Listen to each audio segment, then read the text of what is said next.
Hello，早上好，早，大家早上好。诶，这边怎么回事？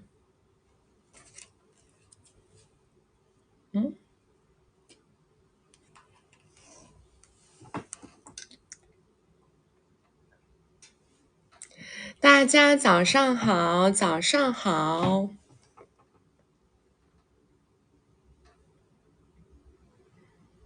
稍等一下。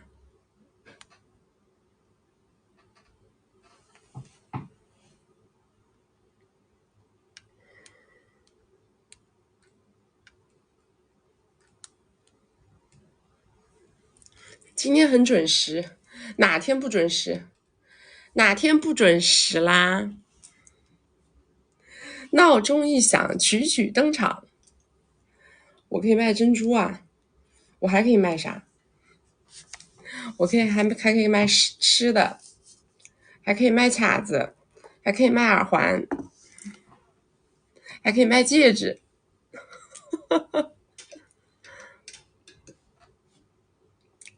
早上好，早上好，又是能量满满的一天，没毛病，没毛病，没毛病。这个我也觉得挺好看的。我最近发现，就是这个怎么跟我所有的衣服都能搭上呢？搭休闲还挺好看。我播到几点？播到下午2点。为什么我总是状态那么好？你也不看看我对面坐的是谁？对面坐的是你这个小可爱呢。这个啊，我不知道多少钱，这是我一个闺蜜圈的宝宝送给我的生日礼物，我不知道多少钱。为什么我要休闲风？没有，我没有风格，宝宝。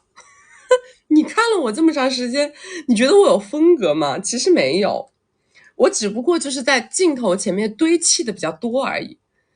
就是你们知道，因为一个镜头就这么小嘛，我想要在一个这么小的镜头里边，然后尽量让好玩的东西多一点，所以呢，你们就会看到我在一个镜头里把我能戴的首饰都戴上了。但其实我没有什么风格，对，我的风格就是花枝招展，我的风格叫新前锋，别人不是流行老前锋，我的风格是新前锋，我自己给我定的，我自己给我定的新前锋，这个衣服才买的。居然还有人会质疑我的衣服的真假，我告诉你们，我带 logo 的东西不可能有假的啊，好吧，我但凡带 logo 的东西不可能有假的。来，大家没有关注的宝宝左上点关注啊，没有加粉丝牌的加个粉丝牌，加了粉丝牌会收到我们的直播提醒，我们每周直播3场，周二、周六早上10点到下午2点，周四晚上6点到晚上10点。这是我的第一本书，名字叫做《你就是光》，讲述的我自己从小到大的一些小故事以及我自己的感悟啊。大家喜欢的宝宝可以看看你们能不能看到弹窗，你们能不能看到弹窗？然后有任何的问题想要问曲曲的，左上角头像点开到我们首页的粉丝群啊，小助理会在粉丝群里面。来，我们开始连麦了，啊！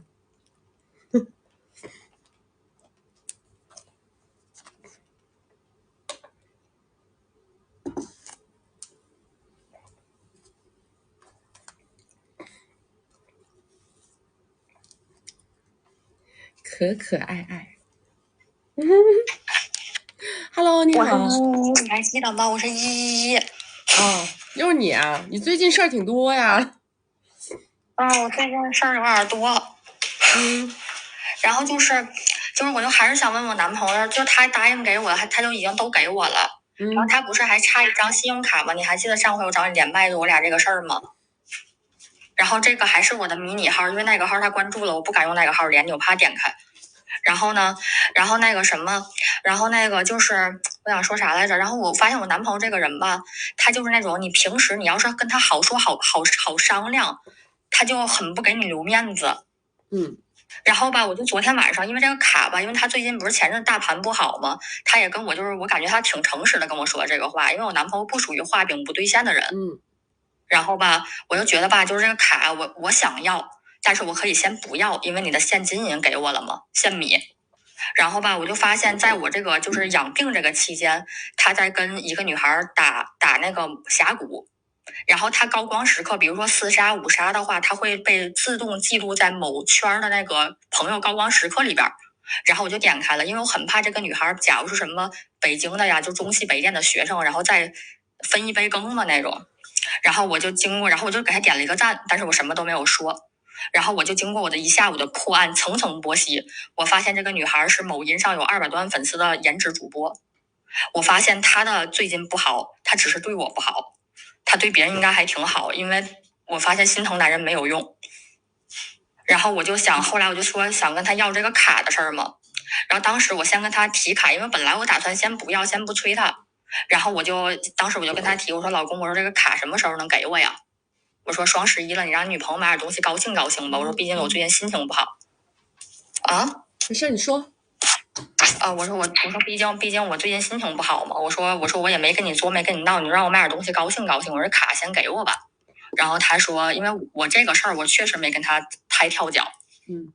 然后他说那个，他就先给我就又给我转了8个，就是先给我转了3个，又给我转了5个。他说那个就那意思就是宝宝那个再办了。后来吧，就这一段时间我又比较就是消停嘛，也中间有几天嘛。然后我就发现，就昨天晚上我发现他又跟那个女孩在打游戏。然后在昨天晚上4点的时候我就爆发了，我就给他洋洋洒洒写了一篇1000字的小作文。就这个意思，就是那种我说我的男人在外边打天下不容易，我说我也很理解你，就是那意思，我愿意成为你背后的女人吧。我说我刚这么小，我说该我懂的事儿我明白，但是咱们人是相互的。然后我就说还给他写了句诗，我说乾隆皇帝念旧人的时候还要写句诗呢。我说咱们2个怎么着也算旧见酒相投了吧。然后就那种，然后他就马上，本来我男朋友是属于一拖再拖那种性格嘛，然后他就马上就回我了，8点多的时候，他说宝宝卡已经办好了。然后他说那意思就是，我就不明白他为什么一定要让我这么费劲。有啥？就是有啥不明白的呀？哪个点不明白呢？这不都挺正常的事儿吗？就是他，因为我之前也是有好几次了，就是我正常跟他好好说话的时候吧，他就拖着。然后我就必须得跟他，就是比如我今天我要作了，我要疯了，他就马上他会拿出多倍的补偿我。但是你知道这个作一下呀，作这一瞬间就很消耗精力。那没办法，这个就是他喜欢的风格。你之所以这么多年你能让他喜欢，就是因为你本我的那个样子，你原来就是一个情绪不是很稳定的人的。对，我确实，我跟他就是经常就要起跳。对呀。但是我发现我也这么大岁数了，我总跳我累，我就想让他也自觉点儿。那不可能，那不可能。我跟你说了的，在一个行为上面有正反馈，你就要保持稳定的这种行为模式的输出，对不对？就是别人都说什么你要体谅他，你要什么温柔点儿，但是我发现我温柔没有用。有啥事儿你这没让你温柔，你温柔是没用，你还有什么要说的？我的意思就是，那以后他要再这样的话，我就还这样呗。对呀，他就是这样的呀，他就是我跟你讲，你知不知道有很多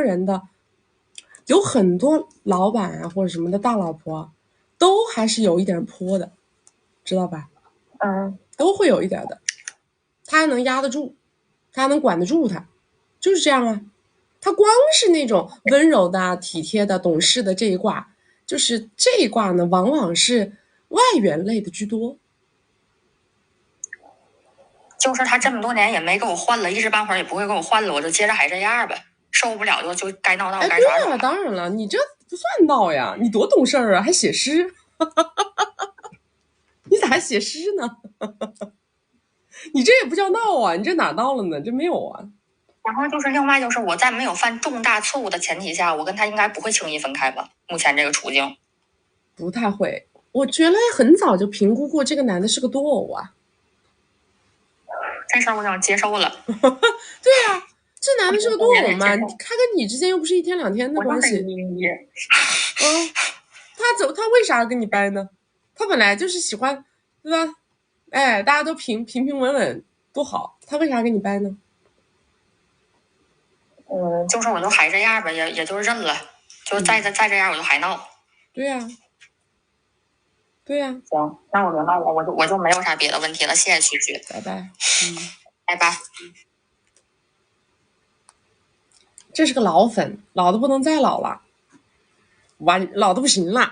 这起码在我们直播间里已经3年往上，3年往上，小姑娘，小丫头，贼精，情绪不稳定，挺好，一个萝卜一个坑，知道吧？一个萝卜是的呀，很多男的，我跟你们说啊，很多的大佬，他们的老婆都不是那种就是非常温柔的那一类，都不是的。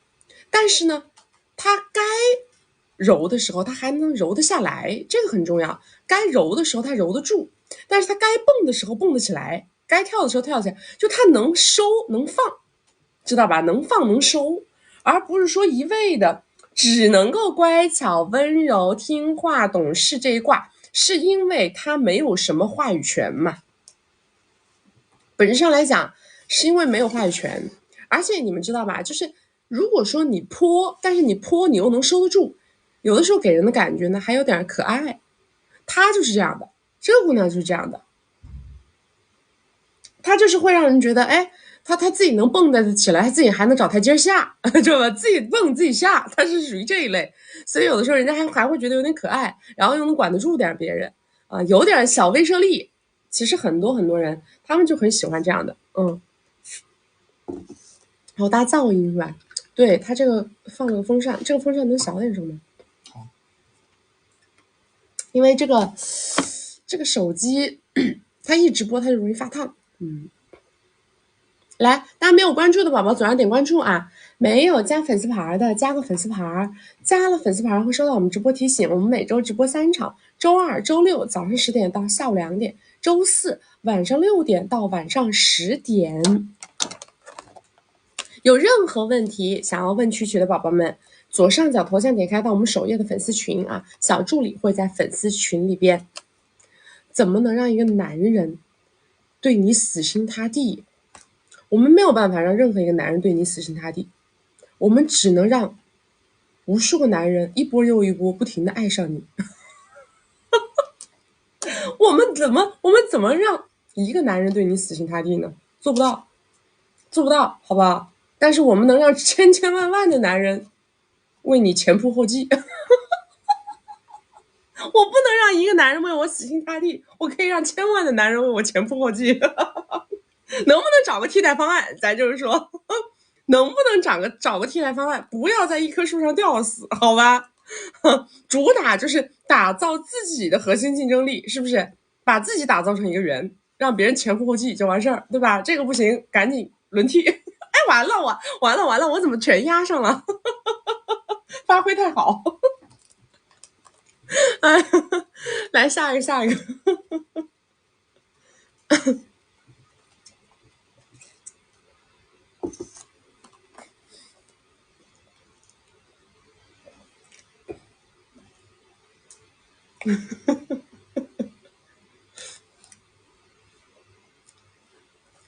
freestyle 诗性大发。哎，你们就宠我吧。我迟早有一天在镜头前面发疯给你们看。来下一个。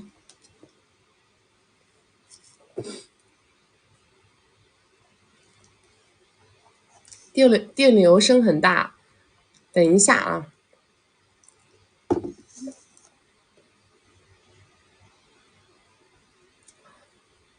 我牙龈肿，因为我常年快乐水喝的。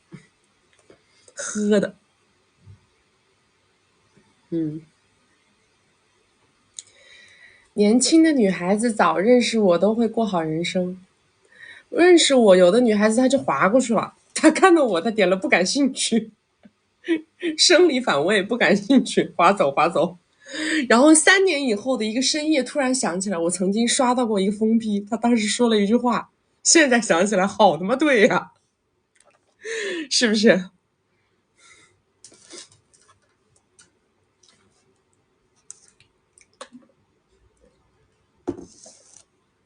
哦，今天是双11，是吧？今天是双11。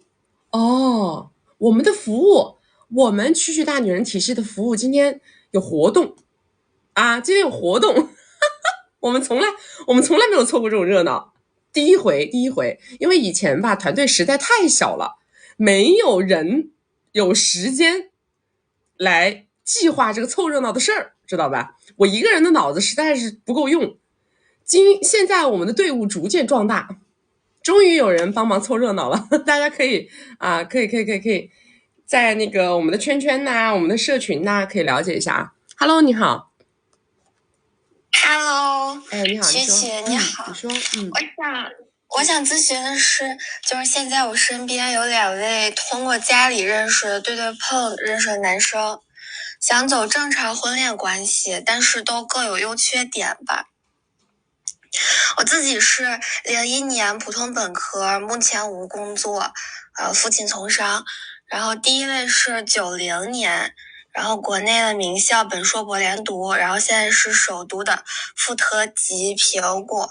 我们从22年认识至今，首都的啥？我觉得他就是富特级的苹果。哦。然后我觉得他的优点是他有责任心，然后事业发展也比较好，但他的缺点是特别大男子主义，就是自以为是，感觉婚后也不会把经济大权交给我，还要为他离开我的家乡，就怕自己以后驾驭不了他。然后第2位是01年，就是英国硕士刚毕业，然后现在在体制内做最基层。然后爷爷姥爷那一辈儿都是首都就挺有名的苹果，然后父母是普通的苹果，认识也半年了。他的优点是情绪价值拉满，每次约会都表现得非常用心，服从性高。缺点是就是未来还不定性嘛，万一他以后碌碌无为，那我俩就是坐吃山空，就是我1个月掌握这几千大权也没意义。然后他飞黄腾达了吧，我觉得他万一以后见识到美女那种前赴后继的场面之后，也有可能变坏。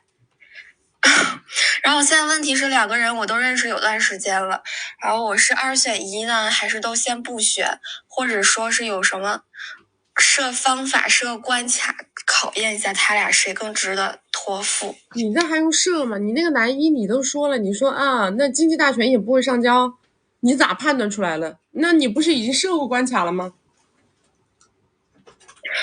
但是我觉得他事业发展比较好嘛。你这但是跟我说这个之间有什么关系？就是说你要设的所谓关卡，不也就是这些事儿吗？但是我之前就是有让他帮忙，就是帮我，就是找一些关系啊什么，他也都做。所以呢，你去北京，他能给你安排什么事儿吗？是啊，就我之前就是想找工作呀或者什么，他都能给我安排。他能给你把你在北京的生活给你安顿好，那你人到北京去，跟不跟他在一起，其实也没有那么重要啊。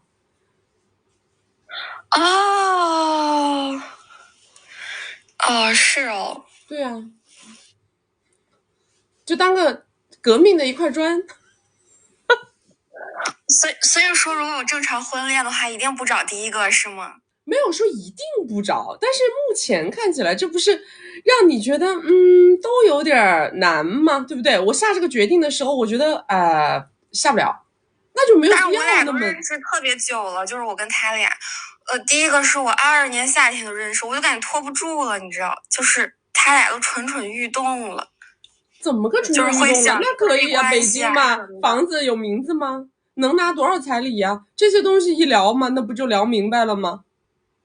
可是我们还没确立恋爱关系，那你还说个屁呀？那你就跟我谈结婚，你先练着呗，又不耽误功夫，练着你的呗。练着两个都练着吗？你不是要去北京吗？是我，但是恋爱的话可以先在青岛，就不是现在我的城市就是先练。大姐，你都人要去北京，你还在青岛练什么呀？我家是这边的呀。你要是在青岛，你就不用去北京。你不去北京的话，你就不用想着第一个了。哦，异地别扯淡，好吧？异地就别扯淡了啊。行，好，行。还有问题吗？没有问题。那现在就是两个都先就是也不选谁。我一句话就是我哪句话是没听懂啊？到底？听懂了。你听懂了？你重复一遍，什么意思啊？就是说，如果我不去北京的话，就是不要跟那个，就是第一个就先不考虑了。对呀。如果我去北京的话，就先什么用着它，就是说其他事儿就再说。对呀。你看这不蛮清楚吗？明白了。好，就这样。明白了。行，再见。我的妈呀！你看，非得跟班主任一样是吧？我跟你们对话是要像班主任，像班主任这么对话是不是？我提问8本，就是明明听明白了，还要再问一遍，那是这意思吗？那是那意思吗？干嘛呢？3分钟能说完的事儿，非得耗30分钟，什么习惯呢？一点不干脆，磨磨唧唧的。大家没有关注的宝宝，左上点关注啊！没有加粉丝牌，加个粉丝牌。加了粉丝牌会收到我们直播提醒，我们每周直播3场，周2、周6早上10点到下午2点，周4晚上6点到晚上10点。有任何问题想要问曲曲的宝宝，左上角头像点开到我们首页粉丝群啊，小助理会在粉丝群里边。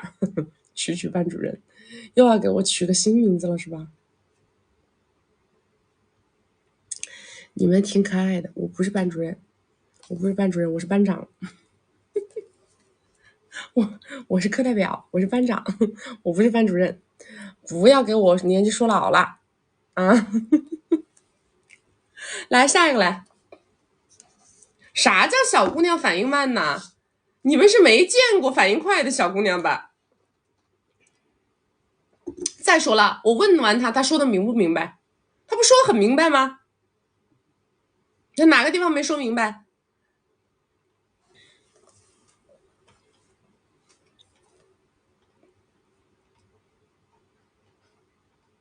？Hello， 你好，你好，七啊，说话。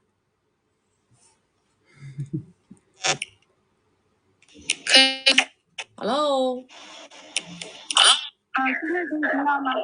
你这网不太行。网不太，现在可以吗？好，说。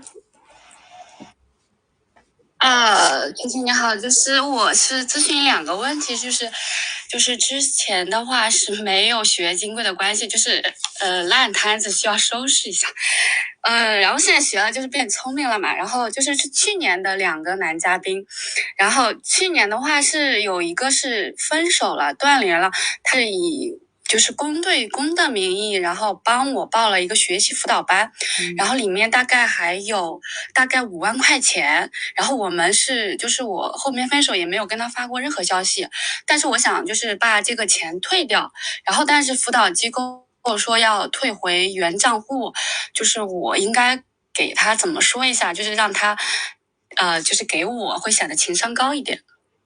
怎么说情商都低，怎么说都不行，怎么说都不行啊！你不行，你找个人给你找个人卖出去，转让出去，怎么说都不行啊！别人让你去上个课，你把人课时退了，让把米给你，你这事儿怎么说高级啊？你教教我吧，要不你给我开拓思路行吗？不学习这事儿已经够 low 的了。不学习退学费已经是 low 上加 low 了，退学费还不退回原账户，还要往你这退，已经 low 穿地心了，你还让我给你出个高级的招，你不折磨我吗你？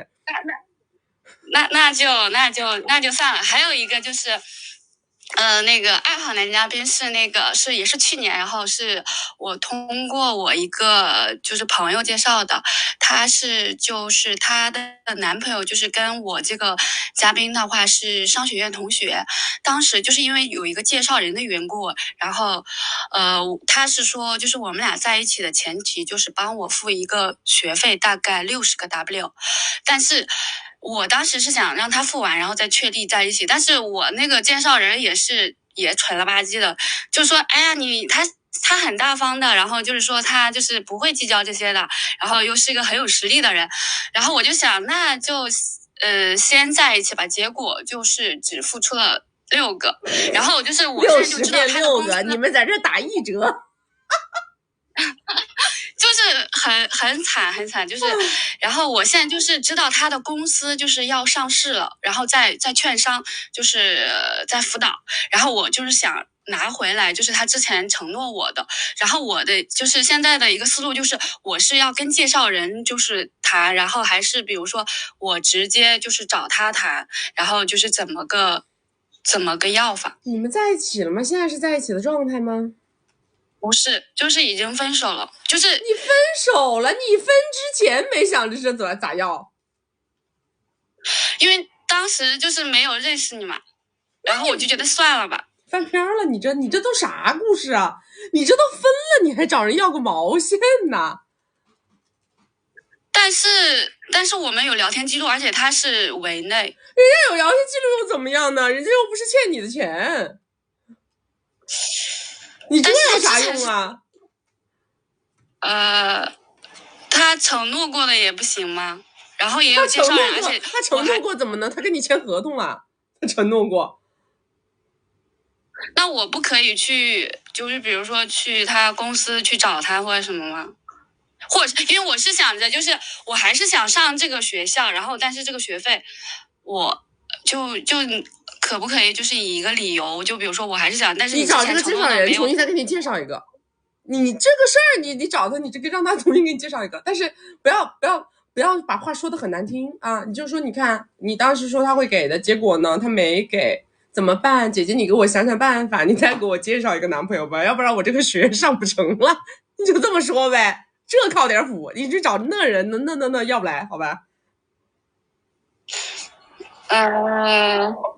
那好，那就还有一个问题就是，我现在就是有一个处的比较好的，然后他是围城内，然后半年大概付出了80多个，然后就是，然后我是想让他帮我在就是超一线城市买个小公寓这样，然后但是他之前有答应过，但是他后面就是又觉得相处时间不太久。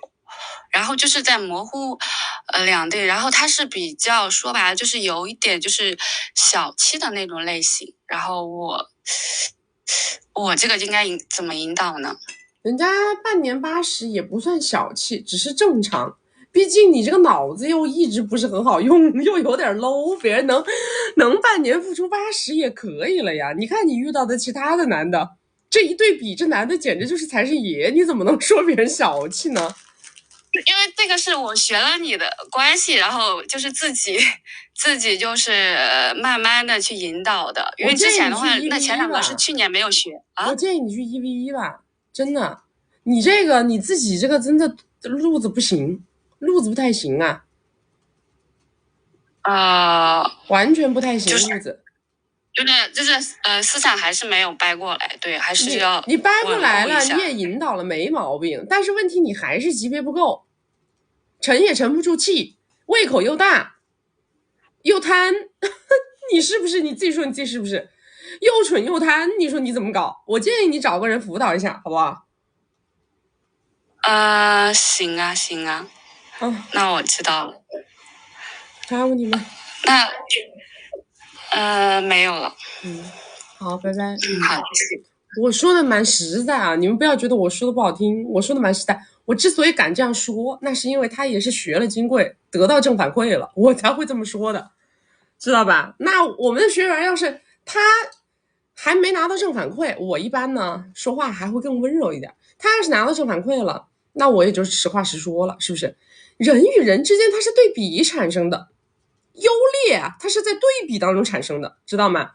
你不能一开口说啊，我觉得这男的抠这个那个，人家已经是你这1、2、3里头出手最好的一个了，已经是对你最大方的一个了，你还在说人家抠，你这话一说出来，发心就歪。发心歪，嘴脸就难看，嘴脸一难看，别人就啥也不会给，是不是？他是不是这么个逻辑顺下来的，对吧？你不应该是觉得天哪，我居然也能让一个人给我付出80，你应该是这种心态呀，是不是？哎呀，原来搞了半天遇到的都是画大饼的，我终于遇到一个能够实实在在的了，是吧？你应该是这种心态。你这种心态嘛，你是不是抱着一点点的这种幸运儿啊、感恩呐、对不对？你抱着一点这种心态上来，人家是能感受到你这个磁场的，对不对？你一上来就是，虽然我搞了80，但是我依然觉得那没有800不得劲儿。你说你这个样子吃相是不是很难看？别人看你这个样子，别人不冤大头，对不对？来，大家没有关注的，我们左上点关注啊！没有加粉丝牌的，加个粉丝牌，加了粉丝牌会收到我们的直播提醒。我们每周直播3场，周2、周6早上10点到下午2点，周4晚上6点到晚上10点。如果在这3个时间段啊，你们没有看到我开播，一定不是因为我没播，而是因为这个号没了，好不好？啊，大家如果不想跟曲曲走丢，或者说有任何问题、任何原因、任何理由想要找我，左上角头像点开到我们首页的粉丝群啊，小助理会在粉丝群里面。来下个来。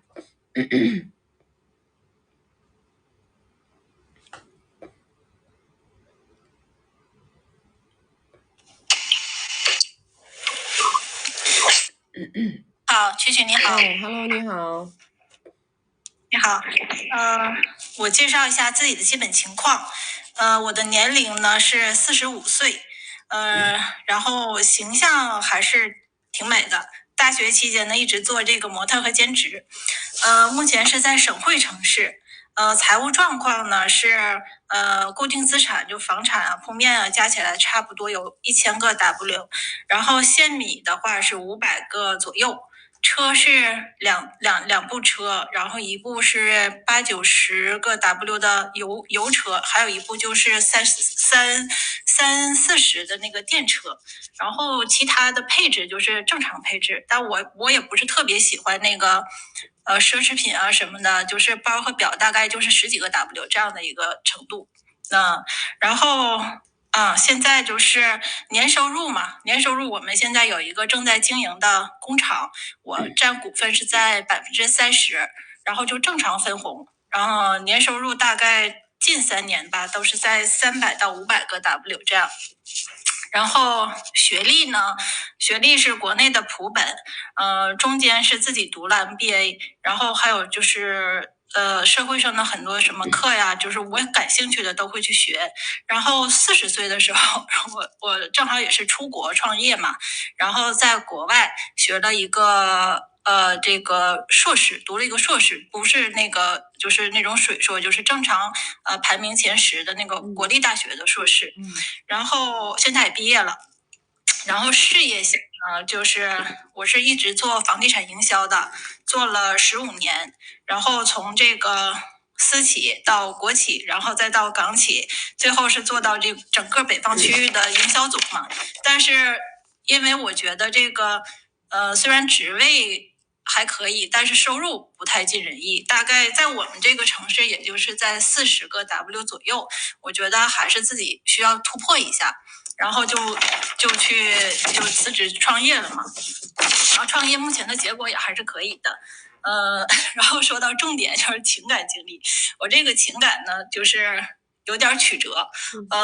我有两段围城，然后第一段呢是大学期间的男朋友，然后在一起10年，但是没有求，然后就是觉得对方没有什么上进心啊，就是最后2个人变得方向不太一样，然后就分开了，但是也是那个和平分手嘛。然后期间呢也是交过一些别的男朋友，但是不太适合进围城。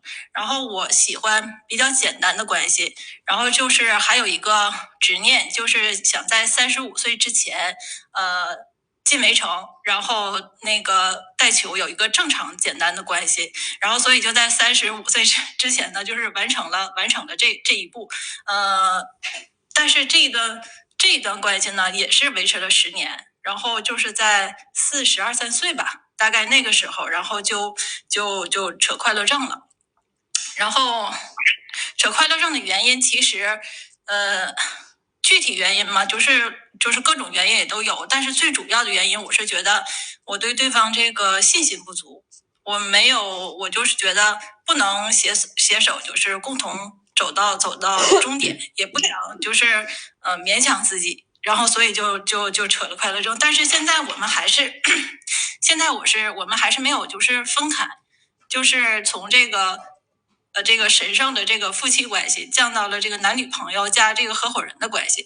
然后未来呢，就是我觉得可以再看具体是一个什么样的关系相处。但是我个人的意愿是不想再进围城，因为我觉得我可能不太适合，就是过这种。你先把你今天的主诉求抛一下啊。我今天的主要的问题呢，就是我今后有一个自己的规划，我想让您帮我看一下，看看就是这个规划可不可行。然后呢，就是我今后就是事业方面呢，就是还想现在跟我这个前夫先继续这样合作下去。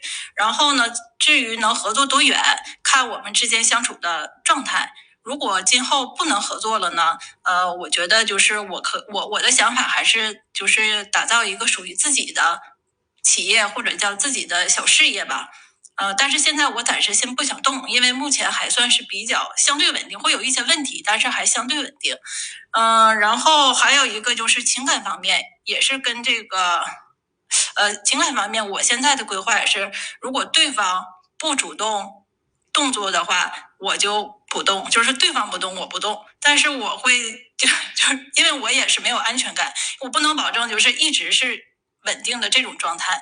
我的想法就是，如果他有女朋友或者他有别的想法，那我再动，或者他觉得这种关系维持下去可以，那我就继续维持。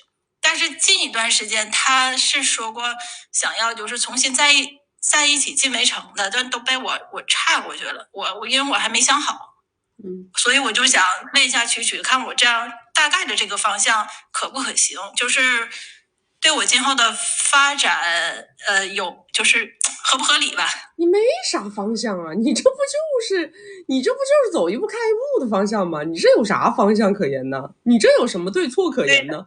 你现在跟我聊了6分钟，主打就是告诉我现在就走一步看一步，一句话给你总结完了，你这有什么对错呀？没问题呀，可以是吧？走一步看一步，就是永远都是对的，走哪儿算哪儿，走一步看一步，这有什么问题呢？那就好，因为有的时候可能你会就是我想这样，我想那样，但是我现在不是没有明确的说我必须要怎样，我就想就是看时局怎么发展，然后我根据时局的发展再决定我怎么做。没问题啊，大概就你手上有米，你想干嘛都行，想干嘛干嘛。而且我们之间的财务是很清晰的，就是他是他的，我是我的，所以就是我觉得今后可能我也不会完全的相信谁，把自己的财务就是分享给谁。没问题，没问题，都挺好，想的都没毛病啊。那行，再一个，那我就再问一个小问题，我就是一直以来就是在情感关系当中，我好像这个雌性的路线几乎没有得到什么，就是走这个雄竞的路线才能拿到结果。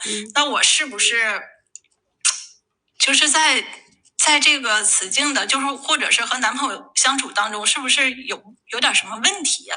为什么你学习了吗？经过你学了吗？我买课了，听了1遍，但是不太仔细。那是这样嘛？你如果说想在这个点位上试试，对吧？你就按照我们里面的东西一步一步的做，你做了不就知道了吗？我不是说想在这个领域得到什么东西，我觉得这个领域应该是顺其自然，就是两人相处当中，他正常就应该给你付出的东西，这是我的理解啊。那因为我也是很大，那你已经用你的理解走到这儿了，你觉得没问题，那就没问题啊。也不是说非要换一套理解的，也没这个必要。那好吧，那我就没有别的了。好，拜拜。拜拜。怎么理解都对啊，这有什么对错问题呢？对不对？我们的金贵的关系讲的就是我在刻意的向上社交，刻意的向上跃迁，刻意的向上择偶，刻意的想要用关系来撬动点什么，对吧？可能情感关系只是所有关系当中的一个环节。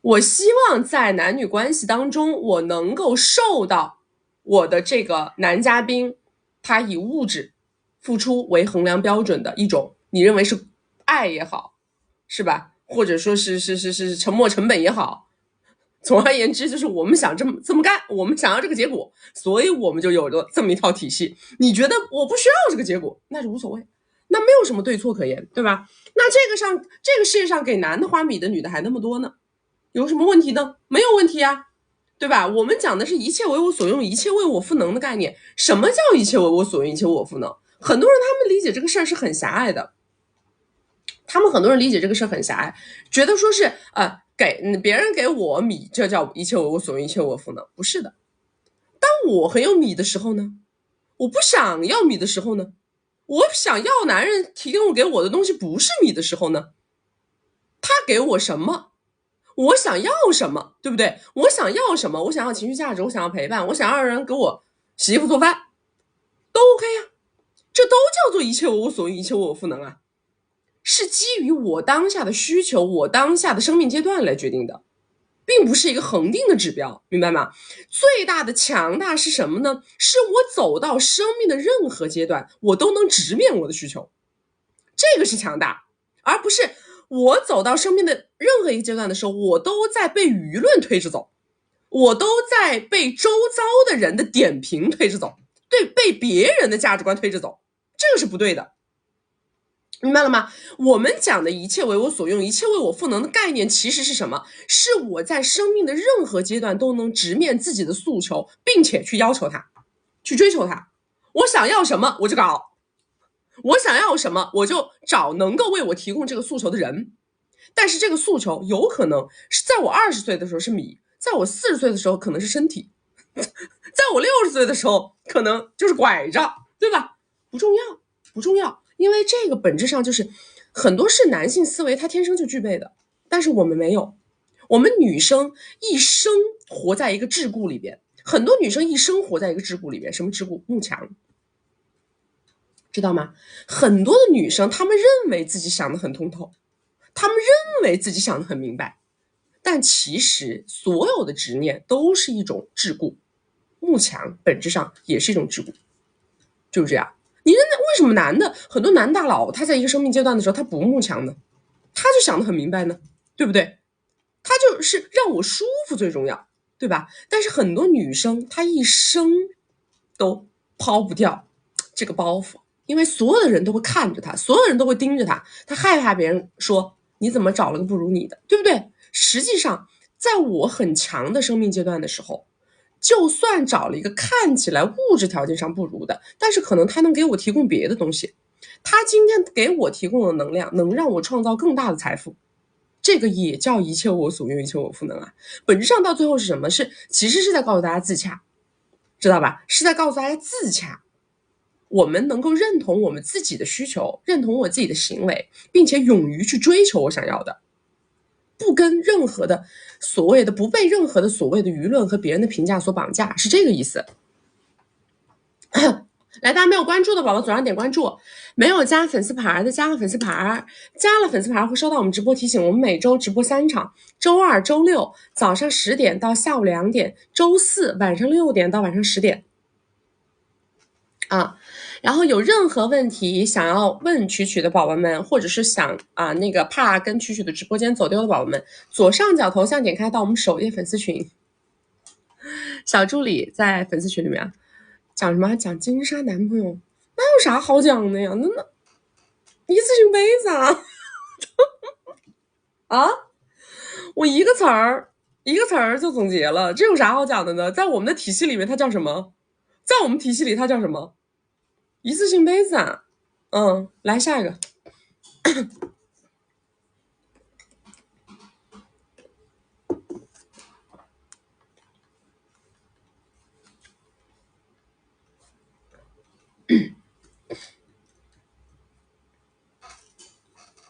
啥意思？一次性杯子？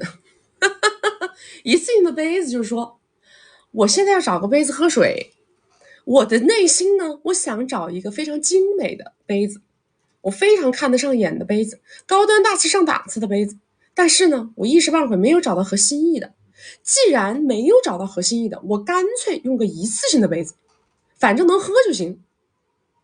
听懂了吗？就是我也不想求那个不上不下，因为那个不上不下，反正我也都不满意。我不如就找个一次性杯子，随时想喝水随时拿，随时不想喝了随时扔，就是这个意思。我啥时候遇到那个我真的喜欢的杯子了再说，没有遇到那个我真的很喜欢的杯子，我也不想在这个世界上面产生精神内耗。就是他就应该是这么一个定位，这么一个角色。我的意思是，他应该把这个人放在这个定位跟这个角色上。如果不是这个定位跟这个角色，那就是再多想想，再多想想。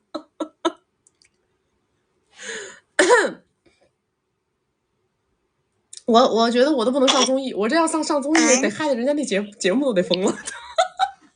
Hello， 你好。Hello， 曲曲。哎，你好。你好，终于到我了。啊，你说。我说一下我自己的情况吧。我今年28，然后男方是37为类的。然后2年前我跟他在一起的。2年前，当时天真的认为他跟他的那个前那个嘛，我不知道怎么说，反正就是是吧？你以为人家要扯快乐证？对。然后当时很天真，以为他说的都是真的，然后我也以为他们真的分居，一直在分居，因为男方有一个粉球嘛，然后我就跟他在一起了。然后最近我发现，前几天给他打电话，正好他在小区散步，然后我就听他的妈妈给他问了他一句，他说就是他那个前任的那个名字嘛，他说那个人呢，然后当时挺懵逼了，就觉得晴天霹雳，因为我之前一直觉得他们都是分开的，一直都会扯快乐证的，但是后来我发现可能就那件事情之后发现不是这样的，我就跟他膈应了2天，膈应了2天之后，好，我就跟他膈应了2天之后，然后我就告诉他，我就昨天晚上我就跟他说，我说我听到了你妈妈说的话了，然后他说我就这情况你又不是不知道，我觉得我一个人过得挺好，然后就是这样的。这2天我跟他膈应的这2天之后，因为我觉得心情很难受，我就去参加了我们的一个留学生活动。他还说我，他昨天还说我，他说你这2天还跑出去参加活动怎么的了，反正他意思就是我去参加活动也没跟他说，我不知道现在该怎么办了，也不知道他到底是怎么想的。怎么想的？人家事实是什么就是怎么想的。语言是什么？你是我们老粉吗？我一直看你很多片段。语言是什么？你知道吗？大家告诉他，语言是什么？目的。语言是目的，行为是什么？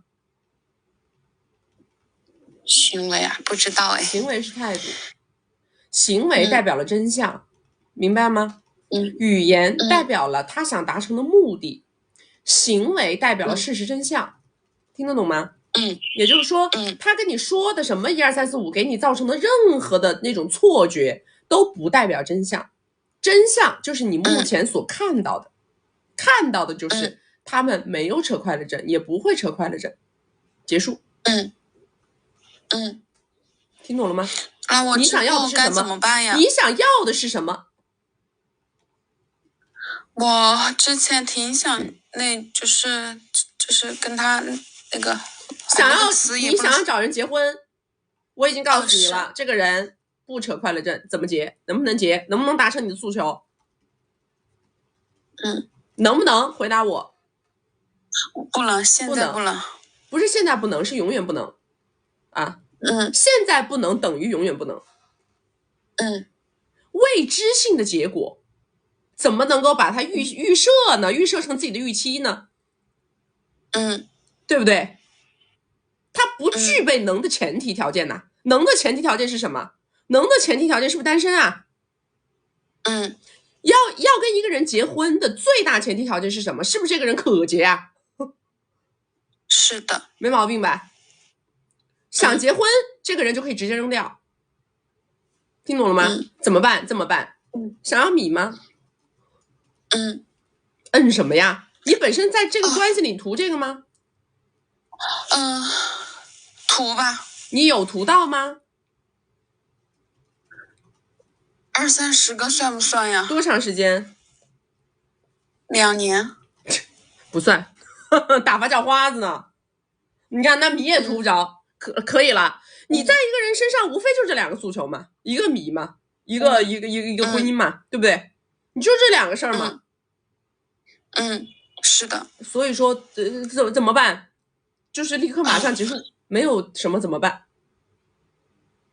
就是我也想过，因为每次就觉得又舍不得，然后我就觉得很情绪内耗，一直都很内耗。舍不得，我刚刚已经把答案告诉你了。舍不得是什么？我觉得还有可能，那我就舍不得。我知道没可能，我还舍不得，那我就要耽误时间，耽误功夫，耽误青春。你的青春不值钱，你的时间不值钱，我们的时间很值钱，好不好？那我现在如果说就是我现在跟他在一起嘛，然后我就不图感情了，就直接图米。我接下来他没东西，2年20-30这种人图得到什么？这是秃羊，在我们这儿。明白。我们不在秃羊身上拔毛的，好不好？不能。我们还有一句话，你看我们直播间里有很多的名言，知道吗？有非常多的游戏规则和框架。你要听我的直播，你要来听我的意见，那么我就要把我的游戏规则跟我们的框架告诉你。我刚才告诉你一个规则了，叫做什么？你重复一遍。语言嘛，那个语言是什么？语言是目的，行为是态度。对，第一个框架我告诉你的，语言是目的，行为是态度。我现在告诉你第二个框架，我也告诉你了。我刚刚告诉你的第2个框架叫什么？叫不在秃羊身上拔毛。叫不在秃羊身上拔毛，这是第2个框架。我再告诉你第3个框架是什么？第3个框架是什么？不能让我跨越阶级的关系没有存在的必要，不能让我跨越阶级的稀巴烂的关系没有存在的必要。对不起啊，重复一遍，不能让我跨越阶级的稀巴烂的关系没有存在的必要。什么是稀巴烂的关系？非1对1关系就叫稀巴烂的关系。如果非1对1关系不能让我跨越阶级，这个人不能要，没有存在的必要跟价值。如果你要搞稀巴烂的关系，你必须要找一个肥羊，听懂了吗？明白。明白。谢谢你。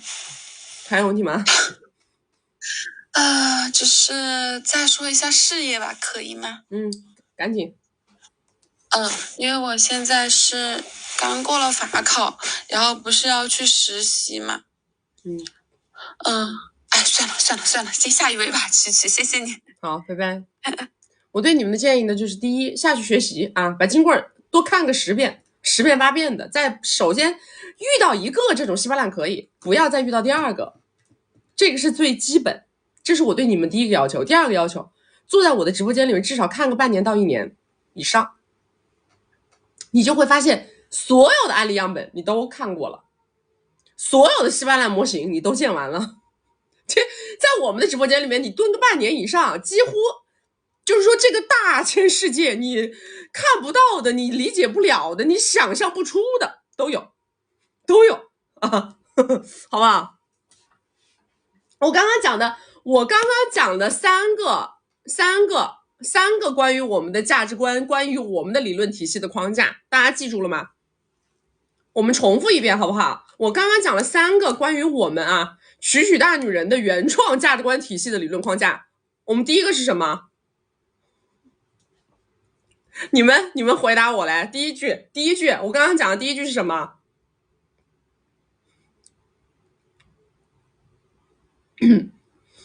语言是目的，行为是态度。语言是目的，行为是态度，什么意思？不听他说什么，只看他做了什么。男人会用脚投票，对不对？男人会用脚投票，不听他说什么，只看他做什么。语言是目的，行为是态度。不关注他的目的，只关注事实，只关注事实，因为事实挂钩我的目的，对不对？第二个是什么？不在秃羊身上拔毛。第二个，不在秃羊身上拔毛，扣在公屏上，扣在公屏上。第二句话，不在秃羊身上拔毛啊，听懂了吗？当你想要去求这个的时候啊，我不管你是在什么样的关系里，你是在一对一的关系里，还是在非一对一的关系里，无论你在什么关系里，对吧？你想求这个，首先在乎的是这个人有没有，首先基于这个人有没有，这个人没有，不要做这个动作。这个人没有，你正经谈婚论嫁，你说我找个门当户对的，我找个小富即安的，我找个小康家庭的，我找个普通人，我找个工薪阶层都可以。你说你是结婚可以，不图这个，不图这个，为什么？因为这个东西是秃羊的命根子，明白吗？这个东西是秃羊的命根子，你薅他的毛等于要他的命，薅他的毛等于要他的命啊！你要他的命，那你就别想跑。我告诉你啊，你要他的命，你就得跟他终身绑定，听得懂吗？秃羊身上拔毛的结果就是你必须跟他终身绑定，你不跟他终身绑定，不要搞这个事儿啊！搞这个事儿，到最后反噬的是你自个儿，麻烦的是你自个儿，把你自个儿惹得一身腥，惹得一身屎味儿，不搞。好吧，不搞，这是我说第二句话，不在秃羊身上拔毛。第三句话是什么？你看有人已经提前扣出来了。第三句话是什么？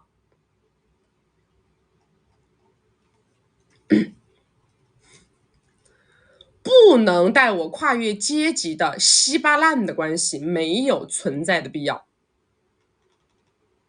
不能带我跨越阶级的稀巴烂的关系没有存在的必要。只要怎么判断？只要这个关系不是一对一。什么叫稀巴烂的关系？怎么判断它是不是稀巴烂的关系？在我们的直播间里头，所有的这种关系统称稀巴烂的关系啊！你搞了2个亿、3个亿、5个亿，不影响这个关系是个稀巴烂的关系，你就说你认不认吧？你就说你认不认吧？你是不是天天你的直播间里的，我们直播间里的啊，几百个 W、上千个 W、上 Y 的都有吧？你不能不承认，对不对？只要你不是一对一的关系，这个关系它不脱离稀巴烂的本质，它不脱离稀巴烂的本质啊，对吧？但是怎么判断这个关系有没有存在的价值跟必要？能否带你跨越阶级？能否带你跨越阶级？懂吗？就是说你跟这个人在一起1年，是你基于当下的水平能够挣到的未来10年的钱的总和，叫跨越阶级。我给大家一个非常明确的定义，好不好？因为我任何一个不被数据化的东西，我觉得你们可能都是模糊的。任何一个我跟你们给出来的一个点，当我不去数字化表达的时候，可能你们都很模糊，对不对？就是说，以我现阶段的能力水平，我1年挣多少？以我现阶段的能力水平，我1年能挣多少？我要能预计，我跟这个人1到2年之内，能够为我干出来未来10年的收入总和，这个就叫跨越阶级，对不对？为什么？有一句老话说的很好啊，少奋斗10年的关系嘛，对不对？为什么人家叫少奋斗10年？什么叫少奋斗10年？少奋斗10年它是有具体指标的，少奋斗10年就是我现在的收入水平乘以10，就叫少奋斗10年嘛。这个是不是还是在我收入不增加的情况下面，对不对？我收入恒定现状不增加的情况下，我在遇到这个人的时候，他能干出我10年的水平，1到2年之内干出我10年的水平，这个关系我好歹我能够坐在这儿跟你探讨一下，明白吗？为什么呢？因为我们不跟人性做斗争嘛，我不跟人性做斗争，是吧？一个人1到2年之内能够让你获得10年的收入的时候，我说让你不要搞这种稀巴烂的关系，我说这个话多少有点站着说话不腰疼，对不对？所以说这种关系呢，我们不会用一味的批判的眼光去看待它。但是当你们处这样的关系的时候，你们一定要明白我在这个关系里面处的是什么，好不好？我的主核心诉求是什么？少奋斗10年。我主核心诉求不能更改，主核心诉求一旦更改，那么这个关系就是一个纯稀巴烂，直接扔掉，好不好 ？OK， 我一个案例里面讲到了我们的3个今天的这个非常重要的价值框架啊。来，大家没有关注的宝宝左上点关注，没有加粉丝牌加个粉丝牌。加了粉丝牌会收到我们直播提醒，我们每周直播3场，周2、周6早上10点到下午2点，周4晚上6点到晚上10点。有任何其他的问题想要问曲曲的，或者说想每一场直播都跟得紧紧的，害怕错过直播的宝宝，左上角头像点开到我们首页粉丝群，小助理会在粉丝群里面。来下一个。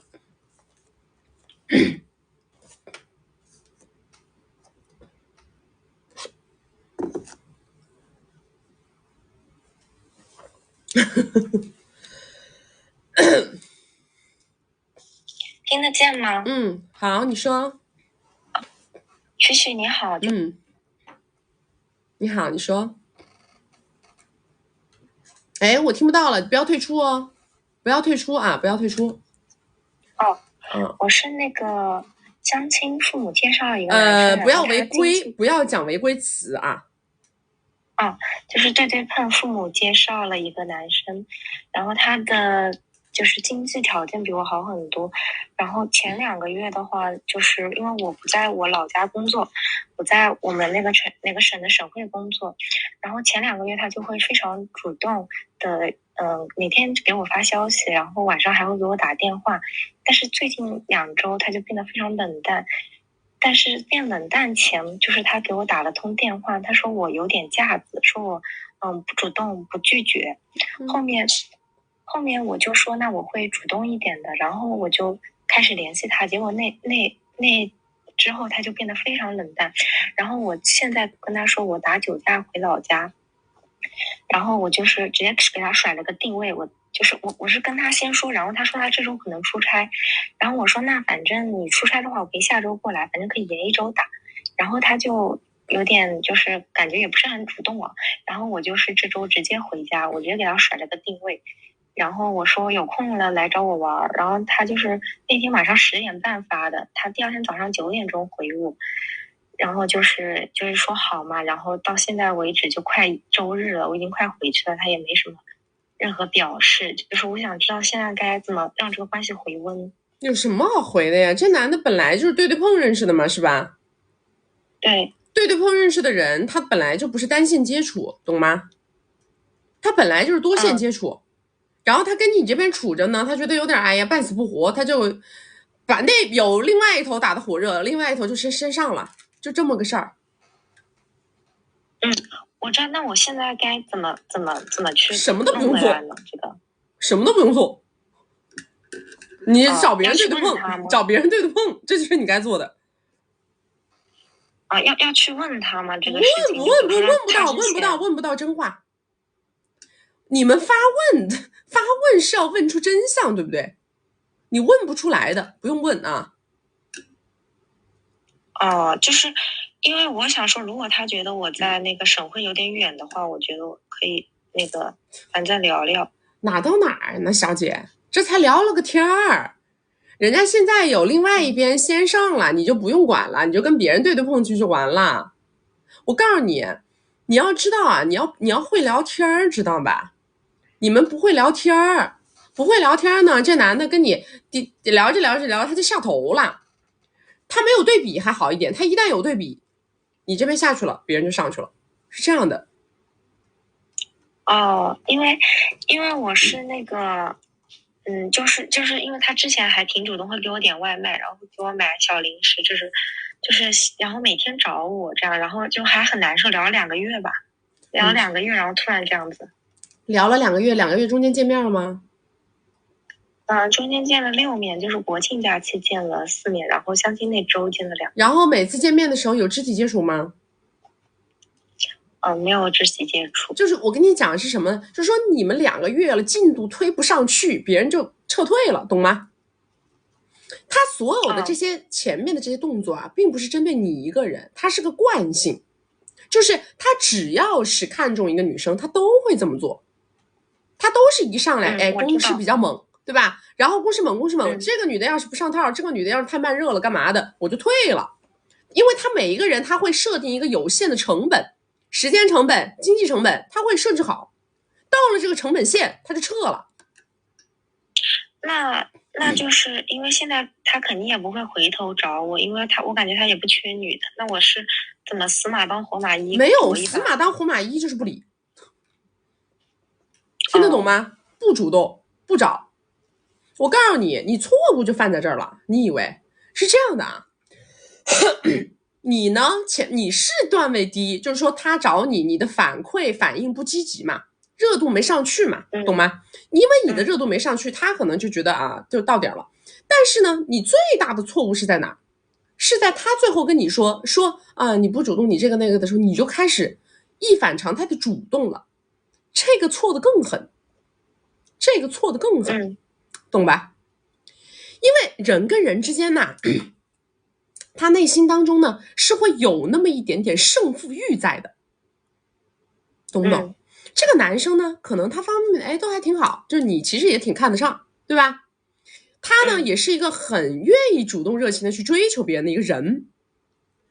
像这样的一个人呢，在他过去所有的这个行为轨迹当中啊，他用这种模式无数次的都能引发别人的反扑，包括你在内。所以在这种情况下，如果想最大程度的挽救当下那个局面是什么呢？是维持原封不动，就是当他跟你谈了这个话之后，你纹丝不动，嘴巴上说好的好的好的，我会主动的，挂了电话以后依然不主动，这个动作才能够最大程度的维持他当下的那个胜负欲。但是因为你在那个关节上，你就开始主动了，等于说你其实是走入了他每一次成功的这个轨迹，懂吗？你的每一个动作都在他的预期之内。所以说我才跟你讲，你不要找，你没什么好找的，你自己该干嘛干嘛，该发光发光，该发热发热，知道吧？该找谁找谁，该对的碰对的碰。他自己那边没撩上手，或者说不行了，他就又会回来。但是他因为我感觉扑上去的女生蛮多的。那你咋没扑呢？啥叫扑上去的女生蛮多呀？那你咋没扑呢？就是我也算，我觉得挺主动的。你别，你们的认知本来就是错误的，知道吧？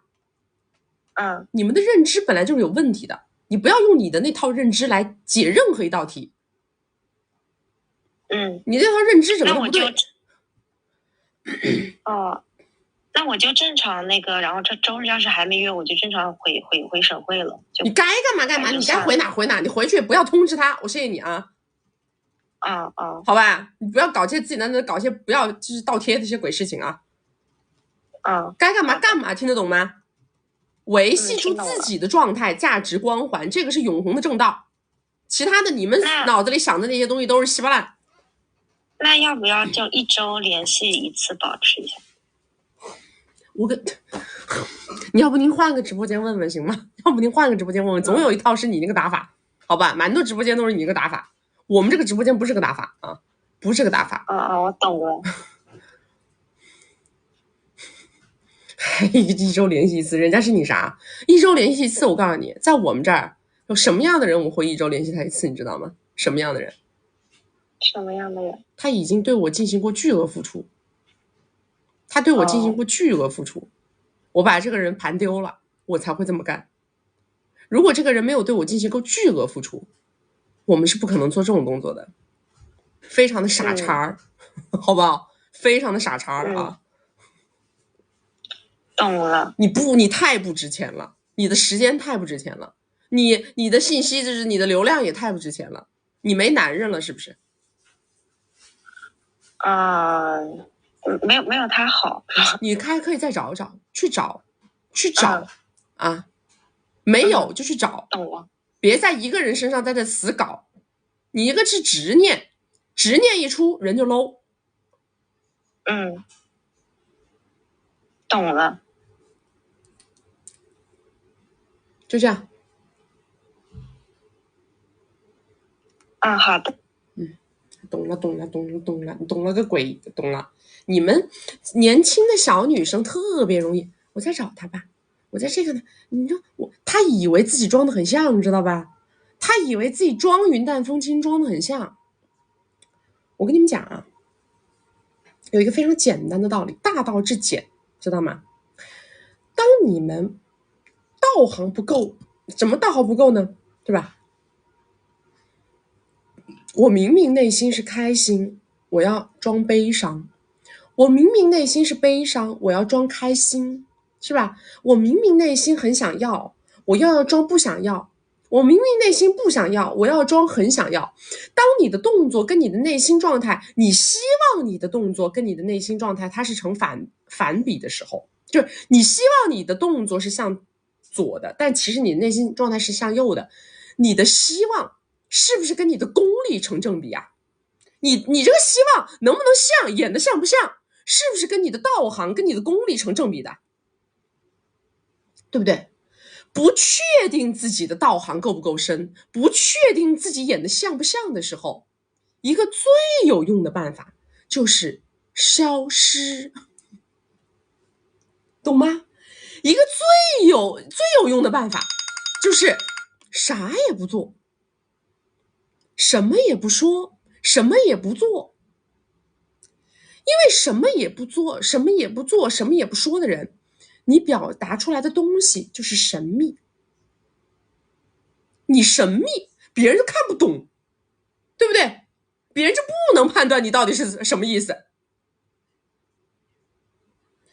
你老是想做很多动作，但是你又不确定你的这个动作做的是不是像个三脚猫，你就别做，啥也别做，啥也别干，对吧？因为当你什么都不做的时候，它本身也是一种动作，懂吗？但是什么都不做的这个动作是会让别人自己去揣测的，是不是啊？你什么都不做，这个人他会不会想，诶，他是不在乎吗？有的人他会这么想，他是不在乎啊。有的人会想，哎呀，他会不会去找别人了呀？还有的人会想，哎呀，他会不会很伤心啊？对不对？你要让别人去琢磨这件事儿，这个是第一步。但是你们有的时候，你们的很多动作一打出来，别人就把你的那个内心世界看得一清二楚，是不是？你说我不在乎你，很多人说我不在乎你，别人读出来的都是你爱我爱的要死。你嘴巴上说我不在乎一个男人为我付出多少，别人男的一看你那个势利眼那个嘴脸，他一读出来的都是这女的拜金，懂吗？就是那个道行高的人跟对那个道行低的人啊，他一眼就能看出你是真的还是装的，他就能听出来你这个言外之意是什么，你语言背后你到底是怎么一个心态，到底跟你说出来的话它相不相符。所以就不要做，什么都别做，这个就是锻炼你们自己。什么叫淡定啊？什么叫淡定？这个就叫淡定。任何情况之下，我怎么做到临危不乱呢？我就啥也不干，我啥也不干不就临危不乱了吗？对不对？我主打就是啥也不干，消失。你让别人看不懂吗？看不懂吗？是吧？它也是一种非常好的呈现呢。所以这个方法，我老是在教大家一种以不变应万变的方法，知道吗？因为你把这个事儿搞得太细了呀，你一生别干别的事儿了。但是我们呢，一定要有一些核心的主心骨，就叫以不变应万变的东西是什么？有什么东西是可以让我万变不离其宗的，对不对？我任何时候这套打法都有用，都有用。你们随着你们的这个年龄的增长啊，再看到越来越多的人，你们会发现越来越发现我说的东西是真理，知道吗？别用你们那个三脚猫的功夫在那往死里演来演去，演得像个鬼。来，当然没有关注的宝宝左上点关注啊，没有加粉丝牌的加个粉丝牌，加了粉丝牌会收到我们直播提醒。我们每周直播3场，周二、周六早上10点到下午2点，周四晚上6点到晚上10点。然后呢，大家如果怕错过我的直播，怕找不到我们的直播间的宝宝啊，以及有任何问题想要跟曲曲来联系的宝宝，左上角头像点开到我们首页粉丝群，小助理会在粉丝群里边。然后呢，今天大家还是可以踊跃的联系小助理连麦啊，因为我们今天应该还有一点点的连麦的名额。我们这个直播间是预约连麦制，预约付费连麦，就是你要先到小助理那儿预约，预约完了以后把你的故事用文稿的形式给到他，然后他这边审核通过了，大家再到直播间来送800 RMB 的礼物连麦10分钟，这个是我们直播间的连麦规则啊。有一些新粉丝给大家介绍一下，来下一个。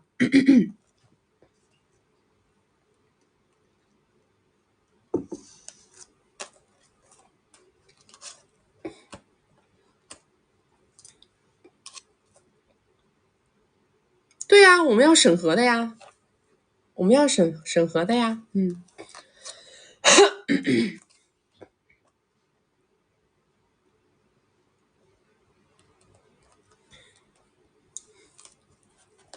谈个恋爱把自己修炼成诸葛亮，那可不是吗？我就是诸葛曲曲啊。恋爱里面包含着大智慧呢，我告诉你们，真的，恋爱呀，就是一面最纯粹的镜子，在这个镜子里面，你们能够洞穿人世间的很多很多的道理。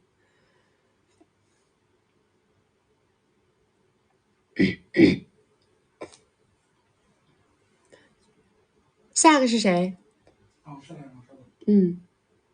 把我的扇子给我。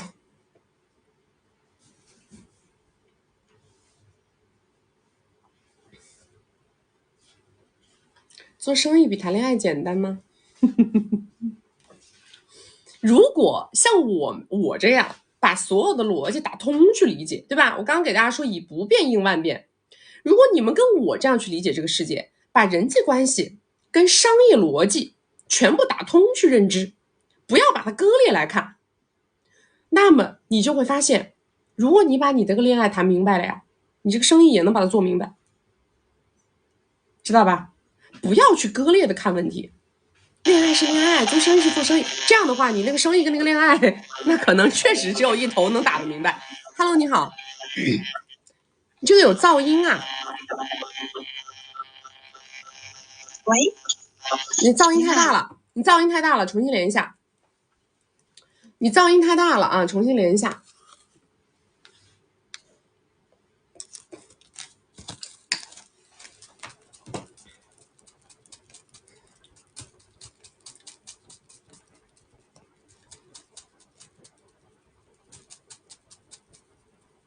今天是那个双11，我们也有我们的活动，我们也有我们的服务里边也有了活动啊，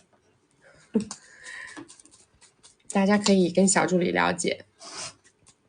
看了我的书很感动是吗？我自己倒没有什么感觉了，可能那些故事曾经啊，真的，其实我里边很多故事从小到大，它是给我造成了非常大的创伤面和心理阴影的，但是可能我无数次的去咀嚼这些故事，然后呢，在我后来的生命当中，我又不断的去找到了能量，不断的找到了自己前进的方向动力，然后重新解构了那些故事，重新解读了那些故事，然后把我所有曾经好像有给我造成过伤害的东西全部变成了，就好像我跟大家说，有伤口的时候把它变成了小纹身，你们明白那种，就是在伤口上面纹了一个小天使，真的是这个概念。就是在我成长的过程当中，那些曾经让我觉得很受伤的故事，我去重新解读了它，我去重新解构了它，我重新去思索，在曾经那些让我觉得很难以启齿的故事里，我得到了什么？它是否还有另外一个面是我当初没有考虑到的？然后我重新去解读完它之后，那些故事反过来为我赋能了。所以说我现在在看这些故事的时候，我反而会觉得它它是我不一样的一个经历跟财富，但是可能给到大家看，你们来看，你们作为一个旁观者去看，可能还是会受到我曾经受到过的那种伤害感。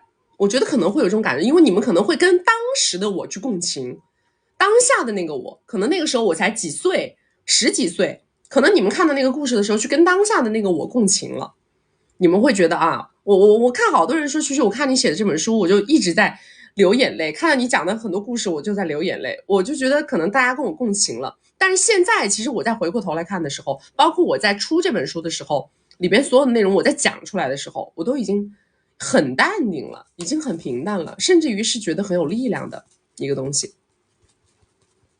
你们未来也会一样的，很多过去受过的伤害，将来再去重新解读它，重新解构它，它其实能反过来为你们赋能。Hello， 你好。你好，主持人。哎，你说。我是金贵的学员。我介绍一下我的基本盘。今年27岁，然后生活在2、3线城市，目前跟大哥在一起6年半，然后付出了2800个左右，目前资产是2000个，手上现米400个。然后我现在想跟他推进带球，但是他一直在犹豫，我不知道该怎么推动。6年了，你不好意思，你刚刚说总付出多少？2800个左右。2800，你想带球，他不愿意还是怎么？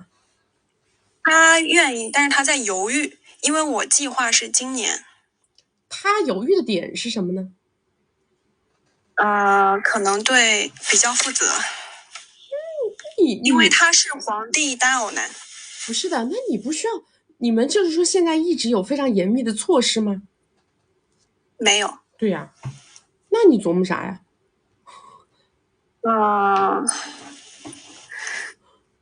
但是他不愿意也很小心，虽然说没有措施，但是也没有什么过。那你到底是准备自己呢，还是想说 DIY 呀？自己，因为我之前跟他带过，但是夹掉了。但是也是在一起第2年的时候，那个时候感情还不是很那个，他也不敢，我自己也不敢。但是目前来看的话，因为时间太久了，我想保持长期的。你现在是在做什么？什么都没有做，他属于皇帝男。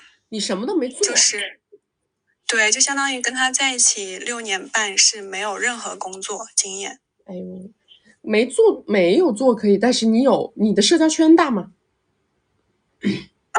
社交圈不是特别大，就本身我自己也不怎么特别爱出去社交，但是有过认识的某些朋友经常带我出去社交，然后他时间久了知道了之后就不太喜欢让我去。哎呦，就是你们的问题就是你们要有口子，知道吗？比如说我要能去上学呀，或者说我要能去创业呀，我要能去社交啊，在这个口子里面呢，让他去思考说，如果我不给你带这个球，会不会导致我们这段关系不稳定？让他做这个思考。他也有过。对呀，他也有过，但是他又还在有。本来他已经答应我了，说今年年底1到3月份的时候我们去背，但是越到那个节骨眼上，感觉现在时间越到那个时候了，他就不是，你不要去提，因为他其实你每次去提，他反复的会琢磨，反复的会纠结。这个事情你心里既然已经想好了，那么就是让它自然发生，就不要什么我们再选个时间去背，我们要干嘛？就你不断的其实是在增加他去思索这件事情的时间。就是我什么都不说，对，顺其自然，不聊不提，你只是在行为当中，你该社交社交，该干嘛干嘛，懂吗？他自己反复的思索的问题，并不是因为你跟他提说，我们要球吧，不是这样的。我不提这些东西，但是呢，他反复的思索的是什么点呢？反复的思索的点并不是要不要球的点，他反复思索的点在于这么长时间了，你看他还是有市场，他还是有圈子，他还是有这个，他还是有那个。怎么把它稳定下来呢？你要让他这么去想问题，然后你什么都不用提。如果这个时候，自然而然的有了，那么就不用再去什么处理啊或者干嘛的了，就直接往下走。然后他目前跟我聊的是说，如果今年没有，他就说明年给我涨工资。1个月50，他就只能拿这个来稳住我。这个有什么？就说这个干嘛？你现在跟我说这是想表达什么？就是我的意思是，如果因为我现在因为我对带球我有执念，但不是跟他啊，是在我的人生当中我对这件事情有执念。那如果到后面，因为我记得你之前直播讲过说，如果没有带球的话，这种关系最多不会超过10年以上嘛。对的，我跟他现在马上7年了。对的。然后再加上你说的没有错失的情况之下，没有过，之前有过是因为他生气的情况之下那什么了，然后我吃药了，他还是有了。所以说，如果只要他没有想的话，我觉得应该是基本上不会带上的。是这样的，那你就给自己留退路就好了呀。你给自己留退路啊。你自己，我纠结的，我不知道的点就是这个。如果我跟他到后面带球这个事情推动不了的话，我后面该怎么办？你自己动啊，或者是该怎么继续长期跟他绑定，还是说你可以我自己去选？你可以自己出去找人 DIY 你自己的。这个他同意，那就行了。他同意。你听我说啊，让他做选择，知道吧？你不要老是把自己架上去，让他做选择。你现在手上有多少存款？400现米，2000资产。反正你也有一定的米在手上嘛。你自己把你自己想要有完成的人生目标画在一个时间节点，必须完成掉。这个事儿完成掉，跟他发不发生强相关，这个看他意愿。但是到了那个时间点，这个事儿我必干。了解。你缓解的是你自己的焦虑，懂吗？是你自己有带球的强烈诉求跟所谓的执念，你把你自己的焦虑缓解掉。至于他可以选择配合你，他也可以选择不配合你，不重要。就是到了那个时间节点，这个事儿我就会这么做了，我就把我自己的这一重焦虑首先把它解决掉。行，好的，了解。其他的没有什么问题了。好，就这样，拜拜。好，谢谢。1个月50就是大佬的水平啊。我们这里反正了解到的，金字塔尖最金字塔尖的这一波人里头，就是有一类非常顶的啊，每个月过百的这一类呢非常少，就是太少了。它稍微再往下滑一点就是50稳定的50，每个月稳定的50，这个就是最塔尖的了，这个就是最塔尖的那一部分了，就是稳定的每个月50的这一类。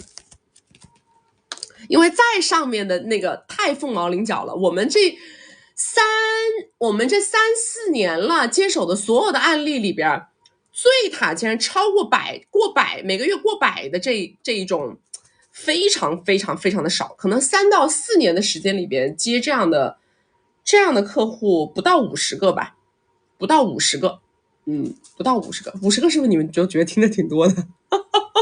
但是你们要知道，我们这里可是大佬后花园，全中国的这些大佬后花园都在我这儿，几乎都在我这儿。所以说50个，就是我们看到的案例数据的话，就是已经是非常有，可以说是属于大数据了，可以说是大数据的这个级别了。那然后往下走呢，到50这一排的，大概能就是总量加起来的话，可能有个100来个，这样。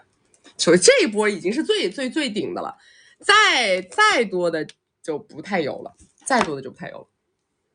来，大家没有关注的宝宝左上点关注啊！没有加粉丝牌的加个粉丝牌，加了粉丝牌会收到我们直播提醒。我们每周直播3场，周2、周6早上10点到下午2点，周4晚上6点到晚上10点。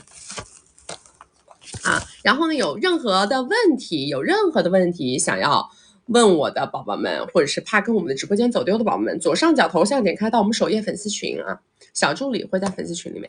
来下一个。它跟这个什么样，我跟你们讲，跟你们想的没有，都不是你们想的说有多么的，就一定是多么惊艳什么的，并不是，完全是看他能不能遇到这样的人，完全是看平台的。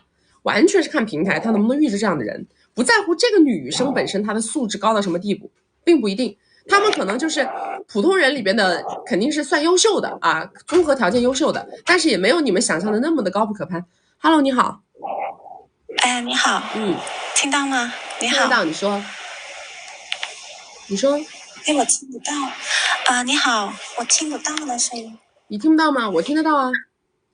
你好，蛐蛐。是这样子的，我的基本盘是今年37岁，然后在国企上班，然后我跟男嘉宾一的话是10年前是对碰认识的，然后有一个蓝色宝宝，然后是感情的话跟经济基础啊情绪价值他都没有给到我，然后我是不喜欢的。后面6年前认识了一个男嘉宾2，然后就是各种情况大家都合得来，然后相差他小我3岁，然后就我当时是很简单，就是说跟他想着玩一下，谈一场恋爱，然后就谈了4年，他对我都是很上头的，然后就4年后他发现我没有他一直想跟我走进围城，但是他不知道我的情况是这样子，因为他就是人长得比较娇小，然后长得还可以这样子，他不知道我是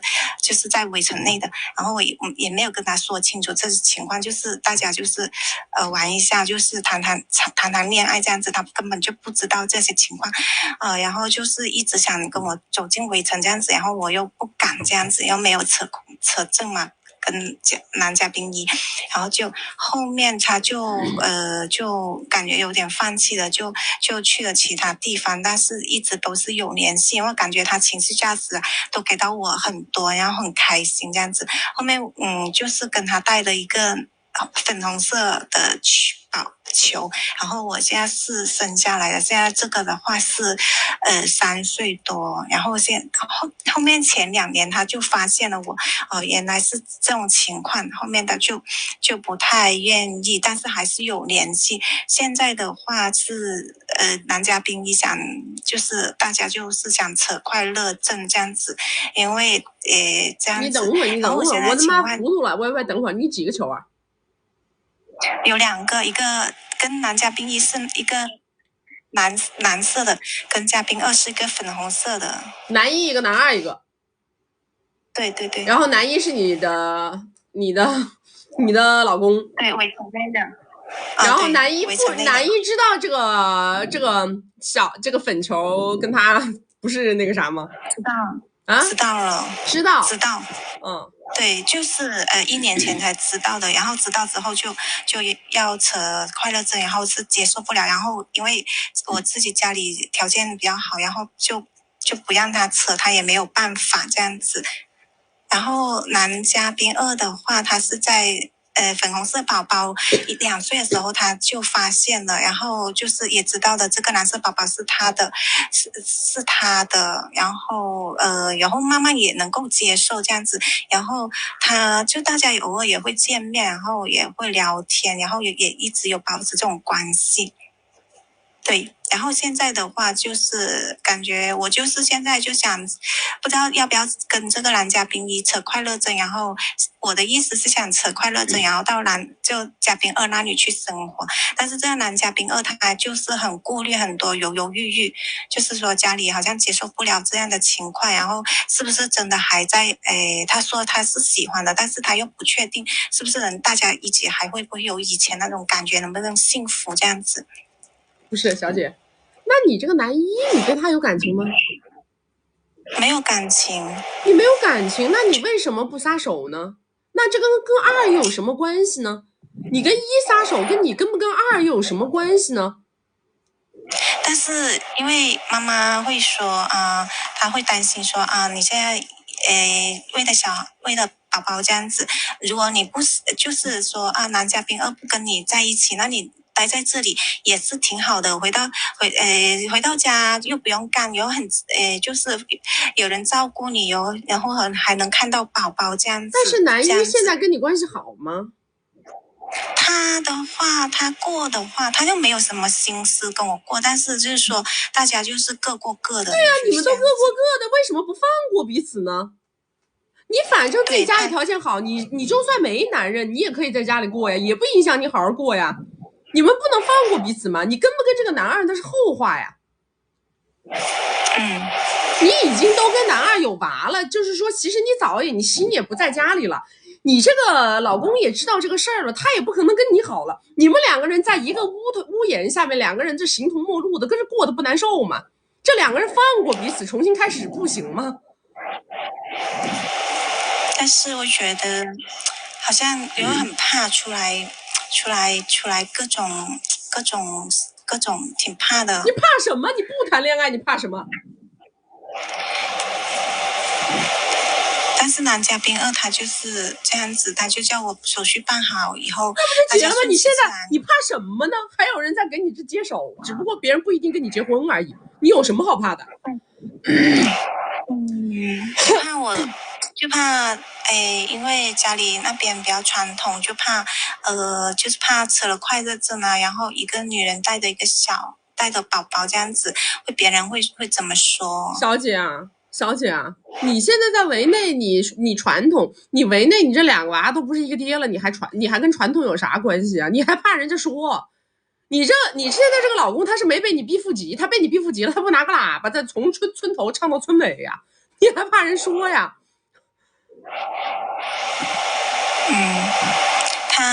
因为他也不会，他刚开始我们磨合了，知道了之后磨合了大半年。知道，然后他也能够觉得，哎呀，大家就不要想以前的，就好好过这样子。我觉得他现在也可以的，我就这么想。那你就维持现状呗，那你还琢磨什么呢？反正男二又没有说要跟你结婚，那你就维持现状了。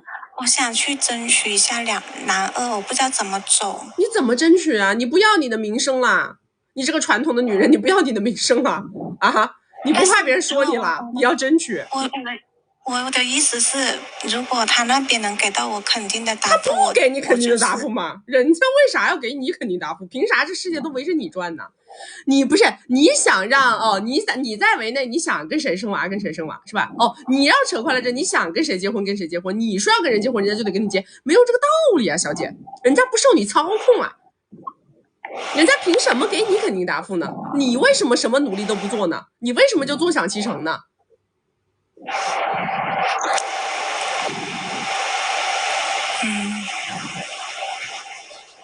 所以我就很纠结，我觉得没有任何纠结的必要。如果你不能承担任何风险，就维持现状，对不对？别说什么我还想争取，你争取什么呢？你争取你又不能承担风险，你怎么争取？风险跟收益是成正比的呀，小姐。你觉得我就是哪一种会更好一点？我给你答案了，你要推翻我呀，你要害怕人家对你指指点点的，那我还说什么呢？那你就没有办法呀，你没有动弹的余地，那还说什么呢？拿不起的选项不叫选项。然后男嘉宾2他前2天有跟我去见我的妈妈跟家里人这样子，然后就把就他是说他是喜欢的，然后但是可能他心里要做一下调整，然后父母那边可能还不一定同意这样子，他说都需要去调整这样子。那这样调整嘛，对不对？人家啥时候能给你肯定答案了，你啥时候再搞嘛？你不是不能承担风险吗？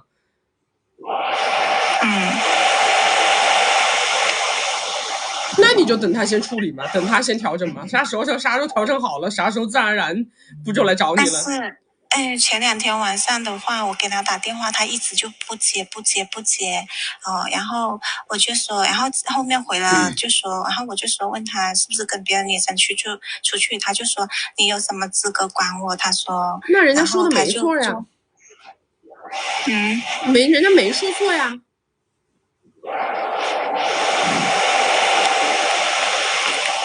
然后就很反感我，然后就叫我不要跟他联系，他就是这样子讲。然后他说，其实就看到就是看到粉红色包包的面子，他就说给大家一个机会，他说你老是这样子搞，他说搞到他维持现状嘛，小姐，你知道吗？在这个男人眼里啊，他看你呀，现在就跟我看你是一个感受，过于自私自利了，知道吧？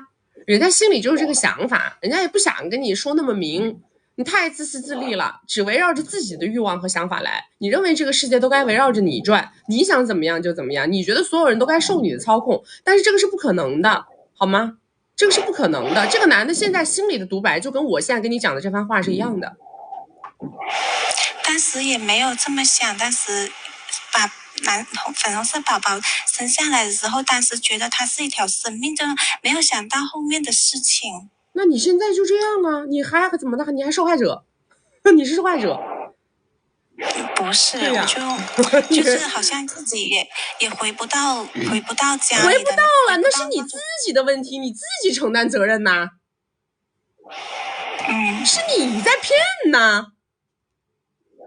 你骗了，你生了，那你要承担责任呐，你不能说你骗完了，你自己生完了，你要把屎盆子扣人家脑袋上啊，对不对？那我是想让男嘉宾2就是你想，你就自个儿想，人家说我不是什么东西都按你的想法来的。那我是想，因为如果这样子的话，就是对我宝宝会对，其实他也是喜欢的。如果他没有喜欢他这么多，我告诉你们，这一类人很恐怖，是不是？这类人非常非常恐怖，看到没？今天这个女嘉宾啊，我跟你说，你太恐怖了，而且你知道你的恐怖点在哪儿吗？你的恐怖的点在于你完全不认为自己有问题。这个太恐怖了，这个我跟你说，你这样的性格啊，跟任何人相处，说实话，跟你相处的那个人都会被迫害，知道吗？任何一个人，你生命中的任何一个人跟你相处都会被你迫害，因为你其实一直都是加害的那个，但是你一直在扮演受害者的角色。其实是你一直在主动性的、主观性的在推动一些事件的发生，但是当最后这个事件的结局不如你所想的时候，你永远都在把这个结果的不如意推到别人的脑袋上，试图让别人帮你承担责任，把自己再塑造成受害者角色，你知道吗？你完全都意识不到自己的性格问题是这样的。你们这样的人，我跟你们讲啊，在现实生活当中，不过我跟你讲，他最可怜的是其实是他的娃，因为他的娃未来也会感知到他的这个性格，但是他身边这些男的也是说白了啊，活该，知道吧？他身边这些男的其实也是活该，你知道吗？他呢确实是一个因为你看他说话永远都是温温柔柔的，是吧？哎，说话永远都是这样啊，小小心这样，他容易让那种男人呢激发起所谓的英雄主义情怀，知道吧？所以有些男的呢，他就想要啊，对他有了征服欲啊，对他有了保护欲啊，对不对？觉得这个女人不容易啊，觉得这个女人很可怜呐，我要保护她。但是最后你就一步一步你就上他套，被他胁迫着去做了很多事儿，然后最后他还要扮演成一个受害者，说你不负责任，说你害他，说你这个说你那个，其实他忘了从一开始他才是骗的那个，对不对？在这个事件的源头是你开始骗的，是你在欺骗我们呐。所有的人，我跟你们讲，在我这儿没有绝对的对错，知道吧？在我这儿是这样的，我不允许挂羊头卖狗肉。我的规则是这样的，就是我能够接受大家为了自己的利益去做的任何一种决策。我觉得每一个人都是自私的，每一个人都是为了自己活的，我能够接受大家为自己去做的任何一种决策，但是我不能接受别人挂羊头卖狗肉，就是我不能接受你明明不是这么一种情况，你却把自己编造成这样一种情况，这个我不能接受，对吧？就好像有些男的说明明就是自己就是在围内1 2 3 4 5，我就欣赏那种坦坦荡荡出来玩的，懂吗？坦坦荡荡出来玩，我就是这么个情况，你能接受接受，不能接受不接受，这个我很欣赏，我是欣赏的。但是我就讨厌别人又在围内完了以后，在外面又跟别人说我是要跟你结婚的啊，我是没有婚姻的，或者说我家里过得不好，我要跟你结婚的，然后不停的去套别人的感情，不停的忽悠别人，对不对？这种我就觉得很垃圾，在我看来，这就比较低级，比较垃圾。所以这姑娘，我觉得你有必要啊，我觉得你有必要想一想，可能你觉得从你过去的人生轨迹让你这个样子得到了很多利好，对不对？啊，就是说白了就是吃着站着，对不对？所有的东西你霸着，对吧？可能你通过这种姿态得到了很多利好，但是我觉得呢，不是长久之计，因为你也活到这把年纪了。你活到这把年纪了，很多事情啊，它堆积到了这个点上，未来啊，它就会爆发了。未来它就会爆发了。你就像你这个男的是一样的，我就跟你讲，你这个男的的行为轨迹你就懂了。他前面是会被你骗，他是会被你蒙蔽，但是为什么走到今天他不被你骗了，不被你蒙蔽了？因为人是会自查的，是会自知的，懂吗？他能够被那种示弱呀，是吧？可怜呐，蒙蔽一时，但是他不可能被这种东西蒙蔽一世。为什么？因为你滋生的是负能量，懂吗？因为你不断的给这个男人带来的都是负能量，你压迫他，欺骗他，压迫他，给他扣屎盆子，强迫他。虽然你看起来好像在示弱，但是其实你是在用你的弱势情绪激发对方的什么愧疚啊、保护啊，对吧？然后让他觉得自己很，哎呀，我怎么能欺负别人呢？你是在激发他这种负面的东西来付出，他常年会处在一个极度压抑的状态里头，他所有做的事儿都不是自己想做的，都是被你逼的，堆积到一定程度。所有的人他都有求生欲，知道吗？所有的人都有求生欲。什么叫求生欲？就是我们所有的人其实我们内心都是想向阳而生的，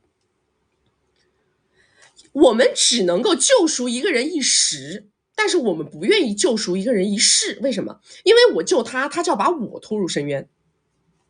我只希望我递给他一根绳子，他就能爬上来，这个是他当初相信你的理由。但是他发现你并不想爬上来，你是想把他拽下去，他就要把你蹬掉。这就是你现在面对的局面，这就是你现在面对的局面。你始终在说我想怎么样，我想怎么样，我想怎么样。他说我不想跟着你走了，我受够了，明白了吗？所以你们可能在过去从小的时候很多东西还没有激化，知道吧？因为这种东西它是要靠时间去激化的。很多东西你以前觉得只要我一哭我一闹别人就给我了，我一扮可怜别人就给我了，但是时间长了以后，累积下来以后，负能量增加到一个节点的时候，别人就爆发了，就要把你踹掉。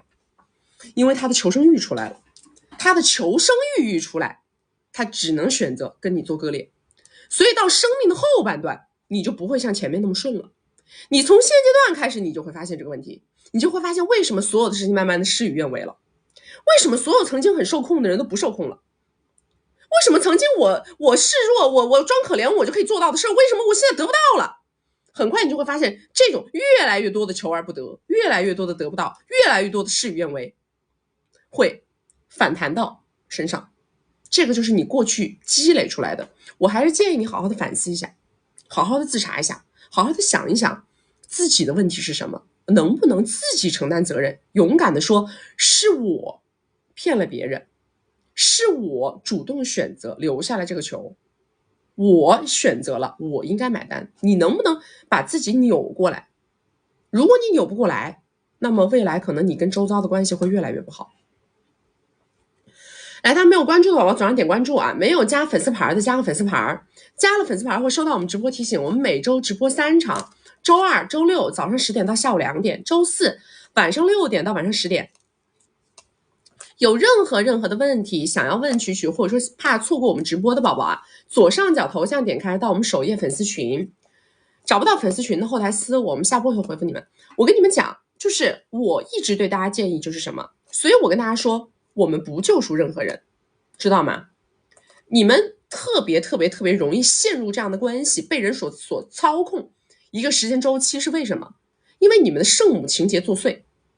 圣母情节作祟，我跟大家说，我们怎么能够保护自己的能量跟磁场？永远不救赎他人。我永远都不试图去想着说，哎呀，他是因为他原生家庭的不好，造就了他今天弱小，他是因为他原生家庭的不好，造就了他今天敏感，他是因为他原生家庭的不好，造就了他今天不相信他人。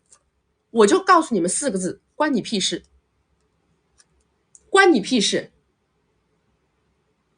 明白了吗？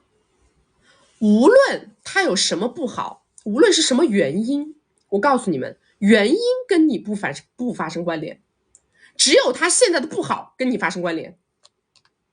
他现在是不好的，这个就是结论，这个结论结束 ending 就可以滚了，就可以让他滚了啊！听懂了吗？永远不要跟我搞这套啊！不要在这儿跟我搞什么圣母心，没有人要你当圣母，你们没有那么伟大，你们没有那么强大，好吗？我们都只是一个凡尘肉躯，没有什么人是有金刚不坏之身的。听明白了吗？我们的磁场跟能量是非常珍贵的。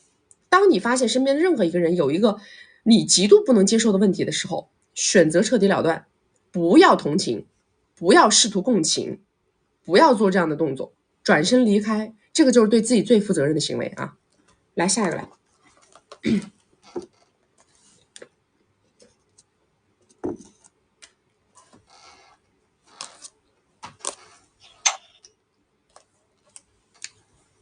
Hello， 你好。喂，你好，听得见吗？哎，可以，你说。哎呦妈呀，等一下10秒钟平复一下我的心情。我好喜欢你的歌曲，你是我的启明星。然后今天我想咨询的是，就是我的一个就是那个人生方向的轨迹，不是情感的一个问题。就是我想，就是你根据我的就是情况，就具体情况具体帮我分析一下，就是给个意见什么的。然后我先说一下我的诉求，再说一下我的基本盘。然后就是我的第一个诉求就是，我这个情况这个年纪，我还能不能去到那个新县去挣米，就是类似于就是快米之类的。然后第二个的话就是说，基于我如果是我前面第一个条件满足了达到了之后，我就是说想等一下喂，我在跟我妈打个电话。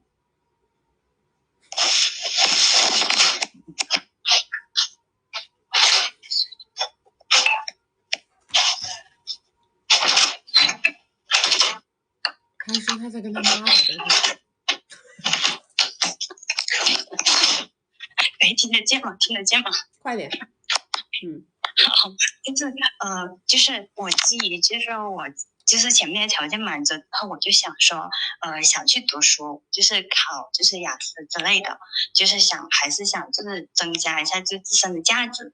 然后我的基本盘的话，就是我今年的话就28岁，然后外貌7分，身材8分。然后的话就是我现在是自己的话创业，然后年收入的话就是20W， 就是20多W 这个样子，然后家里基本是没有什么帮助不到的那一种。然后现在呢，我是觉得就是说我应不应该去做这个事情，就是因为我觉得我年纪是有点大了，做这个事情。你创啥业呀？你干啥的？我是就是健身方面的。健身方面的，一年创业20几个 W， 你为什么不直接去给人当教练呢？因为我觉得比较自由一点嘛，是给自己做这样子。你们创个业还没有别人上班挣得多，那创啥业呢？有必要吗？对，我觉得你的思考路径需要发生更改，知道吧？你创业没有别人上班挣得多，你干嘛创这个业呢？你还不如去上个班。你就去做健身这一行啊。对。对，就是做健身这一行。对啊，你就去做健身这一行，你直接去上班就好了呀，多劳多得多好呢，也很自由的，你多劳多得不就完了吗？对，我理解你说的意思，但是现在的话，我不是有这个想法，说想就是再增加一下就是自我的价值之类的嘛。我想去，因为我就是学历低，就是说如果说以后我现在又不想就是走婚恋，你手上有多少存款？大概现在有30W 这样子。你这个30W 能够你活多长时间？我基本都是这个是定期的，都不会去怎么去用它。我就是说30个 W， 你现在啥也不干，30个 W 能让你活多久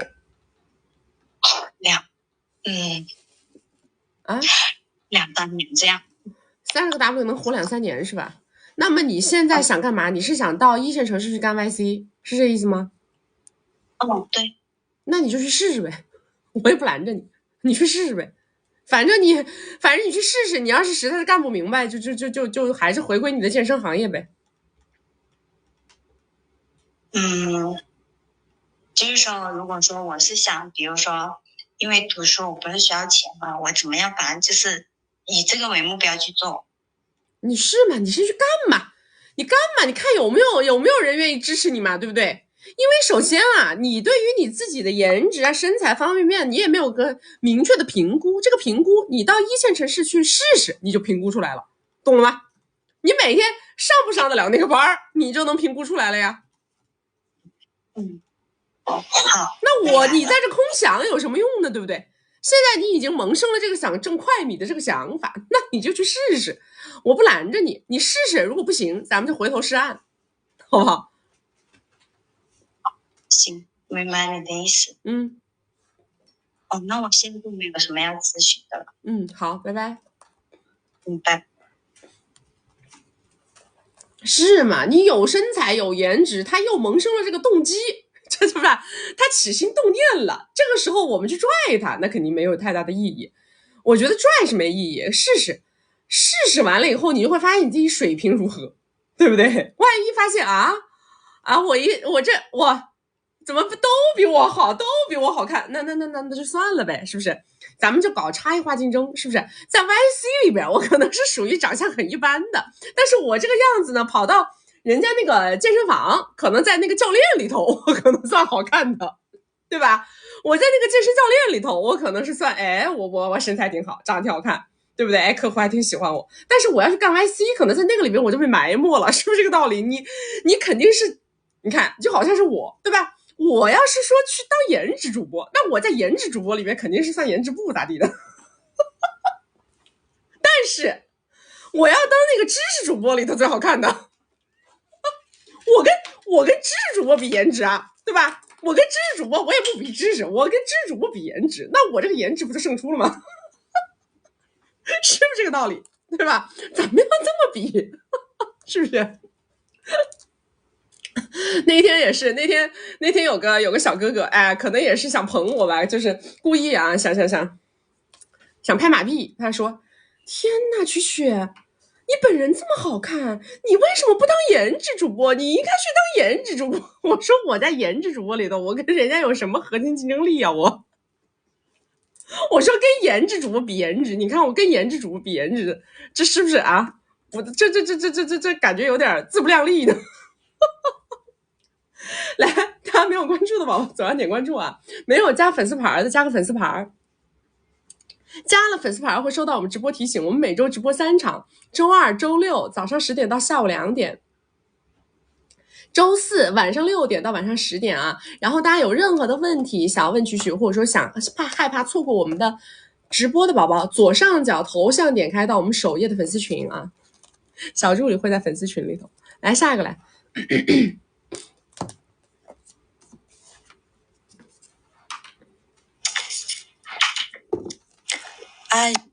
Hello， 你好。你好，你好，终于连上了，有点激动，后悔没有早点遇见你。你说。我先说一下我的本情况，我现在是在那个2线省会城市，然后年龄是27岁，颜值是7.5分，身高73，体重是110，然后有一套房，大概值200个 W。本人比照片好看，因为声音一般，就本人比照片好看。你声音没有一般啊，你声音是御姐音。就属于那种清纯有气质的。本人比照片好看一点，比照片好看。那个工作就是普通那种工作，行政。父母在老家县城，然后给不了什么帮助。今年9月初，然后在一个大佬中午吃饭，在一个大佬的饭局上认识了一个这个体制内的大苹果，在我们这2线城市、省会城市属于是天花板吧，也是。然后大我26岁，属于爹爹了。后来我才知道他有这么大，然后他长相大概看起来也就40多岁，因为他平时比较那个健身什么的比较自律。这个大苹果有个篮球，他这个篮球应该是年龄跟我差不多，可能比我小几岁吧。然后见面第2次就是加了，第2次吃饭也是在那个大佬饭局上，然后加了我的地球，表示对我有好感。第3次见面也是在大佬饭局上，然后就是就因为是9月初认识的，然后说11之后要带我出去玩，然后他说要把这个体制内的工作给辞了。我说我当时没有回应他，因为我说还早，还有1个多月呢。他说要是去的话，把我的信息给他，他让别人订票、订酒店之类的。然后我说再等等吧。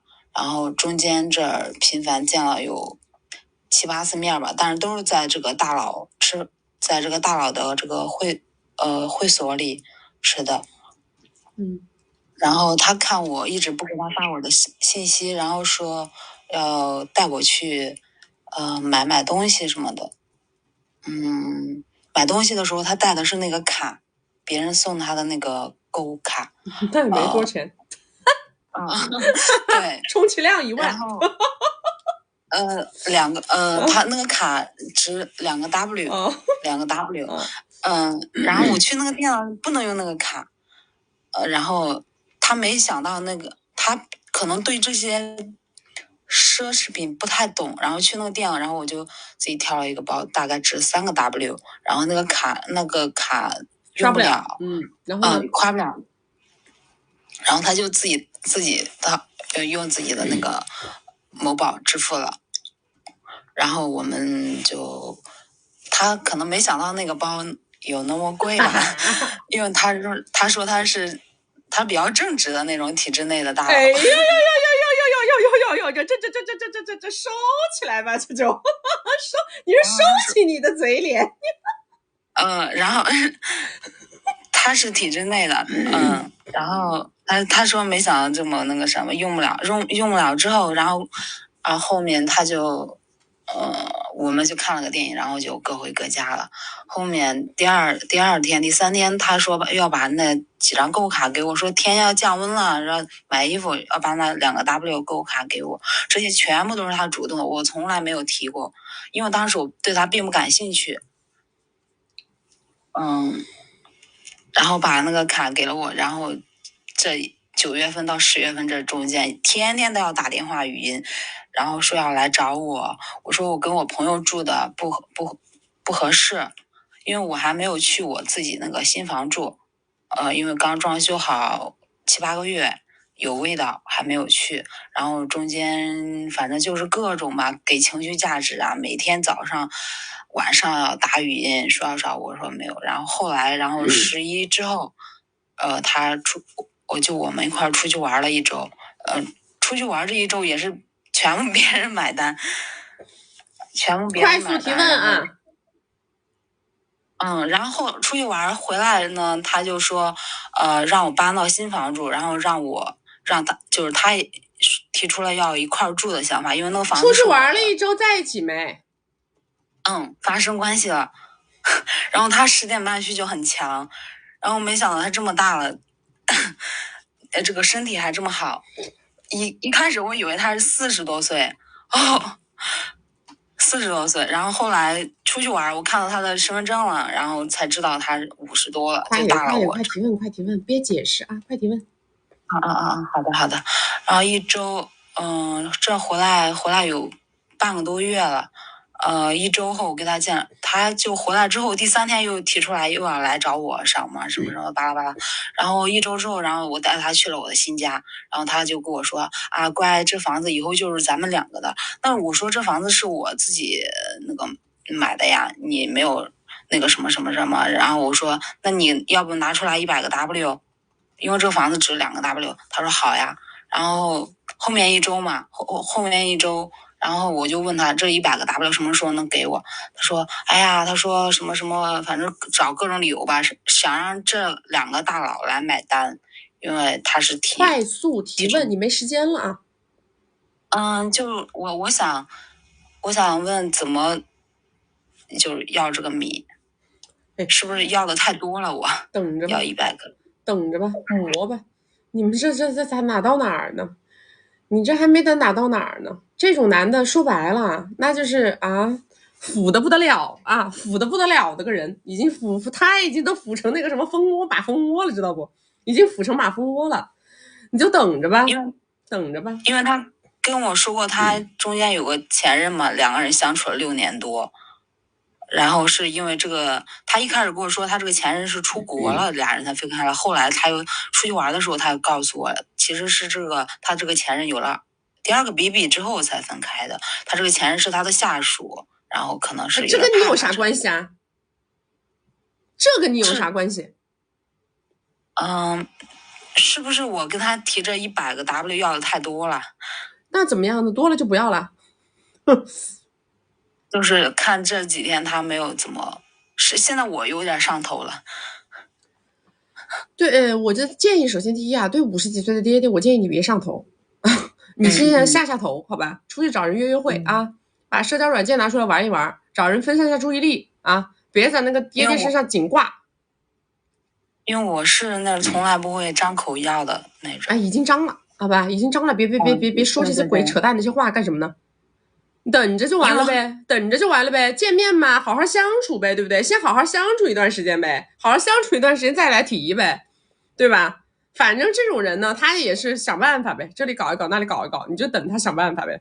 这种人他是肯定不会从他自己口袋里面往外掏的。是的，因为他一直跟我说我是体制内的。你不要上头，好吧？你不要上头。本质上来讲，你找这样的人，其实就是一个很不好的选项，非常不好的选项。这种人说白了，你自己是闭嘴，你自己是，你自己如果是搞项目的、搞业务的，你可以，你自己手上有大项目搞，对吧？随随便便，借用一下人家的力量，你自己也能挣个几百上千，我觉得这个可以。像这种人，你是想拿米，那你就只能等着他自己挪腾了，对不对？那得让他想办法挪腾了，他不挪腾，他哪来呢？他肯定不能直接跟你给，那是不现实的。他比你还爱米呢，对，他不现实，好吧？对，他就问我有没有什么这方面什么业务什么，我说没有。你就不是走这个路子的人，知道吧？我建议你下头，多出去找别人玩一下，把这个人呢就当个大哥，把他放着就可以了。那他要后面，因为他10点半需求很高，那是他的事儿，那是他的事儿。你有空你可以，没空就不用那么强烈的是非要去迎合他的，懂不懂？他现在也没有迎合到你的诉求啊，你为什么非要迎合他的诉求呢？对吧？有空嘛可以迎合一下诉求，没空嘛就别迎合诉求，就是这么简单。那我能不能就降低一点？说要买？为什么呢？要降低也是他说呀。他还没开始还价，你自己跟自己还价。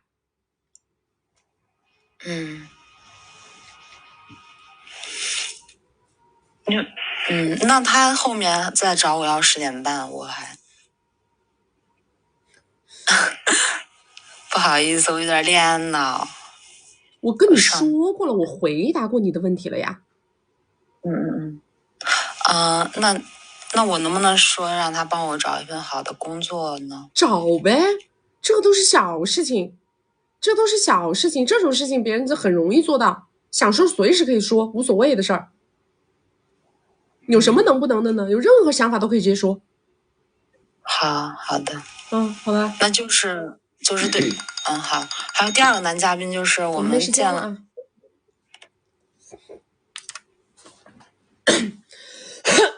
不写稿子的吗？你们稿子写一写，好不好？连麦之前把稿子写一写啊！哎呦，真的是我的这一身的汗被你们炸的，一身的汗。我都说了，你们有什么这种大诉求啊？最好是在一起之前就抛，知道吗？最好是在一起之前就抛，在一起之后，那你就要往死了磨，那没办法，没有什么捷径可走啊。在一起之后想搞，那你就往死了磨，好不好？慢慢搞，哎，慢慢哄，慢慢磨，那怎么办呢？拉情绪呗，拉情感呗，那怎么办呢？哎，你们这样的人呢？刚刚这姑娘，我建议你下 1v1啊，我建议你下 1v1，你这不是个短期问题，好不好？你这不是个短期问题，我建议你下去长期1v1啊。你是脑子稀里糊涂的，别人有别人的需求，我们有我们的需求，对吧？他的需求是那个啥，这是他的需求，我的需求是100，对不对？我的需求是100，对吧？他没有达成我的需求，那么为什么我要100%的达成他的需求呢？我是不是想达成达成，不想达成不达成，对吧？是不是这个道理？你吊着点玩呗，对不对？我也不是说态度不好，我也不是怎么样，我今天有事儿啊，我今天有安排，下次呗，改天再见呗，下回再见，好好说话不就完了吗？对不对？但是只要是见面，哎，好好相处了，咱们就是说，你答应我的事儿呢？你答应我的事儿怎么不做呀？你答应我的事儿什么时候做到啊？对不对？不是结了吗？来，大家没有关注的宝宝左上点关注啊！没有加粉丝牌的加个粉丝牌，加了粉丝牌会收到我们直播提醒。我们每周直播3场，周二、周六早上10点到下午2点，周四晚上6点到晚上10点。有任何的问题想要问我，想要联系我，或者是害怕错过我们的直播的宝宝，左上角头像点开到我们首页粉丝群啊，小助理会在粉丝群里面。来，下一个来。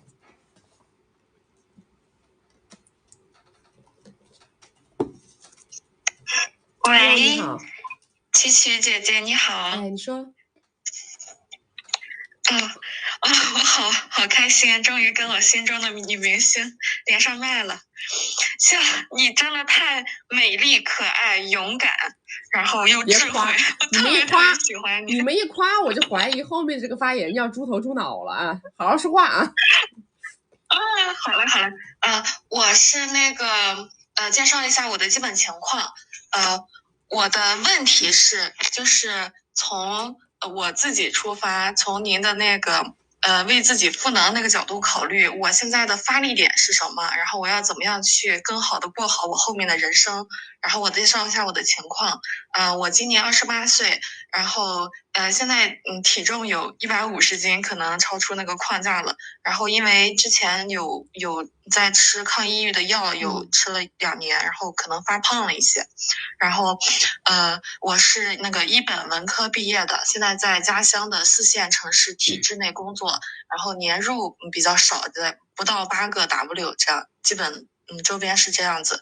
然后我是个人性格方面，因为小时候可能父母因为家庭环境吧，然后经济方面和情感方面都不太充足，然后自己就特别把这个事儿放在心上，然后性格比较那个内敛，然后比较敏感，但是个人又比较要强的那种。然后我的男嘉宾就是我在那个围城内，我对象跟我同岁，然后他是他在我们家乡这边的国有银某行的机关工作，然后年入跟我差不多。然后我们目前住的房子是他的婚房婚前的。然后他身高，这不说，他父亲跟他是同一个行业的，然后他父母现在都退休了，他父亲退休后年收入有20个，然后他家的那个资产可能现米有200个，然后不动产可能有300个，我们2个人的共同存款大概有40来个。然后我还有一个弟弟，我弟弟他在您的这个工作的城市也上班，然后我家这边因为原来家庭收入不太好，现在父母的年收入做小生意之后能有40个左右，然后家里现在的那个现米不太多，有100个，然后不动产因为就卖不动，所以就可以不用管。然后我们俩现在我跟我对象这样的情况是，我前一阵子就今年下半年以来，就是心情一直不太好。然后我一方面是因为从小就特别想去大城市打拼，然后因为家庭的这个经济环境不好嘛，然后心里一直有这个想法。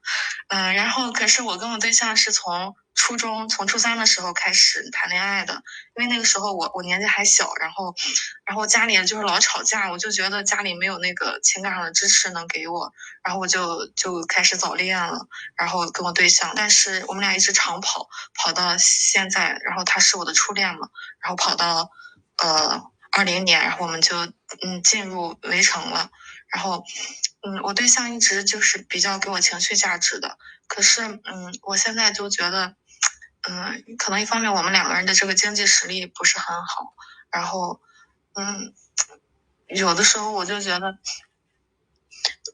自己也想不明白一些事儿，就是我的这个班上着感觉也就是缺乏目的性吧，也就是混着，现在就是，然后跟他有的时候他反正是他是不会辞职，不会跟我去大城市的，然后这个事儿我们在上大学的时候毕业的时候就明确了，然后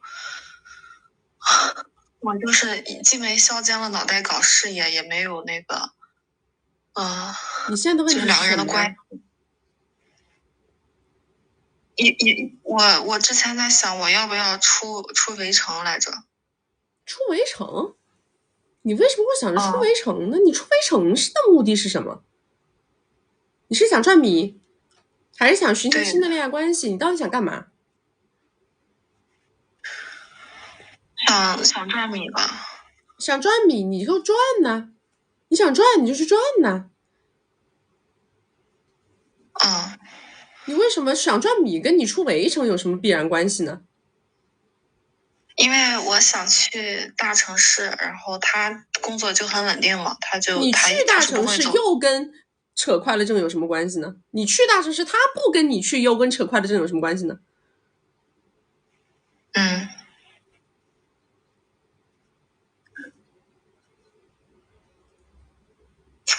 还有就是我又觉得自己是不是这10年谈恋爱之中自己浪费了青春，然后还有一种被亏待的感觉，然后有时候听到直播间里一些姐妹的那种锚定自己的人生目标发力的那种，然后我感觉我好像特别的落后。那不管怎么样，现在这个节点你能推翻时间，能推翻过去吗？不能。对啊，不能推翻过去的问题，去纠结它的目的是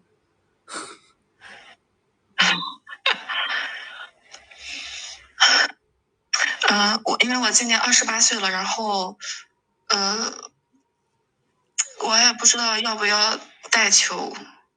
你都想扯快乐症了，还在想要不要带球？这2件事是完全2个反方向的事件哦。对，然后我就一直进了围城之后，一直也没有带这3年。你自己是不是有点懒呢？你觉得？你要做突破，你就自己做呀！你老子在扯别人干什么呢？一下子要扯什么别的小姐妹给你什么影响了，一下子扯什么你老公给你什么影响了，你自己想做什么你就去做呀，没有人拦着你啊！你想去1线城市奋斗你就去啊，他不想跟你过了你就让他找你跟你扯呗，或者他想跟你过你让他来找你到1线城市来跟你过呗，你让他做选择不就完了吗？你自己想干什么你就去干呢。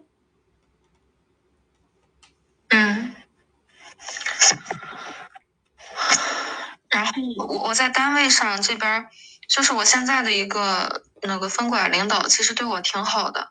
然后有的时候我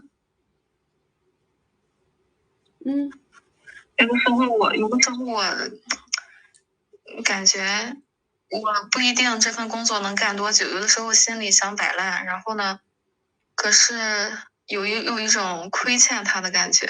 你亏欠他？然后有的时候对，小姐啊，你没那么重要。你能明白吗？我跟你说，我们生命中的每一个人都是过客，知道吧？别说你这个什么主管领导是过客了，你老公也是过客，未来你的孩子也是过客，没有谁在别人的生命当中那么重要，你就是他底下的一个下属，仅此而已。他对下属好，不是因为你有多重要，而是因为他就这么个人。对，是的。你追逐你自己的想要的人生，你就去，人家自然而然会有别的人来顶替你。有一天如果你不想跟你老公过了，你只管别跟他过，你放120万个心，他也不会怎么着的。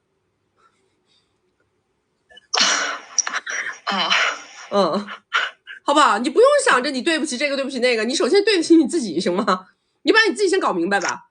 你自己不把自己搞明白，你还想着对得起谁呀？就是确实没把自己搞明白。原来觉得宝宝，谁都不需要你去救赎啊，好不好？你老公也不需要你同情，他也不需要你因为同情他而跟他在一起。你的直属领导也不需要你是因为觉得不好意思离开而留在这个岗位上，好吗？一个老公他要的也是一段互相恩爱的感情，一个直属领导要的也是一个为这份事业奋斗终身的员工。你不是这样的人，你可以离开这个岗位，你可以离开这个位置，你想追逐什么你就去追逐，别人留出来的空自然有人会去填。好，你只思考你自个儿就完了，好吗？好。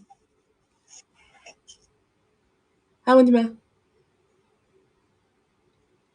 可能今天本来写了稿子，结果说的时候又没有照着稿子念，不好意思。好，那就这样啊。为什么写了稿子不照稿子念？你们好多都这样，写了稿子不照着稿子念，不知道为什么，是不是啊？就喜欢临场发挥，是吧？发挥又发挥不出来。我跟你们说啊，我是不是跟你们讲了的？你们的人生啊，为什么会迷茫啊？我有一场跟你们讲过了的。人生为什么会迷茫？是因为你从来都没有过目标导向，知道吧？每一次就是觉得什么东西都是可有可无，觉得我想要那个，要着要不到了，要不到了就算了吧，对不对？是不是？自己就解脱了，是吧？在当下做那个困难的事儿的时候吧，做着就做蛮累。搞感情也是这样的呀。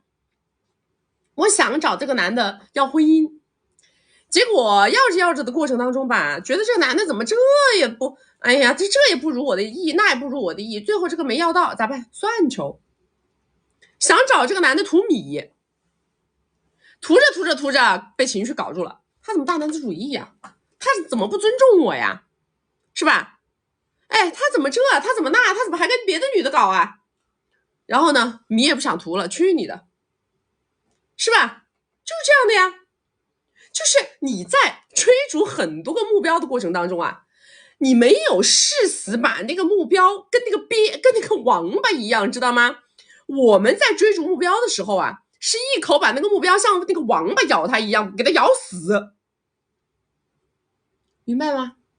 我们对于目标的追逐是像那个王八咬了人一样的那个感觉，一口把它咬死不松口。我只看这个目标，其他的东西全部给我向后排，全部向后排，知道吧？但是在这个过程当中呢，痛不痛苦呢？肯定也痛苦。内不内耗呢？它肯定也内耗。难不难受？它肯定也难受。但是只要我把一个目标一达成，我就有了正反馈，对不对？因为这个是我在当下那个阶段最想要的。咬死目标不松口，我当时最想要的这个东西，我一旦达成了，我就会给到我强烈正反馈。这个强烈的正反馈就是给到我的自信心。未来在我的人生当中，它给到我的是生命的掌控感，明白吗？所以我们有的时候啊，特别喜欢用一句话来安慰自己，叫什么呢？随遇而安。顺其自然。我告诉你们，这个世界上没有任何一个成功的人是顺其自然顺出来的，没有。凡事都要靠争取，知道吧？凡是我想要的都要靠我拼命搞，我要拼命，我要争取，只有这样你才能够让你的生命变得受控。你们每一次在设定一个小目标的时候都没有极度争取，然后都在用顺其自然来安慰自己，对不对？可能它就不属于我，是不是？哎呀，其实不要也行。我跟你们讲，再举个例子你就懂了，有多少女孩子啊？那个30岁的女生有没有？30岁的女生出去对碰，然后呢，30岁的女生出去对碰的时候，老是喜欢怼别人，对别人又不热情，最后回头以后跟我说我不结婚还不是可以，有没有？来扣个1我看一下。30岁的女生出去对碰的时候不积极不主动不热情，对吧？态度不高涨，回来以后说一句我又不是非要结婚，我不结婚还不是可以，多不多？多不多？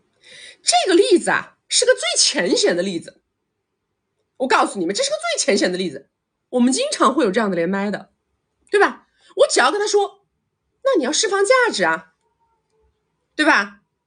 我只要跟他说，哎，那你要对别人热情啊，你要有服务意识啊，然后他就会跟我说什么，那我也不一定非要结婚的呀，拧不拧吧？那你别对碰啊，你碰啥呢？对不对？是不是这个道理？你就不要出去对碰，这个就叫知行合一，明白吧？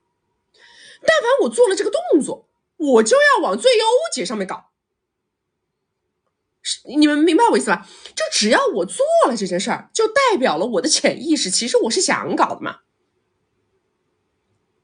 我是想搞的，那么我是不是要拿出正确的方式方法态度，我才有可能达成，我才有可能拿到最终结果。我没有拿出一个真正的姿态，我拿不拿得到那个最终结果？拿不到啊，是不是拿不到？那你在干嘛呢？你在耽误时间呢，是不是？我又去碰了，我这个时间花没花？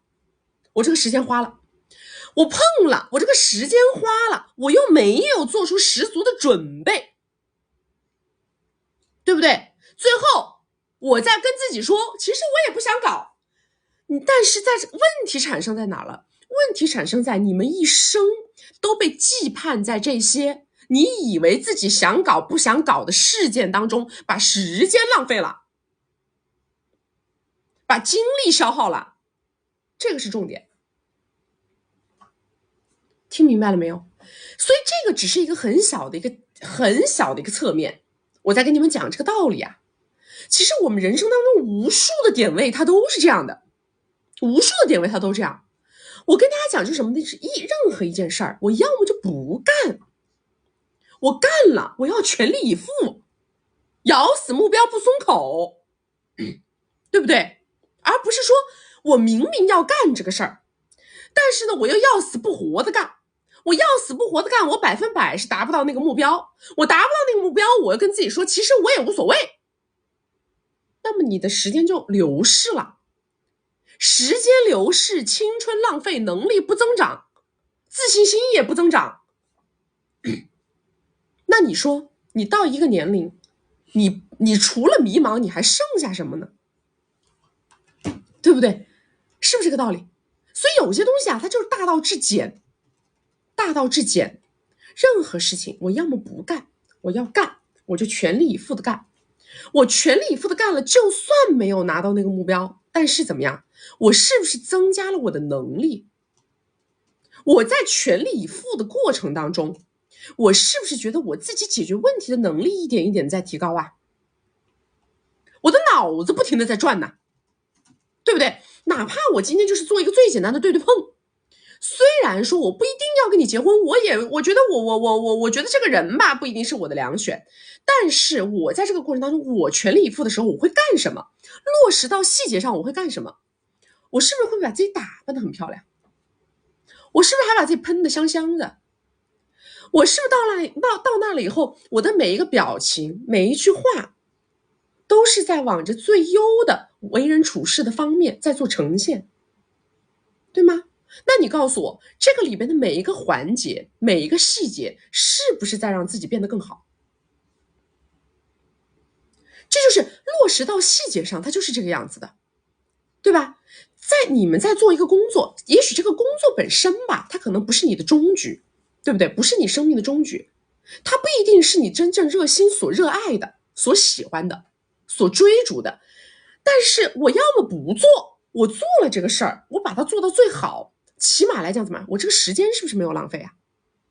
我把这个事儿做到最好的这个过程当中，我会不会学到东西啊？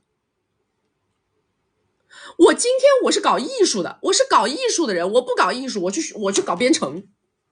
你说我做编程，我难不难受啊？我肯定难受，我百分百难受，那不可能不难受，对不对？但是我要么呢，我就不做，我做了肯定是因为什么原因，是不是？为什么我会做这个？可能就是生命的这个车轮把我推到这个地方来了，我现在只能在这个位置上，对吧？这个是命嘛，这个是命。但是我怎么把我的这个命里头把它的运做到最佳呢？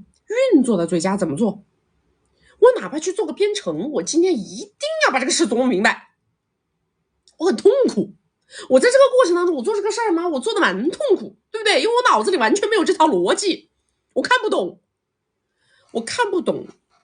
我不吃饭，我不睡觉，我把它看懂。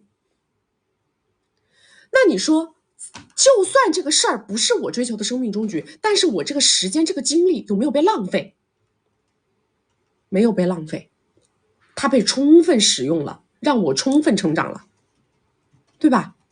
所以说，刚刚这个姑娘，你为啥抑郁啊？你抑郁的点在哪？所有的迷茫的抑郁的点在哪？就是没有全力以赴过，没有全力以赴过做过任何一件事儿，最后没有拿到任何结果，没有拿到任何结果的同时，还认为自己没有成长。看看10年前的自己跟今天的自己，感觉自己除了年龄长，哪儿都没长，对吧？所以你就迷茫了。但是我依然想告诉大家，任何时候开始都不晚，任何时候开始都是最早的时候，对不对？我们今天在直播间里面相遇了，这个就是缘分，就是老天爷在告诉你，醒醒，对吧？老天爷在告诉你，不可以再像以前这样咯，你要抓紧时间咯，你要把你的精气神吊起来咯，把当下的每一件事给它做好咯。就算不能拿到最佳结果，起码我们不枉遇见，对不对？不枉遇见，这个就是我们要做的，好不好？从现在立刻马上从这一秒钟开始想一想，哪怕今天你们就是在这里听曲曲直播，我这4个小时我没浪费，为什么？我哪怕今天是听曲曲直播的时候，我都很认真在听。他在分析，我也跟着他分析，对吧？他在说话，甚至于我都跟着他说话。他在跟我们讲知识点，我甚至于我都在公屏上我在抠，我这个动作我就没有浪费时间浪费青春呐，我不仅仅是一个消遣呐，我同时也是在让自己进步啊，对不对？来，大家没有关注的宝宝左上点关注啊，没有加粉丝牌的加个粉丝牌，加了粉丝牌会收到我们直播提醒。我们每周直播3场，周2、周6早上10点到下午2点，周4晚上6点到晚上10点。有任何的问题想要问曲曲，想要联系到我们，或者是害怕错过我们的直播，怕我们关播找不到直播间的宝宝，左上角头像点开到我们首页粉丝群，找不到粉丝群的后台私我们下播以后回复你们啊。来下一个。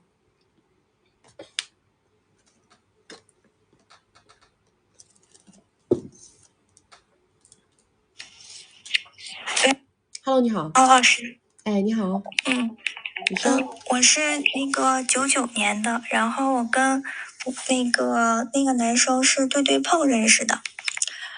他是96年的，两家就是别人介绍的。介绍之后，相处了3个月不到吧，然后他说要见家长之前呢，我就把我的身体就是我的免疫系统有一点小毛病，然后就告诉他了之后，就我也试探过，我就说会怎么样，他就是完全就是说不在乎怎么地的，说就是很喜欢我。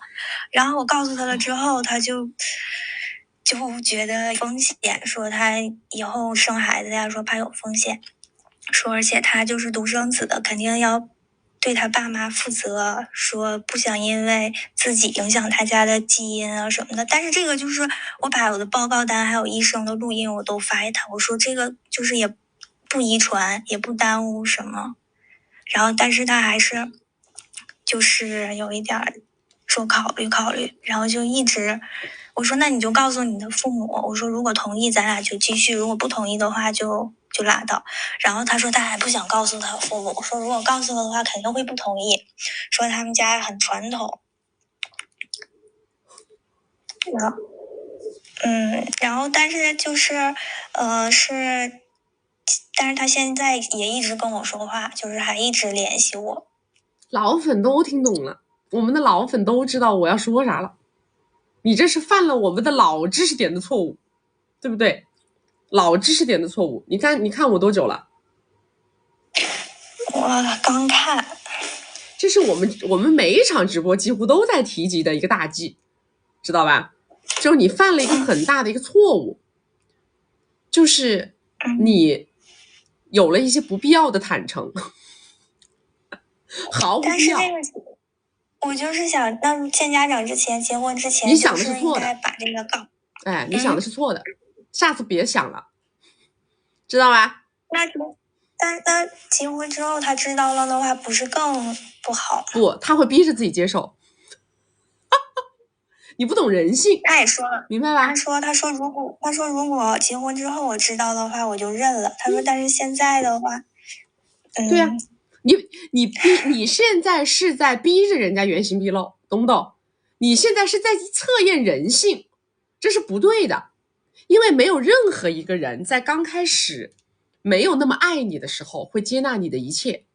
如果在刚开始你跟他说了一切的问题，他都选择了接纳，不是因为他爱你，他不可能一上来就爱你，只是因为他想先稳着你再说，因为他现在不想挂钩的，他就想先占有了再说，仅此而已。我们俩刚认识的时候，他就是说他特别喜欢我，然后他说就是他处过很多，就是觉得不能遇到又喜欢又合适的，然后就说了很多，就是我就觉得他可能真的喜欢我，然后我就觉得我就是要见家长之前我就跟他说了这个问题。多听听我们直播你就知道了。你这个案例啊，在我们的直播间每天要演练一遍，不止，每天演练一遍，知道吧？男人的话呢，就是听听就算了，他的话没有任何参考价值，拿出来给我们做参考都是没有意义的。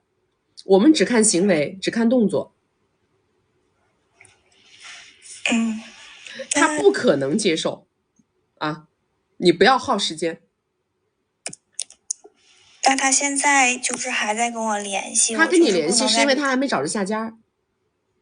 他前一阵子他来找我，然后我看他刷抖音的时候，不要说平台名字啊，不要说平台名字。就意外看见他跟一个女生就是联系，然后我就问他这是谁，他说是别人给他介绍的，说他不好意思就是拒绝，然后就有2天他是挺冷淡，没怎么找我，然后这2天他又找我，他没搞定下家，我已经说了没搞定下家，懂吗？搞定了就不找你啦。那老师，你说我们2个还有可能吗？没可能，除非你比他先找到下家，这是你唯一的可能。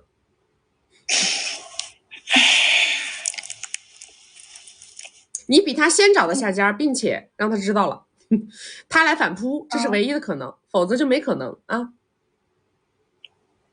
那我如果找到下家了的话，他不会就是不找我了吗？把我删了或者？不会。而且你问这样的问题也非常之愚蠢，因为你找着一个下家了，说不定你就想把他删了，也是有这种可能性的，懂吧？咱们呢各种可能性都会有，不一定是我非要被别人抛弃，好不好？也有可能是我抛弃他，也不一定非要他移情别恋，可能是我移情别恋，懂吗？但是他给我表现的他也很痛苦，他特别的难过，我就觉得这件事情就是就是我让他这么难过的，就是让我们两个之间变成这样的。你唯一做错了的事情就是告诉他太早了，好不好？就是因为你太傻了，太天真了，你以为人家会因为接纳你的一切缺点而爱你，没有这样的事儿，这个世界上都没有这样的事儿，下次不要再这么干了。那我下次如果就是在跟别人的话，就是不去提这件事情。是的，死都不提，除非到了就是非要婚检了，那上面有点就一笔带过哦，小毛病没事儿，就一笔带过，懂吗？那你老师，你说是他不能接，还是真的是他父母不能接受呢？他，因为他还没到他父母那一步呢。哈哈，你们能不能就是自己骗自己的时候，能不能逻辑稍微圆满点？他父母都还不知道呢，怎么是他父母不接受呢？他说他不敢告诉他父母。对呀，因为他不接受啊，别开，他不接受啊，所以他不敢告诉他父母呀。他都不认同，他当然不敢告诉他父母了。他说一般男生都不会接受的，所以我才让你别说嘛。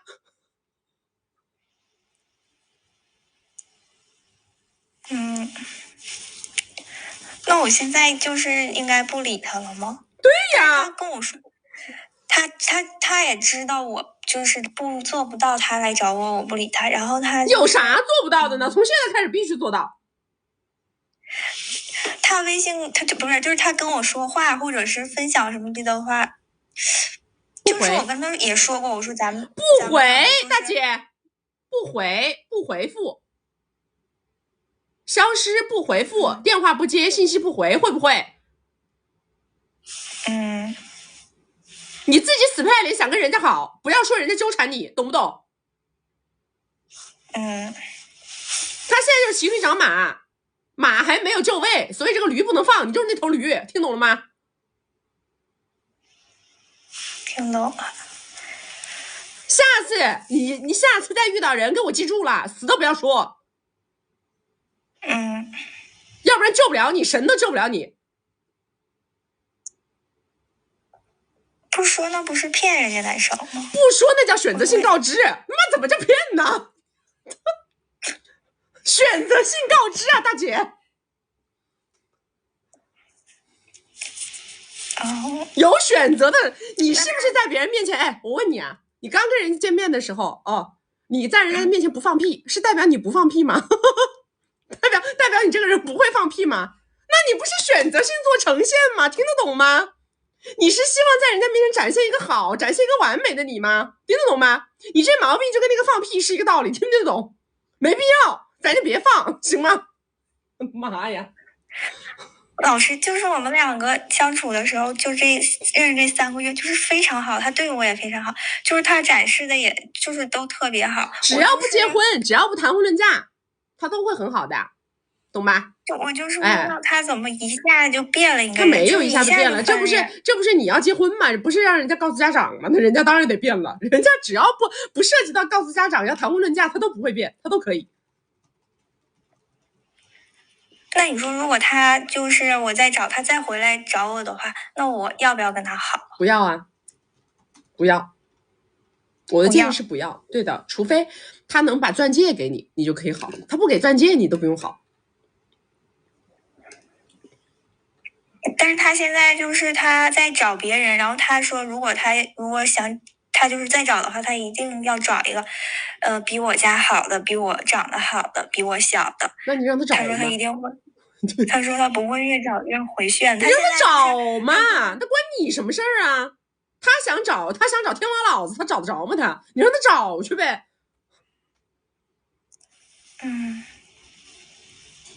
那他这个人不行是吗？下去看课好不好？金贵的关系建议你入手一下，入股不亏。你这脑子需要开光啊，好不好？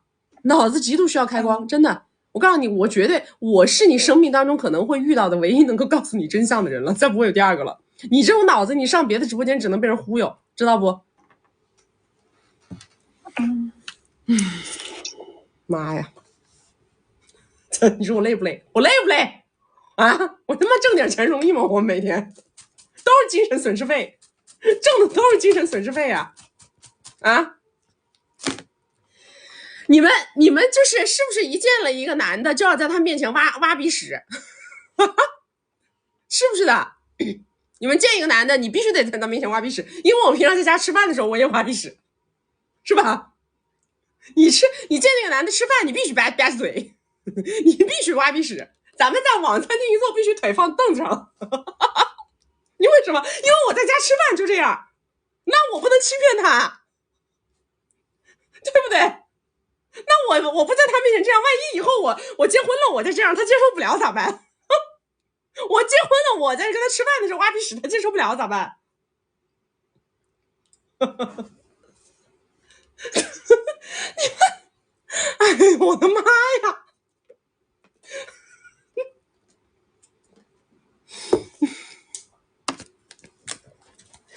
哎，不是，你们要是那个以前吧还好一点，那上来都是说，哎，我有婚史，我告诉他了，哎，我有娃，我告诉他了，最后被那男的踹了的，也就算了。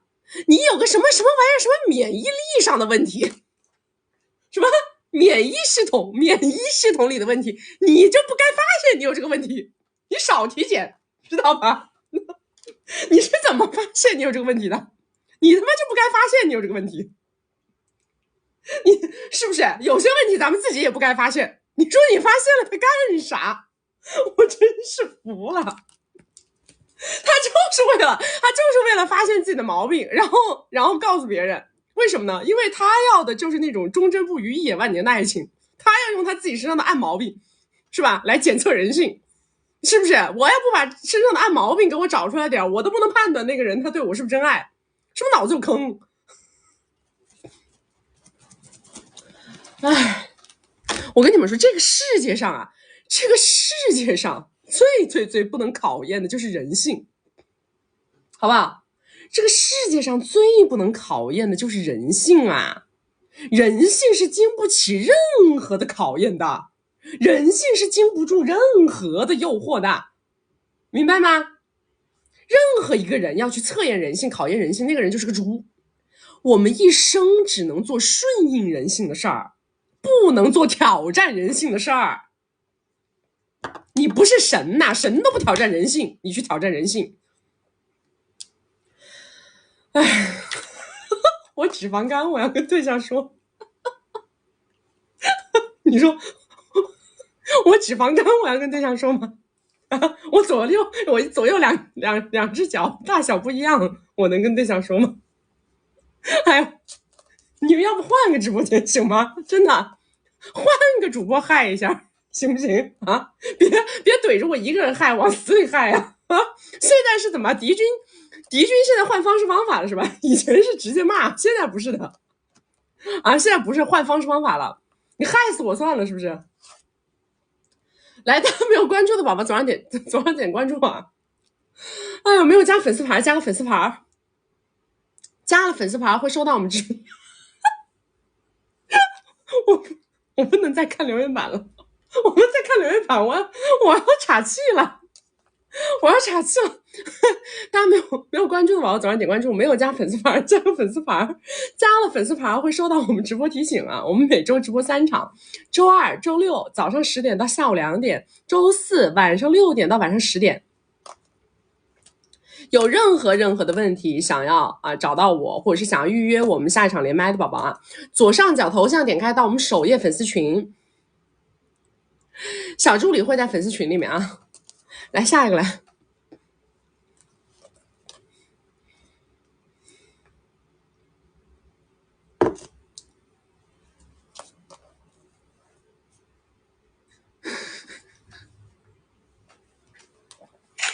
Hello， 你好。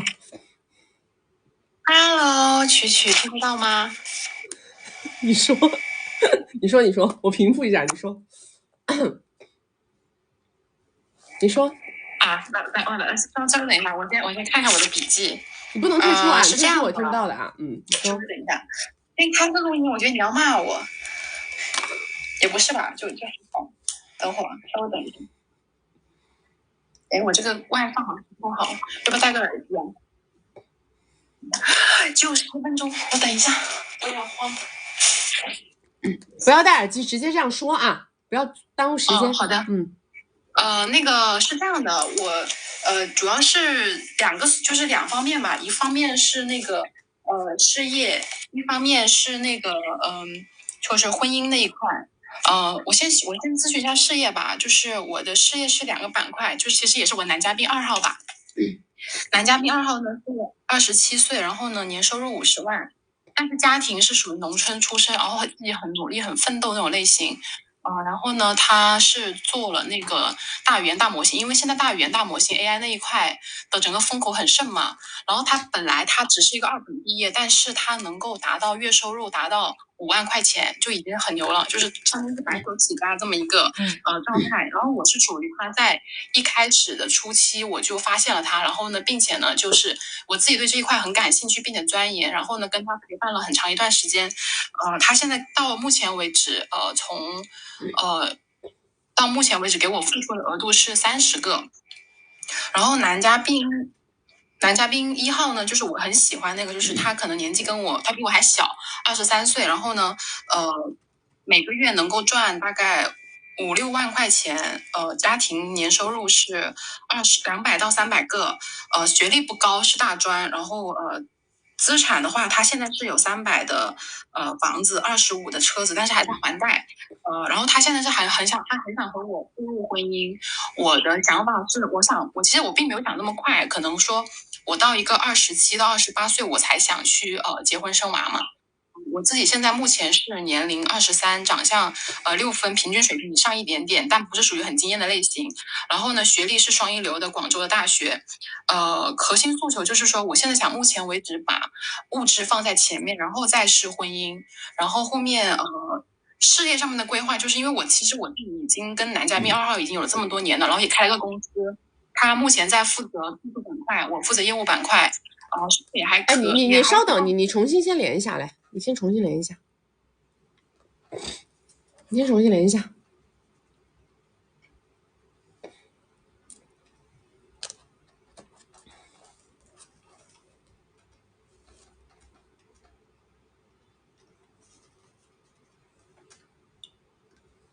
他叫什么？你接着说。然后就是长相看的有人说我不是就差不多吧，可能5分左右，5-6分左右，并不是很好。然后呢，我自己家庭是资产是 A8 左右，然后我思考一下。A8 左右，然后因为我想的跟男嘉宾1号是属于那个就是门当户对的类型嘛。然后呢，我妈妈也很喜欢这个男嘉宾1号，我妈妈是希望我25岁就结婚的，但是我自己可能说我还想去事业上奔一下。就是我的问题是什么呢？就是婚姻上面我是再去看看，还是说我是跟着我妈的想法说，去把这个男嘉宾1号，就是按照我妈诉求说先结婚了再怎么样，还是说还是先去把时间精力放在事业上面。因为我相当于就是说也是看了曲很多课嘛。其实我之前我跟我妈妈吵架很厉害的，但是因为听了曲的课之后，我跟我的原生家庭也处得非常的好，并且呢我的父亲也给了我很多的支持，就是也是因为听了曲的课，就很感谢你。然后我爸爸听了你的东西之后，他觉得你是一个很励志很勇敢的女生。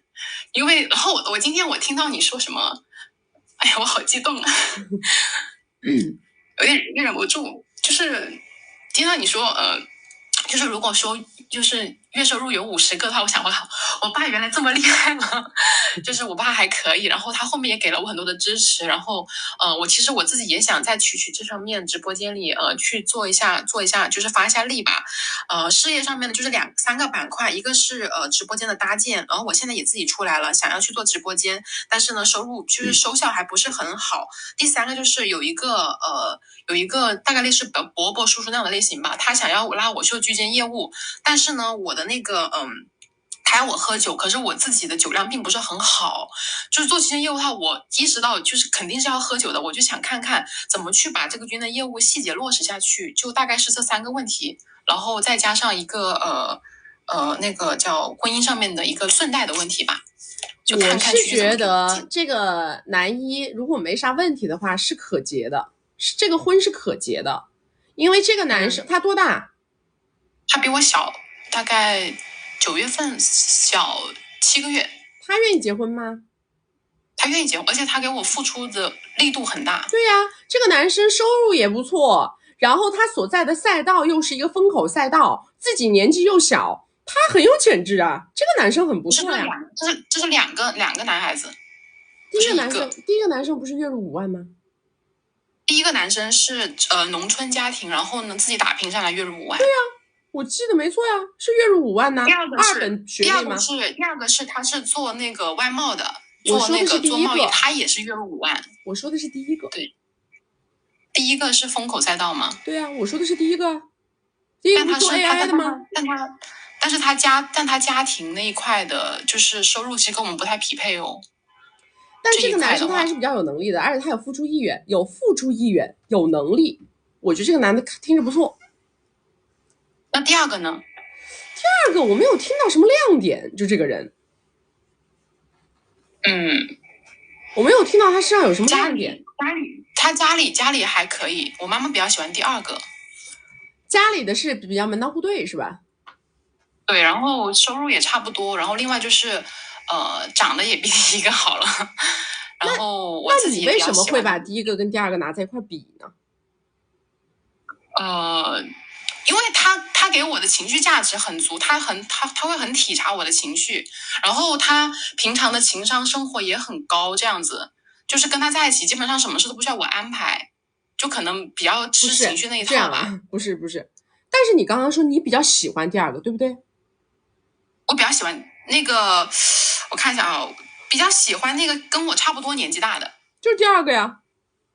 第二个，第一个就是你又比较喜欢第二个，你妈也比较喜欢第二个，他们2个人的收入也是差不多的，第二个经济条件也比第一个好，那你有什么点拿他们2个做比较？没有点拿他们2个做比较啊？你怎么会拿1号选手进来说事儿呢？1号选手都不放到列队里头的呀。1号他给我付出了也有30个，然后他自己也很有能力了。对，能力用什么衡量？用收入衡量嘛。对呀，现在所有的条件2个人，1号有的2号都有，1号没有的2号也有。1号是不放入列队的呀，你怎么把1号放进来了呢？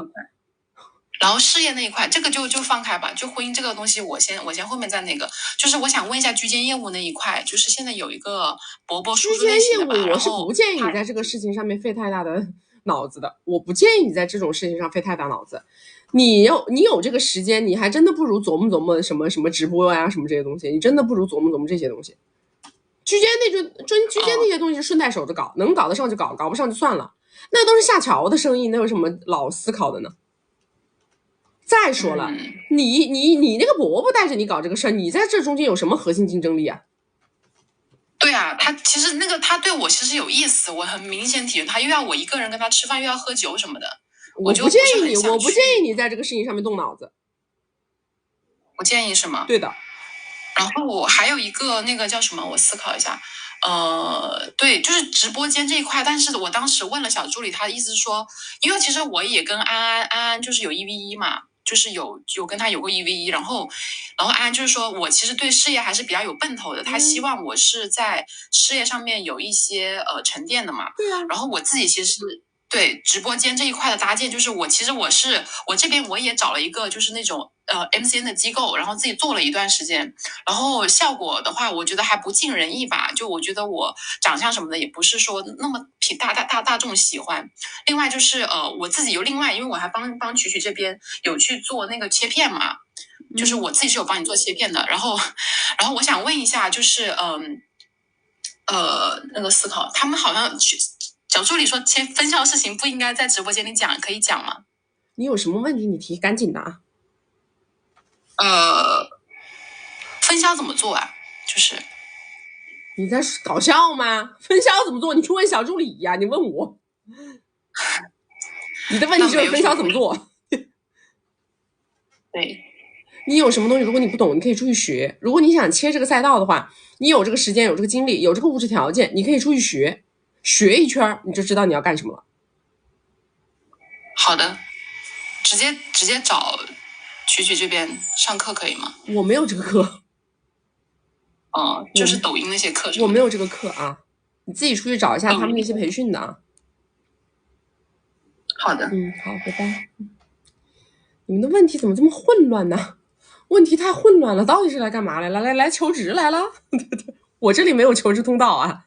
你们要求职的，你们在我们的圈圈里面看到他们发通知让你找谁你就找谁，你找我拍不了版呐，好不好？我拍不了版，我们这个团队现在这个体系是吧？这一层一层的，我拍不了这版，我也不负责这事儿啊，我只负责一件事儿，就是在直播间里的受气，我就负责在直播间里的受气，别的事儿我都不归我管，一概不归我管。来，大家没有关注的宝宝，左上点关注啊！没有加粉丝牌，加个粉丝牌，加了粉丝牌会收到我们直播提醒。我们每周直播3场，周二、周六早上10点到下午2点，周四晚上6点到晚上10点。有任何的问题想要联系我的宝宝们啊，或者是害怕错过我们的直播，害怕找不到曲曲，害怕跟我们的大部队走丢的宝宝们，左上角头像点开到我们首页粉丝群，小助理会在粉丝群里头啊。来下一个。但是我有一句我听进去了，他爸很喜欢我，他爸说我很，我跟你们说，有女儿的男人就会很喜欢我。Hello， 你好。哎，能听得到吗？曲曲？可以，你说。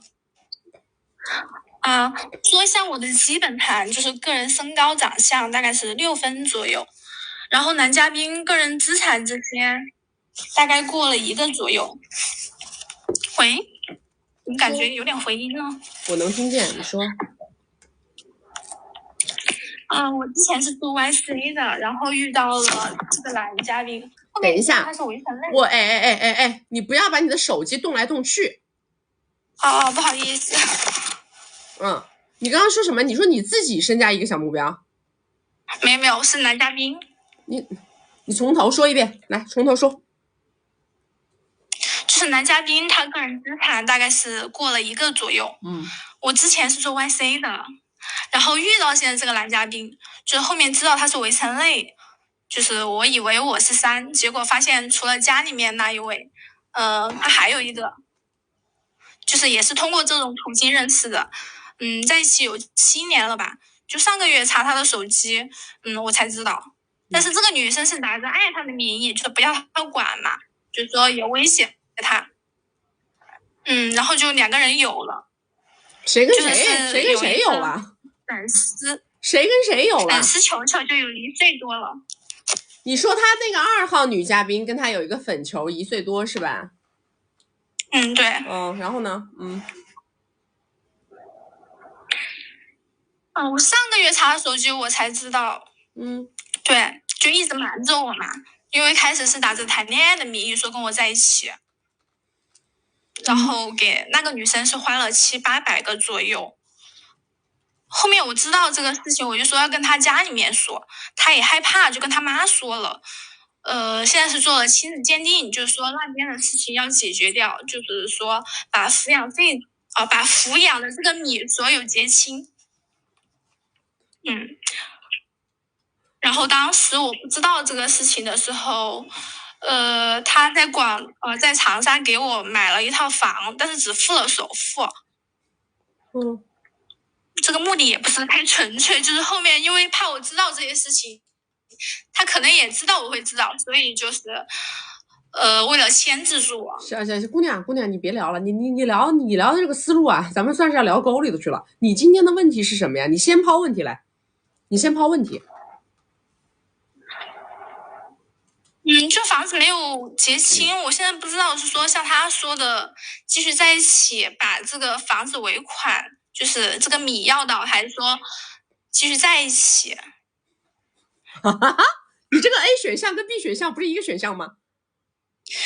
没有，因为他现在工资情况就不是很好，就是可能会破产。你刚刚问我的问题是，我不知道是要跟他继续在一起把房子结清，还是跟他继续在一起。这是你跟我说的两个选项，啥意思啊？因为房子尾款还没弄好，就是不想分是吧？反正没有分这个选项。没有，我想分的，但是现在到底这是啥意思？你的意思是不是想说我到底跟他在一起还要不要房子尾款？是想问这个问题吗？对。就是在一起是要在一起的，但是尾款要不要这个我们可以衡量一下，是这意思吗？没有说要在一起啊，就是说现在他的要求就是继续在一起，但是房子就是一直在拖着。对呀，那不是很简单吗？房子能搞定就继续在一起，房子搞不定给个时间期限，到了时间期限房子搞不定就撤呀。但是我内心过不去这个事情，他还一直瞒着我，我也不知道他外面有。你在说啥呀，小姐？关你什么事儿啊？这就是为什么我打断你的陈述的原因，知道吗？关你什么事儿？你是哪个方位的呀？我当时不知道这个事情。你现在知道了？你跟他在一起多久？你跟他在一起多久？1年了。1年嘛，360天嘛，还不是很多。你本来就是干 YC 的耶，小姐，你是在 YC 认识的客户哎，你准备怎么着？你以为人家要娶你啊？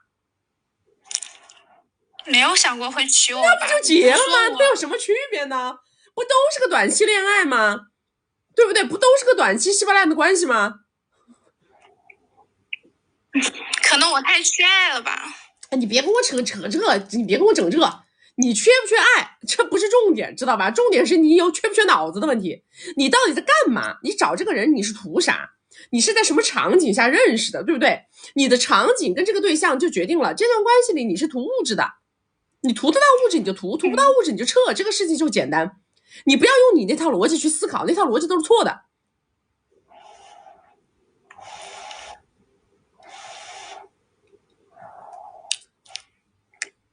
那我现在是怎么弄呀？他说我告诉你答案了，给时间，比如说3个月，你尾款剩多少？还有100多。好，你跟他说嘛，你说行，你说那我就再给你3个月时间，3个月到点了，这个100多拿到了，我们就继续。你想继续好多久？那是后话。如果这3个月没拿到，立刻马上撤，1分钟不耽误，听懂了吗？就这个意思。这个房子我自己解决不了，因为我家庭条件不是很好。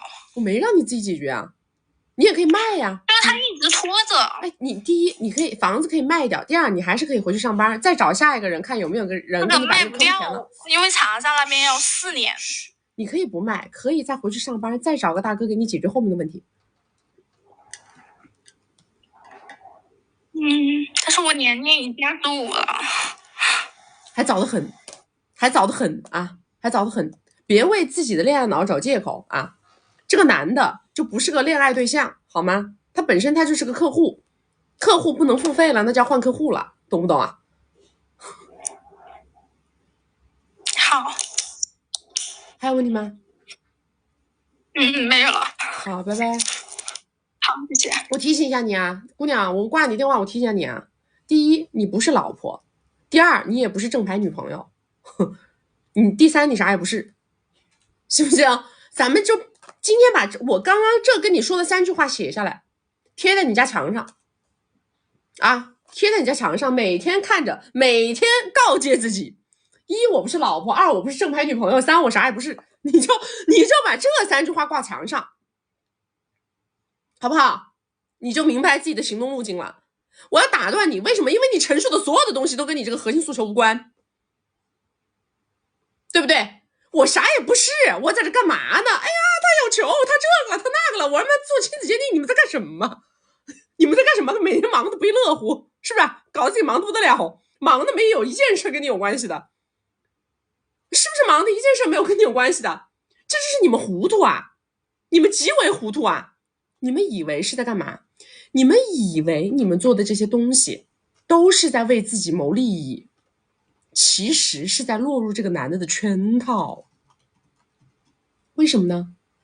为什么呢？因为他不能让你闲着呀，懂吗？因为你闲着你就干嘛了？你闲着你就不天天想着怎么做他的这个财富转移工作，财富的搬运工，对不对？你每天闲着，哎，很开心，很幸福，啥事不干。你是不是脑子里只有一件事儿？懂我意思吗？你每天脑子什么不干？我找这个男的的第一天开始，我脑子里想的就是这，对吧？没有任何东西的情况下，我的目标是不是很清晰？我的诉求是不是很清晰？我不会被任何东西打乱节奏，因为我没有东西给我打乱节奏。哎，这个时候，这个男的今天蹦了个女的出来，明天蹦了个娃出来，后天跟你说他要跟你结婚，大后天跟你说要去见你爸妈，他为什么要搞这些事儿啊？所有的这些是什么？烟雾弹，懂了吗？你跟我陈述了6分钟的烟雾弹，你以为他是在做所有的东西为了什么？为了讨好你，为了跟你长则，为了跟你这个不，你在跟着这个节奏往里头，今天让他处理这个女的，明天让他处理那个娃，后天让他做亲子鉴定，大后天他告诉他妈，你跟着这个节奏1、2、3、4、5，在做这些动作的过程当中，你干嘛了？你忘记自己的主诉求了。我来这干嘛来了？我来干嘛来了？明白了吗？是这个意思。所以我跟你们讲，你们就是天天喜欢扯那些野棉花，不要扯野棉花，不要扯野棉花，永远的记住，你呢？我不是老婆，我不是女朋友，我啥也不是，我是来干嘛的？我来干嘛来了？对不对？我来干嘛来了？你这不就清晰了吗？你这不就清晰了吗？你一下子以为自己能当他老婆，好，第一模糊。你一下子觉得自己是他正牌女朋友啊，第二模糊。你一下子觉得自己在他心里很重要，因为他为了你又要跟这个扯皮，又要跟那个做亲子鉴定，第三模糊。你1、2、3全模糊，然后呢，主诉求没了，彻底想不明白了，我干嘛来了？我到底在干什么呀？听明白了吗？所以说，当我让你停止思考的时候，你就乖乖停止思考。当我跟你说这事跟你没关系的时候，你就跟自己说，哦，这事跟我没关系就行了，好不好？无穷无尽的纠结到那些稀巴烂的那些鬼东西里头去，耽误时间，搞个什么？可是我都25了，不，你才25，好吧？早着呢啊，早着呢。来，大家没有关注的宝宝，左上点关注。没有加粉丝牌的，加个粉丝牌，加了粉丝牌会收到我们直播提醒。我们每周直播3场，周2、周6早上10点到下午2点，周4晚上6点到晚上10点。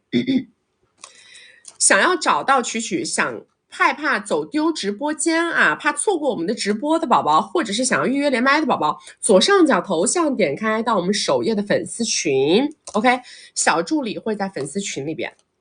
来下一个来。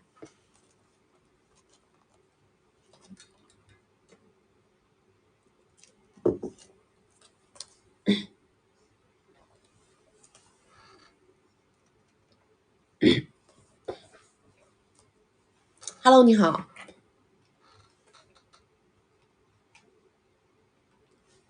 Hello， 你好。吃不到什么东西 ？Hello。Hello， 听不到，听不到。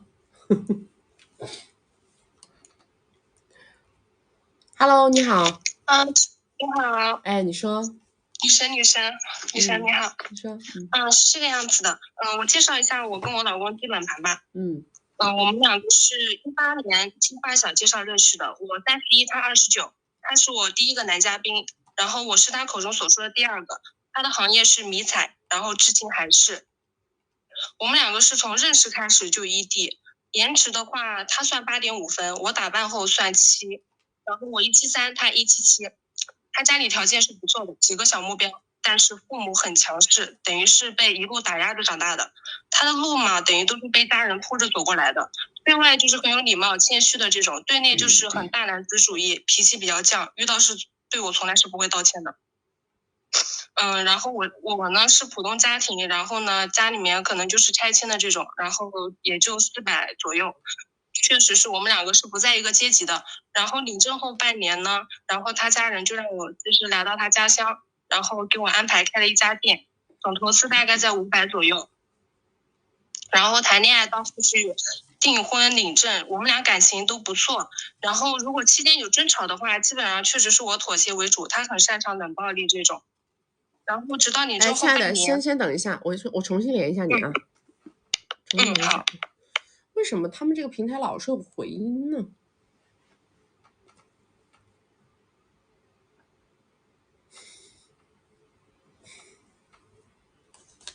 这平台它老是有回音。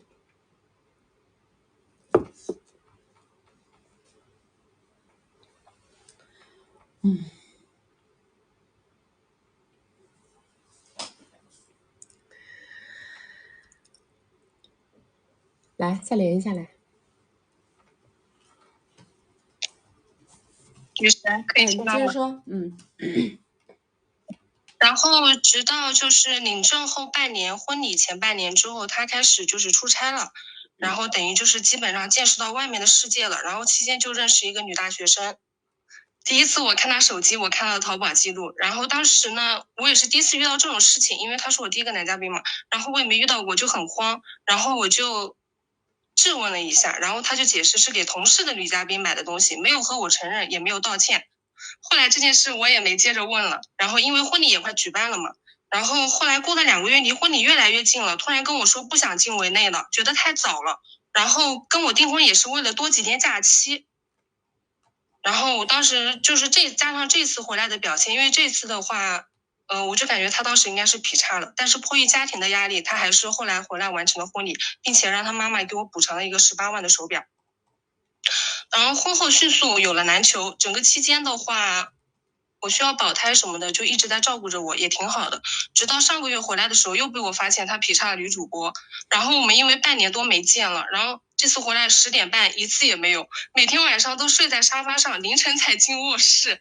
然后我就看他手机发现了这个事，然后我就不愿意跟他亲近，然后不愿意就是亲密接触。然后另外就是他每次劈叉的时候就坚决不会再碰我，我不知道他是不是就是你所说的单偶男恋爱脑这种。然后但是我呢就是这一次可能有的经验，就没有就是表现的质问或者这种，也没有发脾气，就没有拆穿，然后假装就没发现。过了半个月他回去的时候突然问我借10万米，然后跟我说的理由是然后私自买了30万的表，但是米还不上了。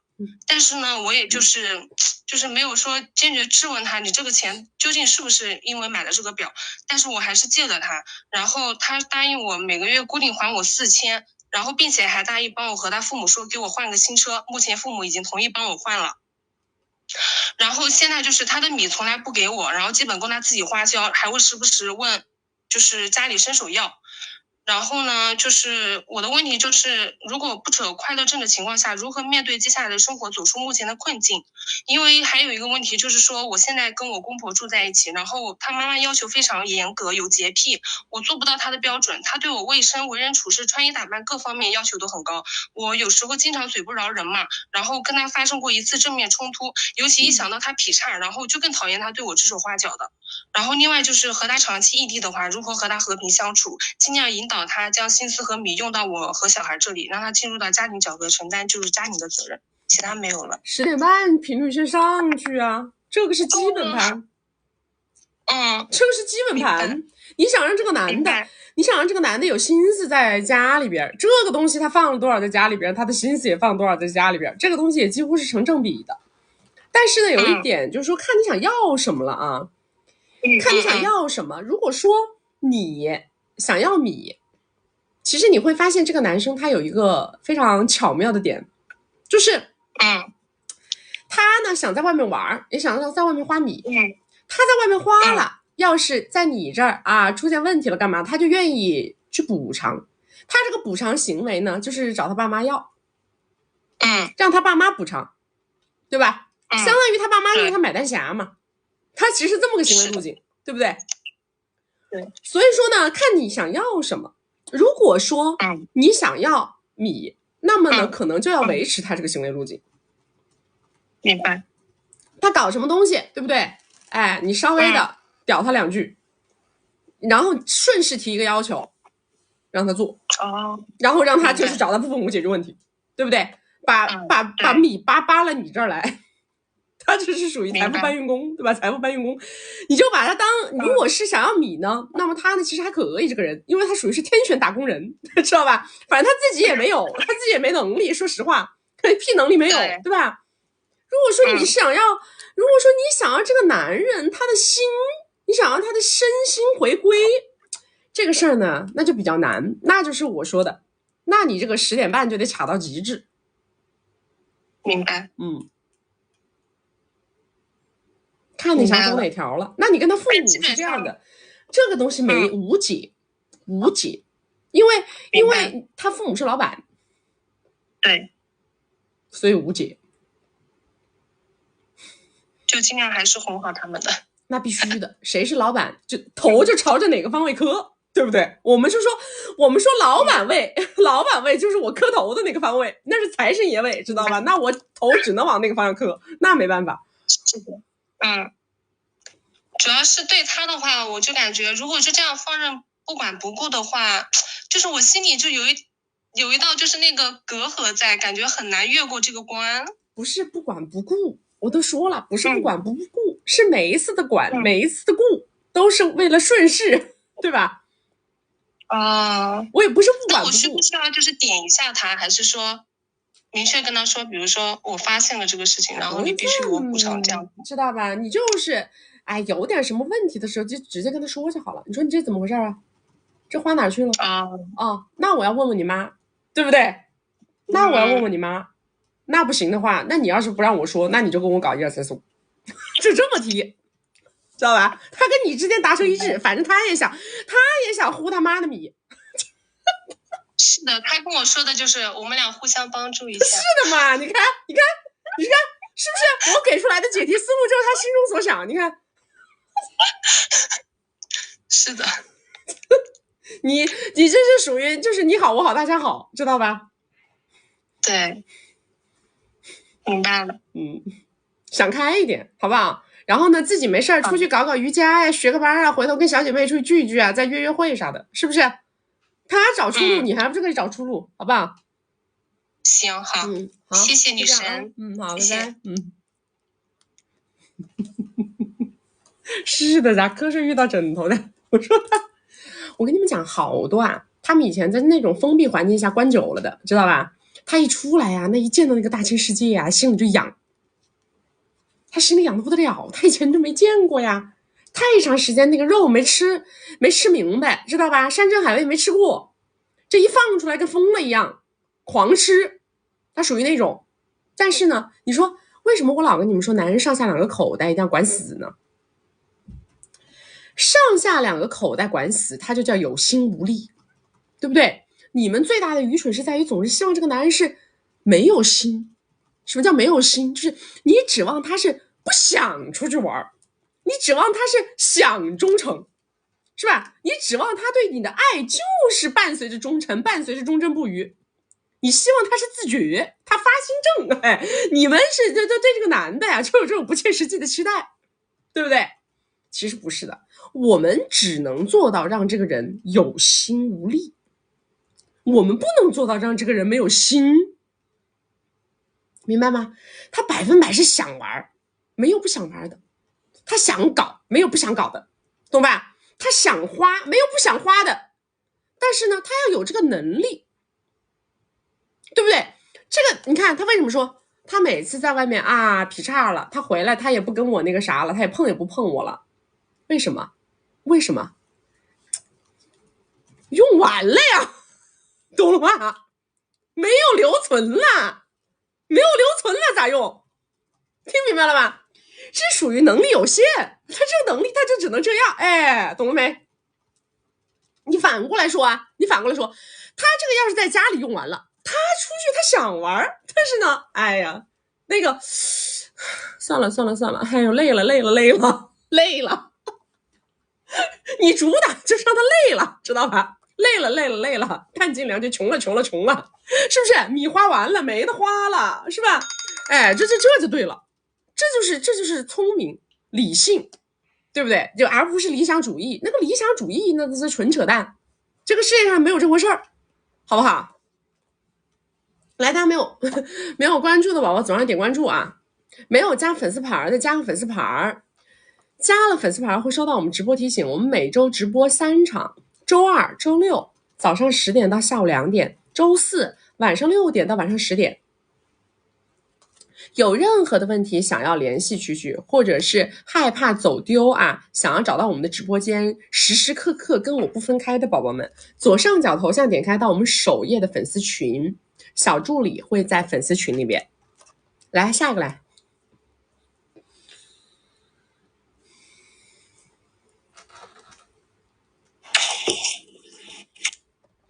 Hello， 你好。Hello， 曲曲到我了吗？对的，你说。是这样的，我讲一下。Hello， 我听不到啦。稍等。现在听不见，你不能退出哦。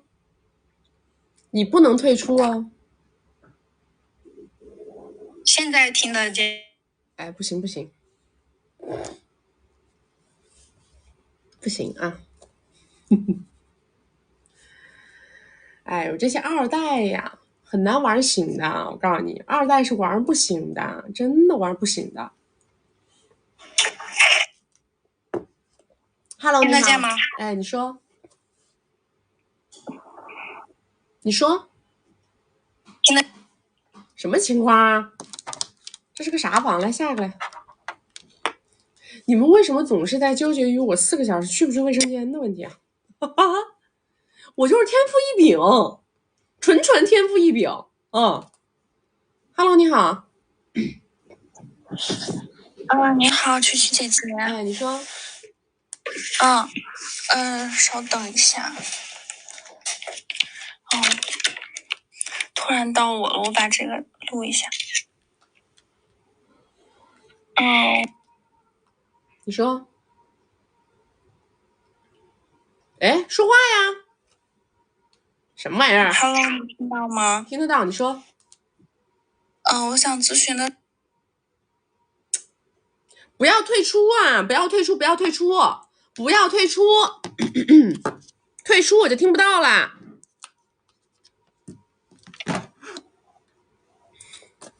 哎，怎么突然到我了？对的，就是你，幸运儿，快从现在开始说话，来。来吧，谢谢曲曲。你说。好的，我今天2个问题啊，一个是帮忙判断一下男二的人性底色，然后我如果选择男二的话，应该开多大的口？第2个问题，如果时间来得及的话，就是还有第2个问题，就是我怎么跟男一和平的分手，然后对自己的事业的影响降到最低。有个前情提要，其实我差不多1个月吧，1个月前其实连过你的，就是2个男嘉宾都是10点半，然后男一的话付出了800个，但是我们不能长期绑定，然后我也做了5年1000个买断的这个方案，是应该是可以落地的。然后男二的条件呢，就是 DIY 带球，目前我跟他谈的条件是球落地前1000个线米分布到位，然后落实一个4000左右的房子，然后再是一个球一个小目标，但是这个小目标是给球的信托，就不是给我的。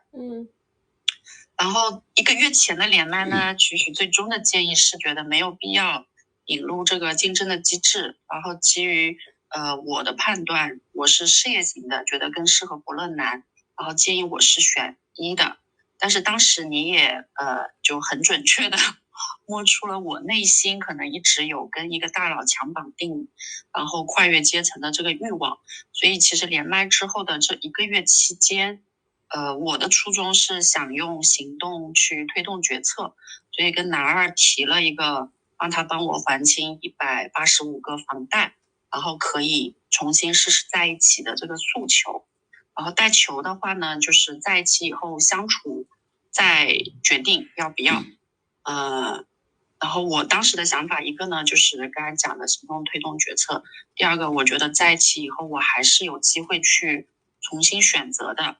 他呢也蛮爽快的就同意了，很快就打了那个米，然后这1个月期间也挺有付出意愿的，就是手表啊、珠宝啊等等，另外有大几十的一个付出，然后也很积极的在推动 DIY 的事情。但我这个事情我暂时还拖着。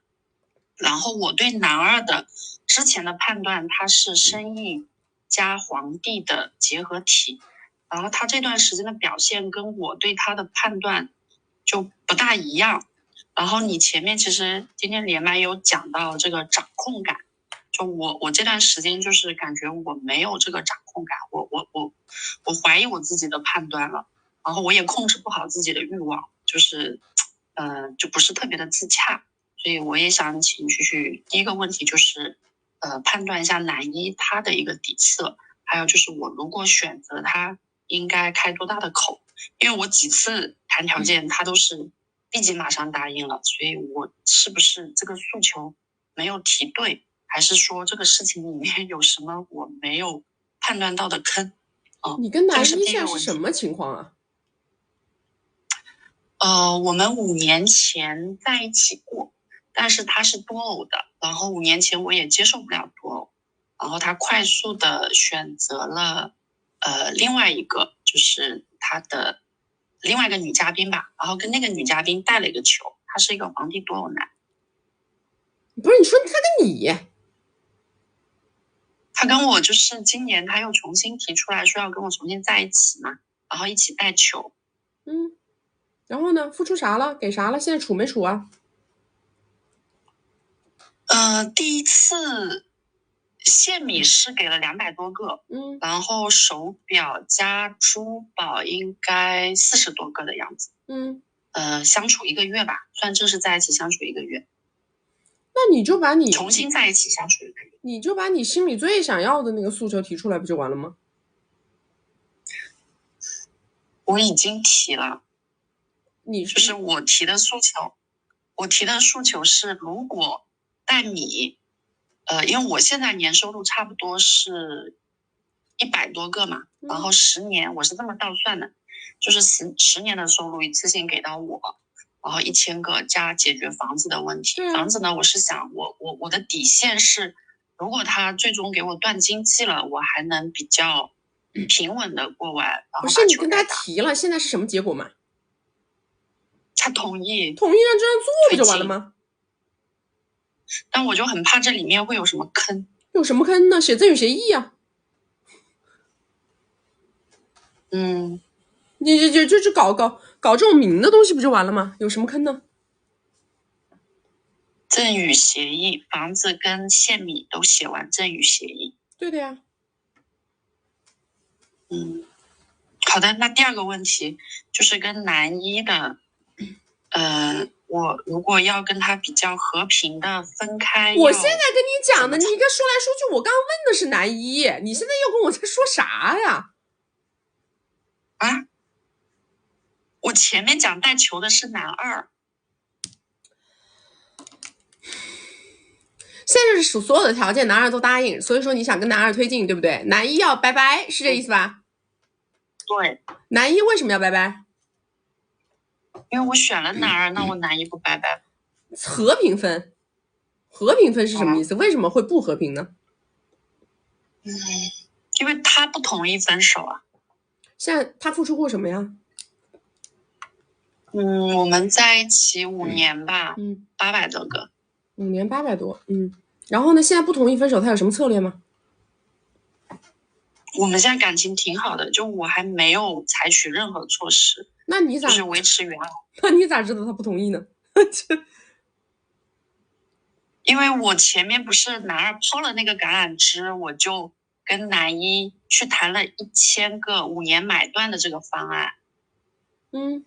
然后他也马上就同意了。我的意思是，他答应这个条件，我就愿意买断。然后他也答应了这个条件，就是因为他不想分嘛，就他用行动已经决定他不想。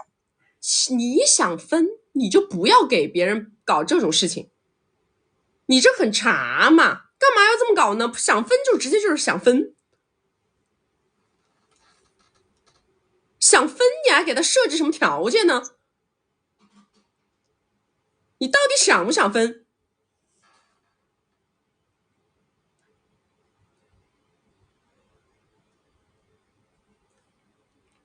我还没有决定好。那你让我帮你决定。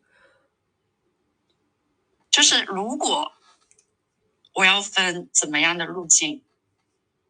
分就没有路径，就是直接就是我要分，我找下家了，就这么简单。我要去结婚了，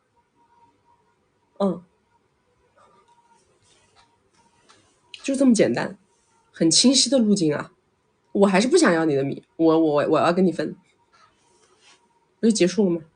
这就是分的路径啊。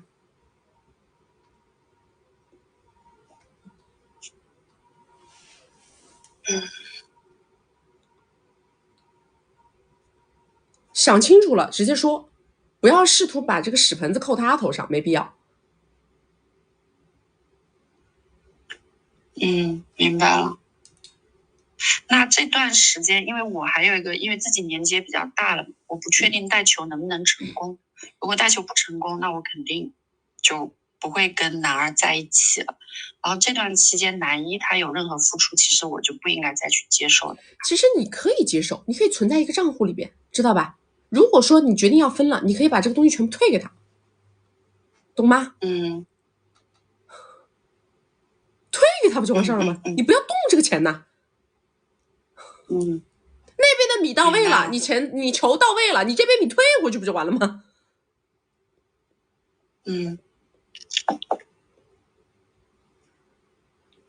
好的，那我没什么问题了。好，拜拜。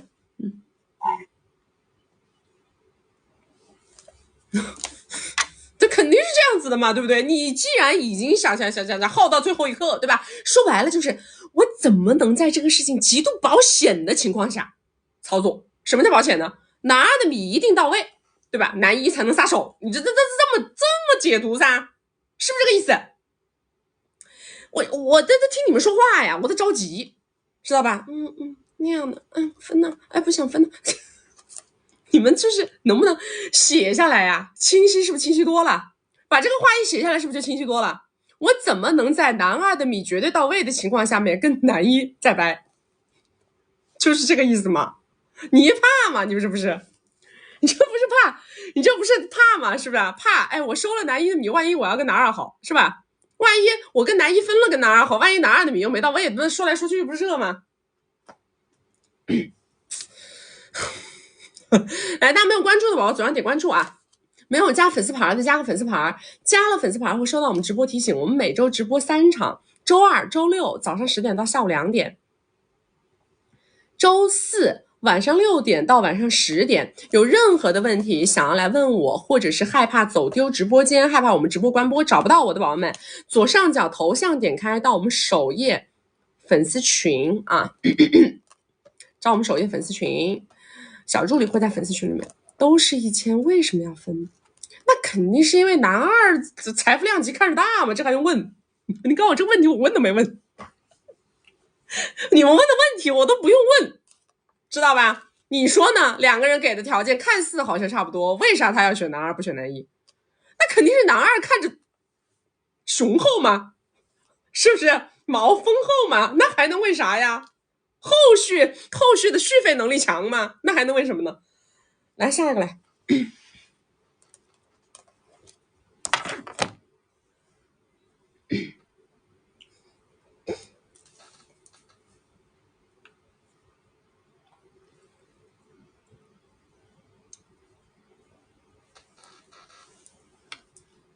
Hello， 你好。曲曲你好。你说。我讲一下我的基本情况啊，我的话现在35岁，然后身高165，长相的话大概是7、8分的样子。然后我的情况就是，目前是围内，然后我的就是目前跟我的那个，他是属于他劈叉了，然后我跟他有2年没有在一起，但是还没有扯快乐证。我们有2个孩子，2个粉红，然后呢，现在属于各过各的。我讲一下我的男嘉宾，就是有一个男嘉宾认识有6年，他是围内。然后呢，认识的这6年，就是他知道我是围内嘛，然后反正偶尔会联系一下。前几个月呢，我们有聊天的时候，我就跟他讲我已经扯了快乐证，然后呢，他就给我表白了，他说喜欢我很多年，然后我自己的话，因为他有事业光环嘛，所以说我比较崇拜他。后面就约的见面之后呢，他也跟我表达了好感，然后呢，他就跟我讲，问我能不能接受他的情况。他非常非常坦白的跟我讲，就是如果我跟他在一起的话，可能还有一件事情要接受，就是他还有除了他自己家里，可能他还有女嘉宾，就是多位女嘉宾对吧？哎，对，他问我能不能接受，我没有给他回应，因为我自己是比较清楚嘛，因为我是属于对婚姻没有诉求了，因为我也有宝宝，然后就是对婚姻也没有什么幻想，所以说后面就见面吃了个饭就分开大概有1个多月，每天基本上都联系，然后后面就又见了一次面，见面之后就10点半，然后到目前为止在一起1个多月吧，他就是很会给我情绪价值，然后也很和谐。这1个月的话，差不多给我花了20几个吧，就是都是买的珠宝啊、奢侈品这些，没有给现米。我现在的诉求就是怎样能让他给我现米。然后我的类型就是外形看上去比较精明，但实际上是属于笨蛋美女型的，就是没什么头脑，比较简单。1个月以前为啥不来呢？他也没有去谈过，就我们2个之间没有去谈过这些东西。就是你1个月以前为什么不来连呢？你为什么要等到现在来连呢？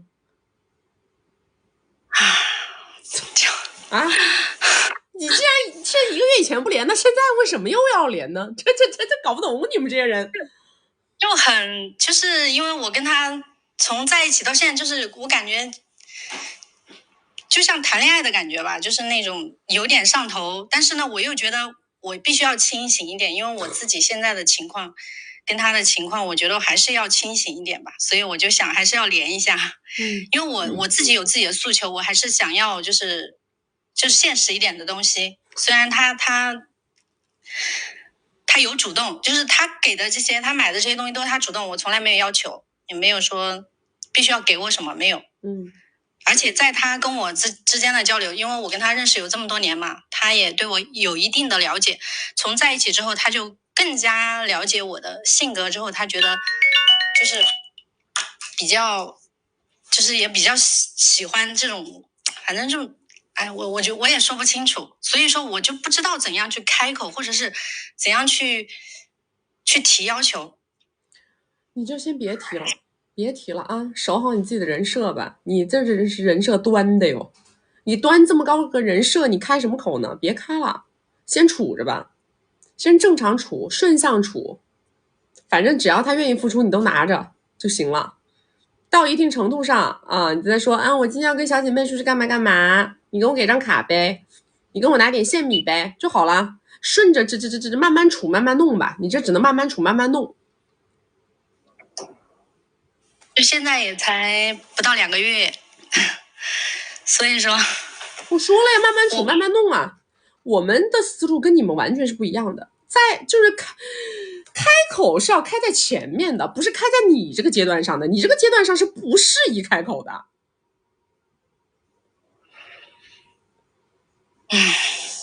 对啊，我也觉得不合适。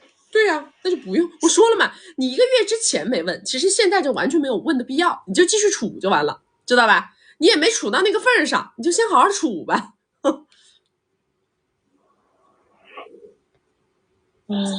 现在就是因为我跟前任的话，反正也是在谈扯快乐症的事情，也是因为我确实接受不了他的这个劈叉这个事情，然后我们也一直在谈，然后跟现在就这一个男嘉宾也是意外，可能是跟前任分开这2年的时间，然后他出现之后给予我很多情绪价值，然后就现在这个情况就在一起。你在一起呗，没人指责你啊，想在一起就在一起，挺好，祝福。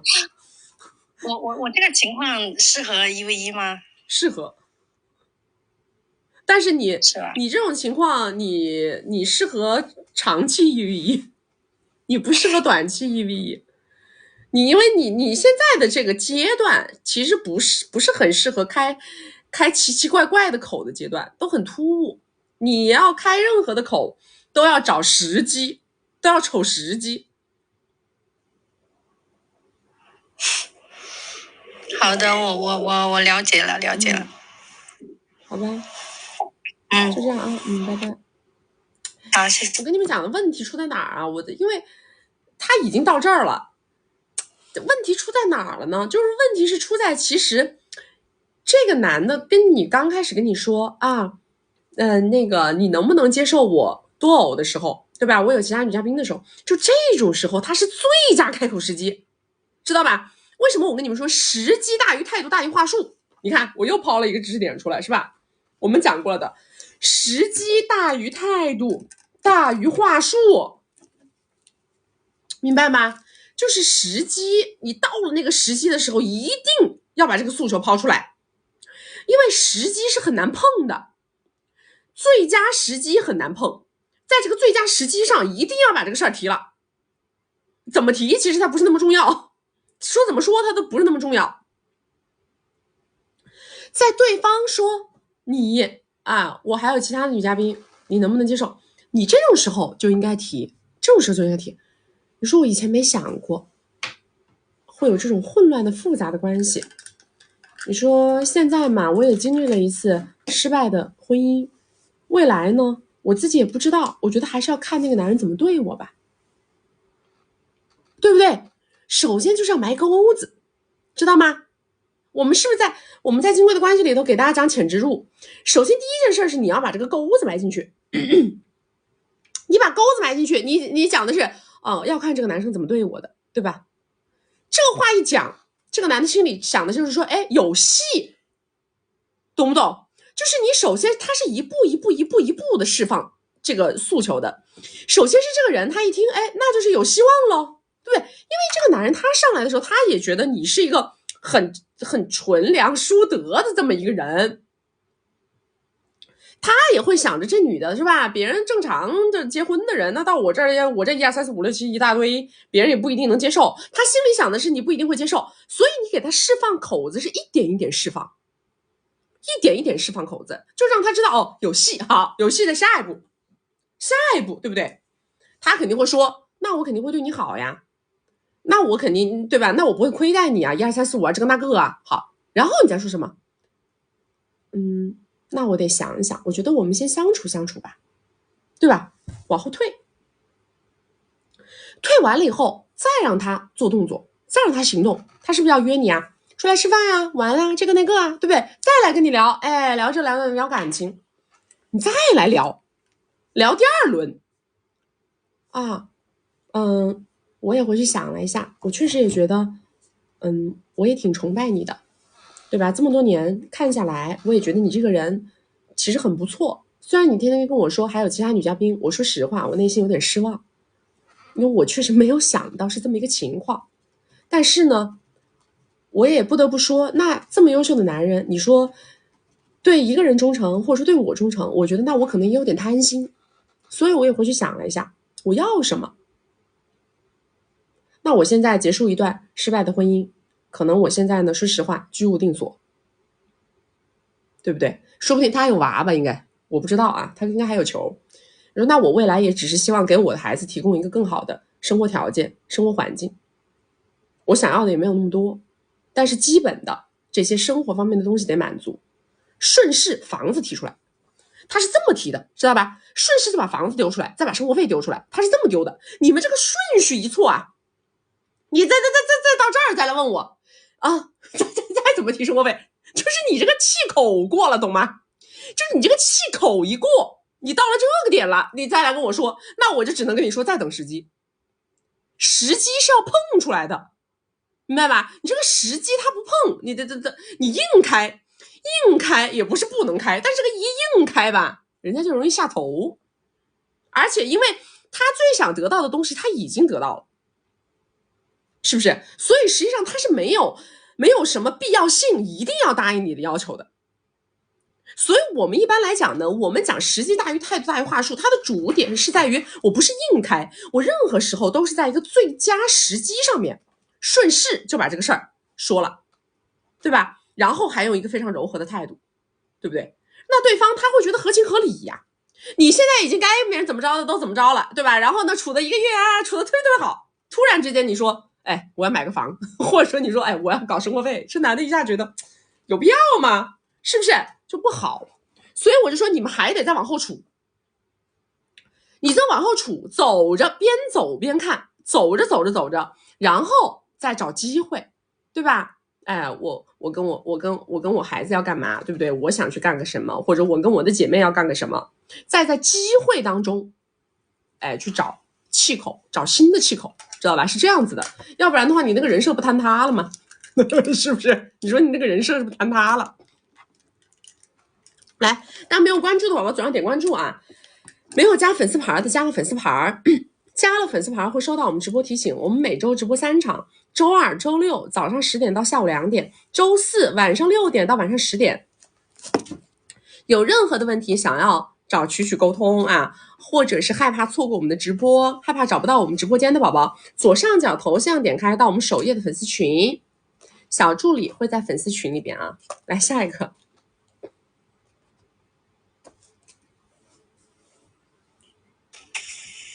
Hello， 你好。你好，曲曲小姐姐，我刚断了，我重新说一下。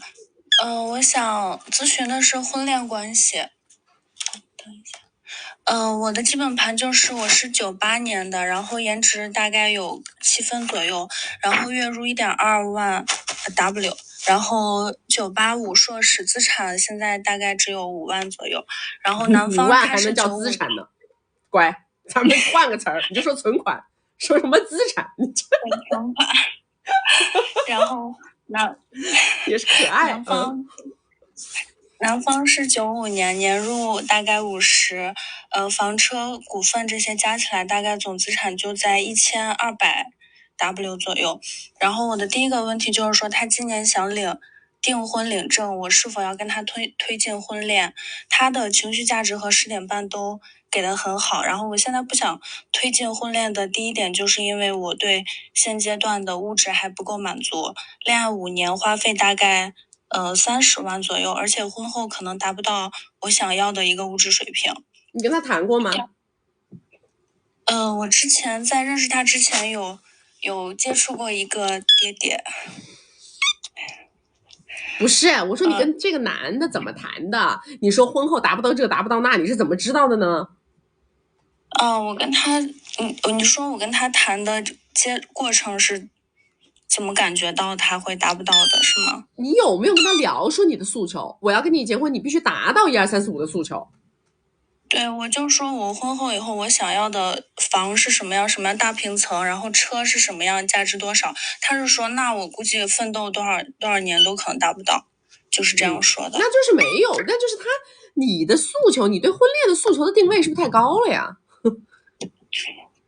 就是可能因为之前我接触那个爹爹，我是按照这个标准去想的。那你不是做梦？人家是爹爹那个物质水准的人，能找你结婚吗？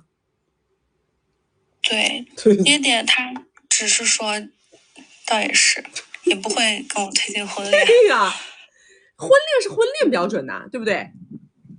你那个乱七八糟是乱七八糟的标准，那哪是一个标准呢？就是我现在不要用这个要求去要求他。对，你用这个要求，你想去要求谁就要求谁。问题是人家压根就没有，怎么要求呢？他总资产水平1000，你上来说我要个大平层，要个这个要个大，人家说梦里有，梦里都会有。这都不是他愿不愿意给的问题了，是他自己就没有啊。而且你也找不着有那种条件的人做老公啊。你说你存款5万，你还跟过爹爹，你跟了个爹爹之后也就搞个存款5万，你这你自己水平也没上来呀，你这。因为跟爹爹的时候，当时年龄比较小，也没有考虑到后来这些，也没有遇到你当时。说白了嘛，那爹爹只是带你吃了几顿好饭，带你买了几件好衣服，那有啥用呢？对不对？没有给你的身家往上拔呀，没有给你的整体素质往上拔呀。现在以你的水平找到这个男孩子，你已经是高攀人家了呀。确实我的家庭条件就是普通的那种。对呀，所以我就说你想结婚，这个男生条件已经是很好了，你跟他谈呢，要按他能拿得出来的东西谈，明白吗？你比如说收入上交，往这种方向谈，就收入要上交给我，对不对？或者说我要多少彩礼，或者说房子加名，就往这种正常人的谈婚论嫁的方向谈。你不能狮子大开口，开到一个无边无界的地方，就跟人家说你在干嘛？你在做梦。对。然后就是他的，我看一下，他第二点就是他说过分手后还让我说过有还钱之类的话，就是他还有点暴力倾向，就是会不分场合的吼或者摔东西这种行为。那你换一个人嘛，你多大？我98的。换一个，好吧？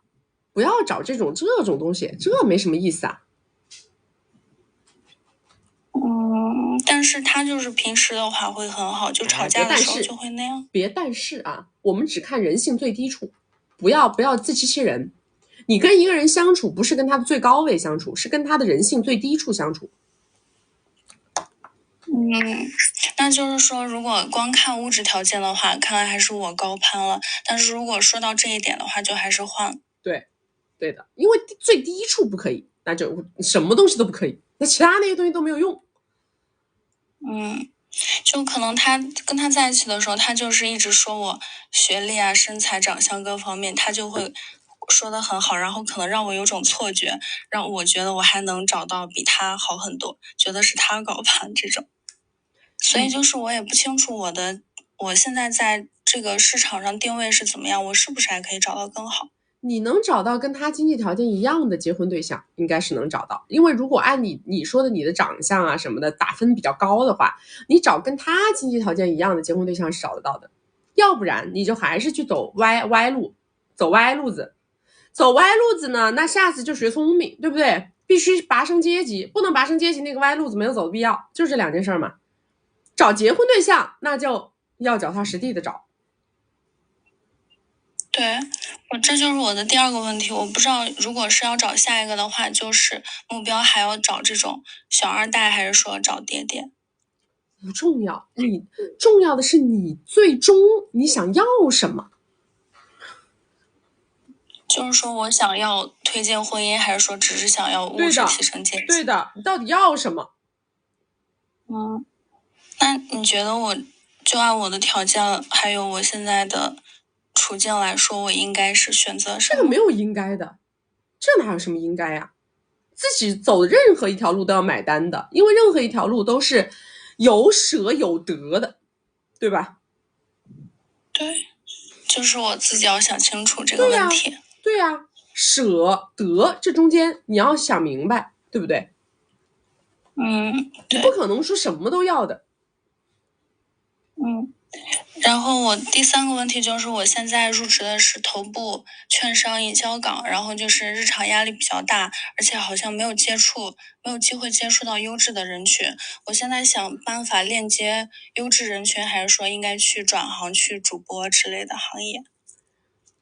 我觉得你在你现在这个行业里吧，是属于精英行业，对吧？对，精英行业里边找贵人，把你往上拔，走职业晋升路径，想办法让自己的收入变得更高。那就是现在的话，我觉得好像没有什么机会去找到贵人，我应该怎么去找贵人？你在你们圈子里面，你要疯狂的去社交啊。不社交就是不行啊。就是跟我们公司的一些前辈，跟他们多沟通，然后当让他们然了，要社交啊！你们公司里面谁做得好，谁牛掰，想办法把大腿抱上啊！哦，这样，就是就算我们不是一个团队的，就是我们可能有点小竞争关系，我也可以去这样抱别人大腿，是吗？可以啊，只要这个人，对，我跟你说啊，这个事儿很简单，就是在你目光所及之处，有没有让你觉得你最想成为的人，有没有让你觉得你最羡慕的人，你最欣赏的那个目标对象，你就去盯那个目标对象。但是我觉得我就是想，就是工作能力也不是那么的强，我也不想当女强人之类的。我就说我能链接到优质人群，然后我工作也还不错，就可以。小姐啊，你要明白一个道理啊，在你的圈子的目光所及之处的所有的能干出成绩的人，人家都是有两把刷子的，人家能力人脉都不会缺。能在基金行业里边闪光的人，那都是优质人脉一大堆的人。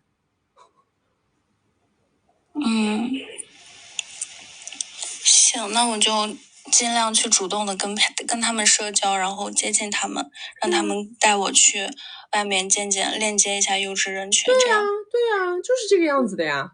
做基金行业想出成绩，没有人脉能出成绩吗？出不来任何成绩的。对。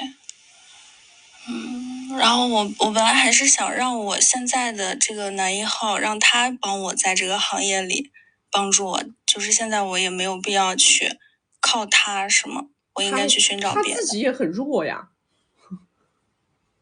他又不是什么牛人。对。然后就是最后一个问题，就是我18岁遇到的那个爹爹，相处2年花了50左右。